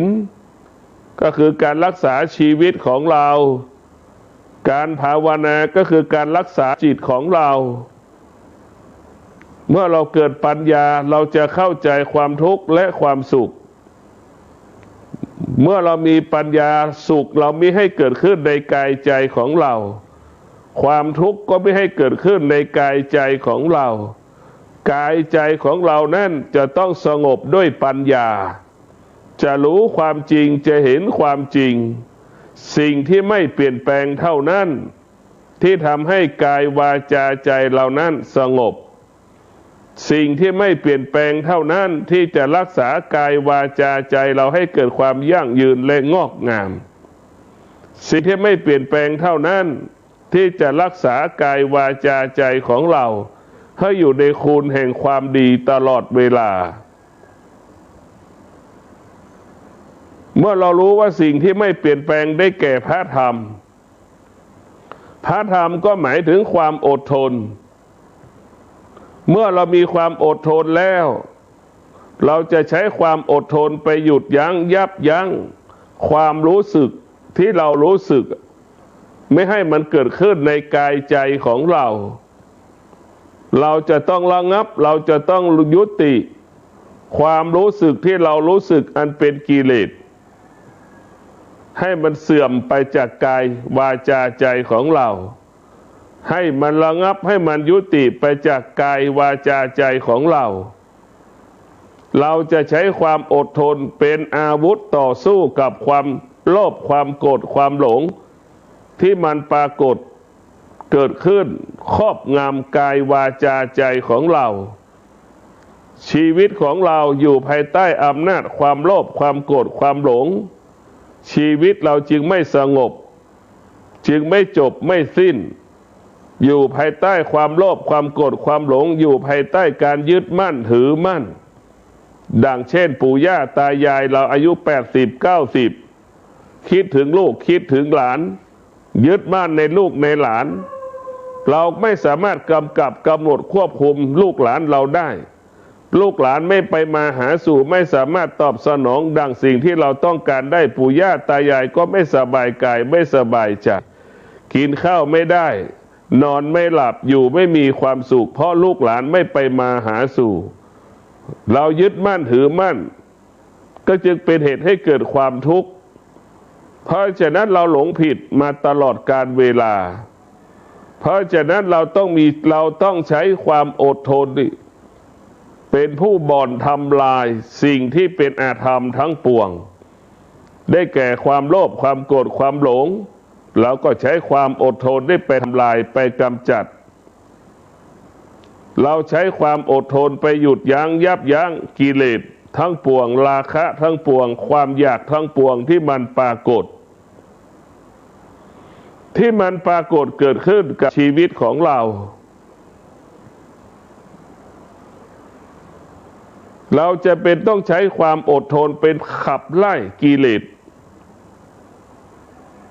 สนั้นมันมีพลังมากมันมีอานุภาพมากหากเรามีสติสัมปชัญญะแล้วเรามีความอดทนเราถึงจะชนะกิเลสหากเราขาดสติสัมปชัญญะขาดความอดทนเราก็พ่ายแพ้กิเลสตัณหาราคะความอยากนั้นจะเกาะติดกินกายใจของเรากายวาจาใจของเราร่างกายของเราจึงเป็นที่อยู่ของกิเลสทั้งสิ้นจริงๆแล้วร่างกายของเรามันต้องเป็นที่อยู่ของพระธรรมแต่ทุกวันนี้ 99% กายวาจาใจของเราเป็นที่อยู่ของกิเลสอยู่ที่ตากิเลสมันก็อยู่ที่หูกิเลสมันอยู่ที่จมูกกิเลสมันก็อยู่ที่ปากกิเลสมันก็อยู่ที่ลิ้นของเราสัมผัสได้ว่าอายตนะภายนอกอายตนะภายในอวัยวะของเรานั้นล้วนเป็นที่อยู่ของกิเลสทั้งสิ้นเราจะสัมผัสรู้สึกได้เวลาเรานั่งสมาธิ กายของเราวาจาของเราใจของเรามันไม่สงบมันเกิดอาการสะเทือนและหวั่นไหวทำให้กายวาจาใจเราไม่สงบตลอดกาลเวลาคนจำนวนมากไม่เท่าทานกิเลสที่อยู่ในร่างกายของเราจึงเริ่มนั่งสมาธิเป็น10 ครั้งก็ไม่สำเร็จเพราะเราขาดความอดทนเมื่อเรารู้แล้วว่าร่างกายของเราเป็นที่อยู่ของกิเลสมันกลัวที่สุดคือกลัวพระธรรมกิเลสมันจะพระธรรมจึงเป็นผู้ฆ่ากิเลสพระธรรมก็เป็นนักล่าฆ่ากิเลสมันจึงกลัวพระธรรมมันจึงไม่อยากให้เรานั่งสมาธิมันจึงไม่อยากให้เราไหว้พระสวดมนต์มันรู้ว่าเราไหว้พระสวดมนต์เมื่อไหร่กิเลสมันจะอยู่ไม่ได้กิเลสมันก็เหมือนมดเหมือนเราเอาไฟไปเผามันก็จะแตกตื่นจิตกิเลสทั้งหลายมันก็กลัวตายที่สุดกิเลสทั้งหลายนี่มันกลัวตายที่สุดถ้าเราพิจารณามันขี้กลัวที่สุดแต่เราขาดปัญญาพิจารณากิเลสเมื่อเรามีปัญญาแล้วเราพิจารณาว่ากิเลสเป็นผู้บ่อนทำลายการปฏิบัติธรรมของเราราคะทั้งหลายเป็นผู้บ่อนทำลายจิตใจของเราความอยากทั้งหลายก็เป็นผู้ทำลายดวงจิตของเราเพราะฉะนั้นพวกเราทั้งหลายตั้งแต่เราเกิดมาจนถึงปัจจุบันนี้เวลานี้กิเลสตัณหาราคะความอยากทั้งหลายนี่เป็นผู้เบียดเบียนเราตลอดเวลาทำลายเราตลอดเวลาเราจะต้องกลับมาสนใจใส่ใจการเจริญภาวนาด้วยพระวิปัสสนากรรมฐานให้เรารู้แจ้งรู้จริงรู้ความจริงเห็นความจริงได้แก่พระธรรมเห็นว่าสิ่งที่ไม่เปลี่ยนแปลงนั้นเป็นสิ่งอันประเสริฐที่สุดของชีวิตเราจะต้องรีบเดินเราจะต้องเดินทางรีบเดินทางไปสู่จุดหมายเป้าหมายพื้นที่ที่อยู่แล้วไม่เปลี่ยนแปลงเรียกว่าโลกุตระทุกวันนี้เราอยู่พื้นที่ที่อยู่แล้วเกิดการเปลี่ยนแปลงเราเรียกว่าโลกียะมันอยู่แล้วมันเกิดการเปลี่ยนแปลงตลอดเวลาเพราะฉะนั้นพวกเราต้องรีบบำเพ็ญเพียรภาวนาไปสู่สถานที่อยู่แล้วไม่มีการเปลี่ยนแปลงที่เราเรียกว่าโลกุตระเป็นหลักชัยของเราจะต้องมีสติสัมปชัญญะวันนี้เราจะไม่โมโหวันนี้เราจะไม่หงุดหงิดวันนี้เราจะกำความโลภความโกรธความหลงโมโหหงุดหงิดออกไปจากกายวาจาใจของเราพิจารณาแบบนี้ทุกวันเราจะพิจารณาสิ่งที่เราพอใจสิ่งที่เราไม่พอใจที่มันปรากฏขึ้นกับชีวิตเราทุกวันเราจะต้องระงับเราจะต้องยุติเราจะต้องทำลายมันไม่ให้มันเกิดขึ้นเมื่อเราพิจารณาอย่างนี้แล้วเราก็แก้ไขปรับปรุงเปลี่ยนแปลงเหมือนเราเอาขยะที่อยู่ในบ้านมันเป็นกองเนี่ยขยะมันเต็มบ้านเราก็พิจารณาทุกวันเอาขยะนั้นไปทิ้งนอกบ้านให้หมดเผามันให้หมดเราพิจารณาทุกวันเราจะไม่ให้ความสุขเกิดขึ้นในกายใจของเราจะต้องทำลายความสุขความทุกข์เราจะต้องระงับยุติความสุขความทุกข์ไม่ให้เกิดขึ้นในกายวาจาใจของเราให้ได้เราก็เมื่อเรารู้ว่าความสุขความทุกข์ก็เหมือนขยะที่อยู่ในกายใจของเราแล้วก็ไปเผาเอาไปทิ้งจนถึงที่สุดความสุขความทุกข์ก็ไม่ปรากฏเกิดขึ้น ความเจ็บปวดของเวทนาที่มันปรากฏขึ้นในร่างกายของเราก็มีสติสัมปชัญญะกำหนดมันได้ควบคุมมันได้แล้วเราก็เข้าใจว่ามันเจ็บปวดมันเป็นปกติของมันก็เป็นขนาดหนึ่งเวลาหนึ่งเท่านั้นเมื่อเรารู้ว่ามันเจ็บเราก็รู้ว่ามันเจ็บเท่านั้น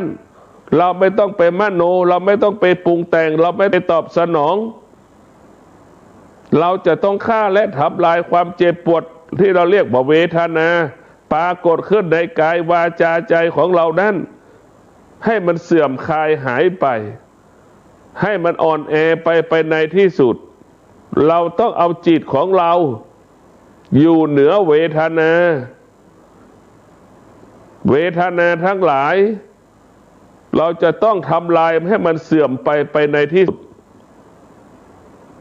เราจะต้องมีสติสัมปชัญญะอยู่กับคำว่าเกิดแก่เจ็บตายให้ได้ดวงจิตของเราจะไม่สะเทือนไม่หวั่นไหวเมื่อความแก่ความเจ็บความตายจะปรากฏเกิดขึ้นเราจะต้องอยู่กับความแก่ความเจ็บความตายให้ได้เราจะต้องคิดพิจารณาว่าความแก่ความเจ็บความตายนั้นเป็นบิดาของเราเป็นมารดาของเราเป็นสามีของเราเป็นลูกของเราเป็นภรรยาของเราลูกของเราถ้าเราคิดได้เช่นนี้เราก็อยู่กับมันได้อย่างเป็นปกติ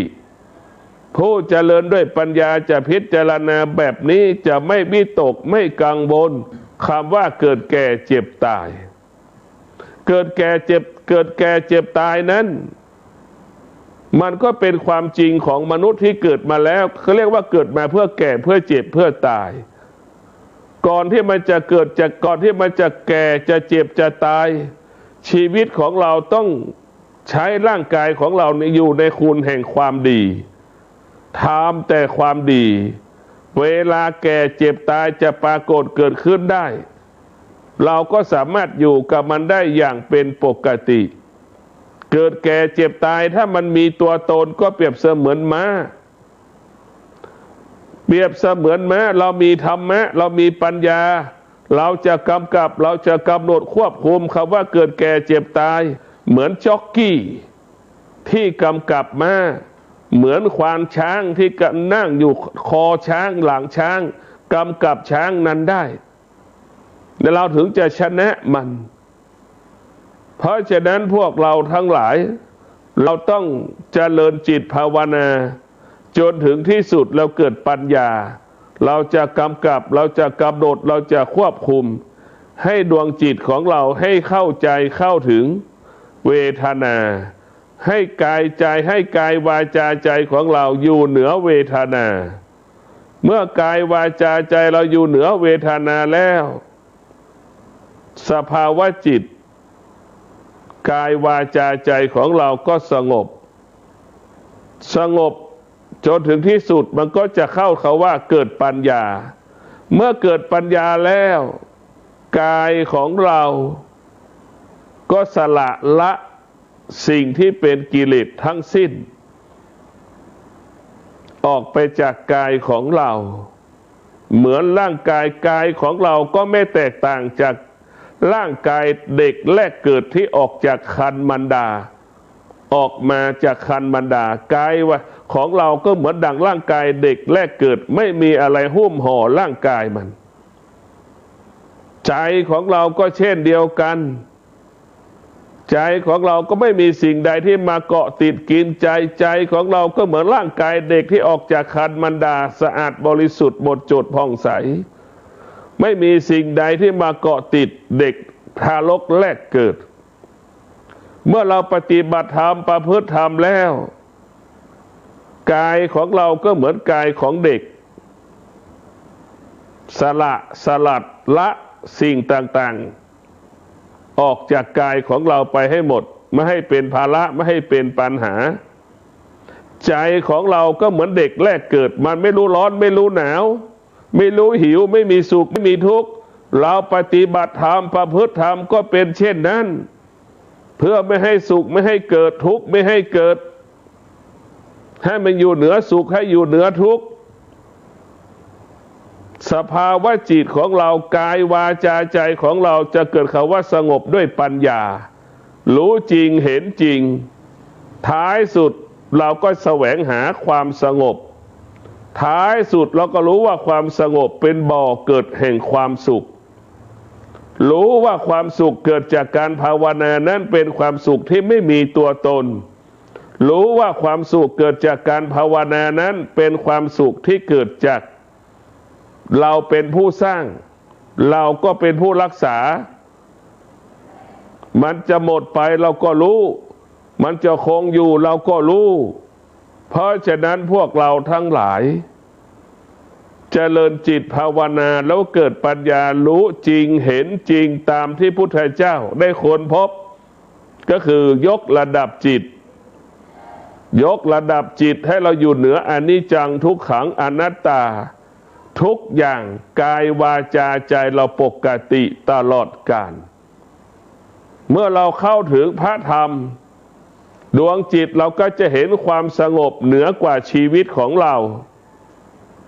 ดวงจิตเราก็จะเห็นท่านสงบนิ่งด้วยปัญญาเหมือนดั่งก้อนหินก้อนหนึ่งเหมือนดั่งหน้าผาที่ถูกกระแสลมพัดค้างแล้วค้างเล่าถูกแสงแดดเผาค้างแล้วค้างเล่าถูกน้ำฝนแซะเซาะหน้าผาก็ไม่สามารถสะเทือนและหวั่นไหวได้ผู้ที่เจริญจิตภาวนาถึงที่สุดกายวาจาใจสงบเหมือนดั่งก้อนหินเหมือนดั่งหน้าผาฉันนั้นจึงขอผู้ชมผู้ฟังธรรมะวัดดอนจันทร์มีสติสัมปชัญญะให้รู้สึกตัวว่าการเปลี่ยนแปลงเป็นผู้บ่อนทำลายชีวิตเราจะยกระดับจิตของเราให้อยู่เหนือการเปลี่ยนแปลงจะยกระดับจิตของเราไปอยู่ที่อยู่แล้วไม่มีการเปลี่ยนแปลงที่เรียกว่าโลกุตระขอเจริญพรรายการปกิณกะแห่งธรรมะณ ทางสถานีวิทยุแห่งนี้ในวันและเวลาเดียวกันนี้ตัวเจ้าว่าน้องตองหางดงจังหวัดเชียงใหม่ก็จะได้นำเอาธรรมะแบบปกิณกะแบบเหตุการณ์ปัจจุบันที่ประสบได้พบได้ปะได้หูได้หันได้โจทนาซึ่งกันและกันมาสาธยายมาอู้มาจ่าแก่ญาติแก่โยมท่านทั้งหลายได้รับฟังกันก่อนอื่นนั้นเรามาไหว้พระสวดมนต์เอาพระรัตนตรัยเป็นสรณะที่พึ่งขอให้ญาติโยมทุกท่านทุกคนนั้นตั้งอกตั้งใจทำจิตให้เป็นสมาธิโดยมีสติควบคุมอยู่ตลอดเวลาเอาว่าพร้อมกันเนอะระหังสัมมาสัมพุทโธภควาพุทธังภวันตังอภิวาเทมิกราบพระพุทธสวากขาโตภควตาธัมโมธัมมังนัมมัสสามิกราบพระธรรมสุปฏิปันโนภควโตสาวกสังโฆสังฆังนะมามิกราบพระสงฆ์ต่อไปก็สวดบทนมัสการพร้อมกันนะโมตัสสะภะคะวะโตอะระหะโตสัมมาสัมพุทธัสสะนะโมตัสสะภะคะวะโตอะระหะโตสัมมาสัมพุทธัสสะนะโมตัสสะภะคะวะโตอะระหะโต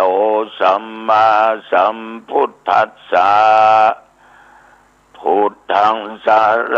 นังคัจฉามิธัมมังสาร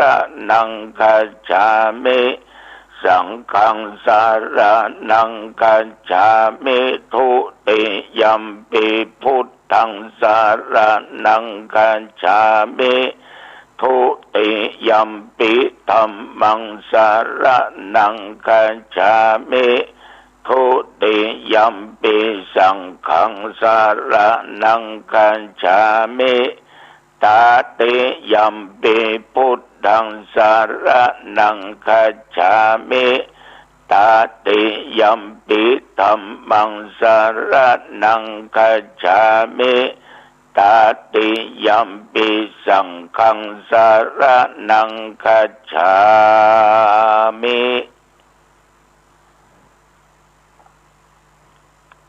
พ่อแม่พี่น้องศรัทธาท่านผู้ฟังทุกท่านตนอาตมาก็ต้องขออนุโมทนาขอบใจต่อญาติต่อโยมทุกท่านทุกคนที่ติดตามฟังรายการธรรมะตะกินกะเป็นประจำขออนุโมทนาขอบใจต่อทางท่านหัวหน้าสถานีวิทยุและคุณโยมเจ้าหน้าที่ทุกท่านทุกคนที่ได้อำนวยความสะดวกถ่ายทอดเสียงธรรมะเหล่านี้แก่ญาติแก่โยมที่เป็นสนใจกันที่อยู่ทางบ้านทางจองได้รับฟังกันต้องขอขอบใจเป็นอย่างมากก็ขอคุณแห่งพระรัตนตรัยคือพระพุทธพระธรรมพระสงฆ์บุญกุศลต่างๆนั้นจงดลบันดาลโดยญาติโยมท่านผู้ฟังและคุณโยมเจ้าหน้าที่ทุกท่านทุกคนนั้นประสบแต่ความสุขความเจริญในตำแหน่งหน้าที่กิจการงานเจริญในการค้าการขายเจริญในศีลสมาธิและปัญญาทุกคนจงเจริญโดยอายุวรรณะสุขภละยิ่งขึ้นไป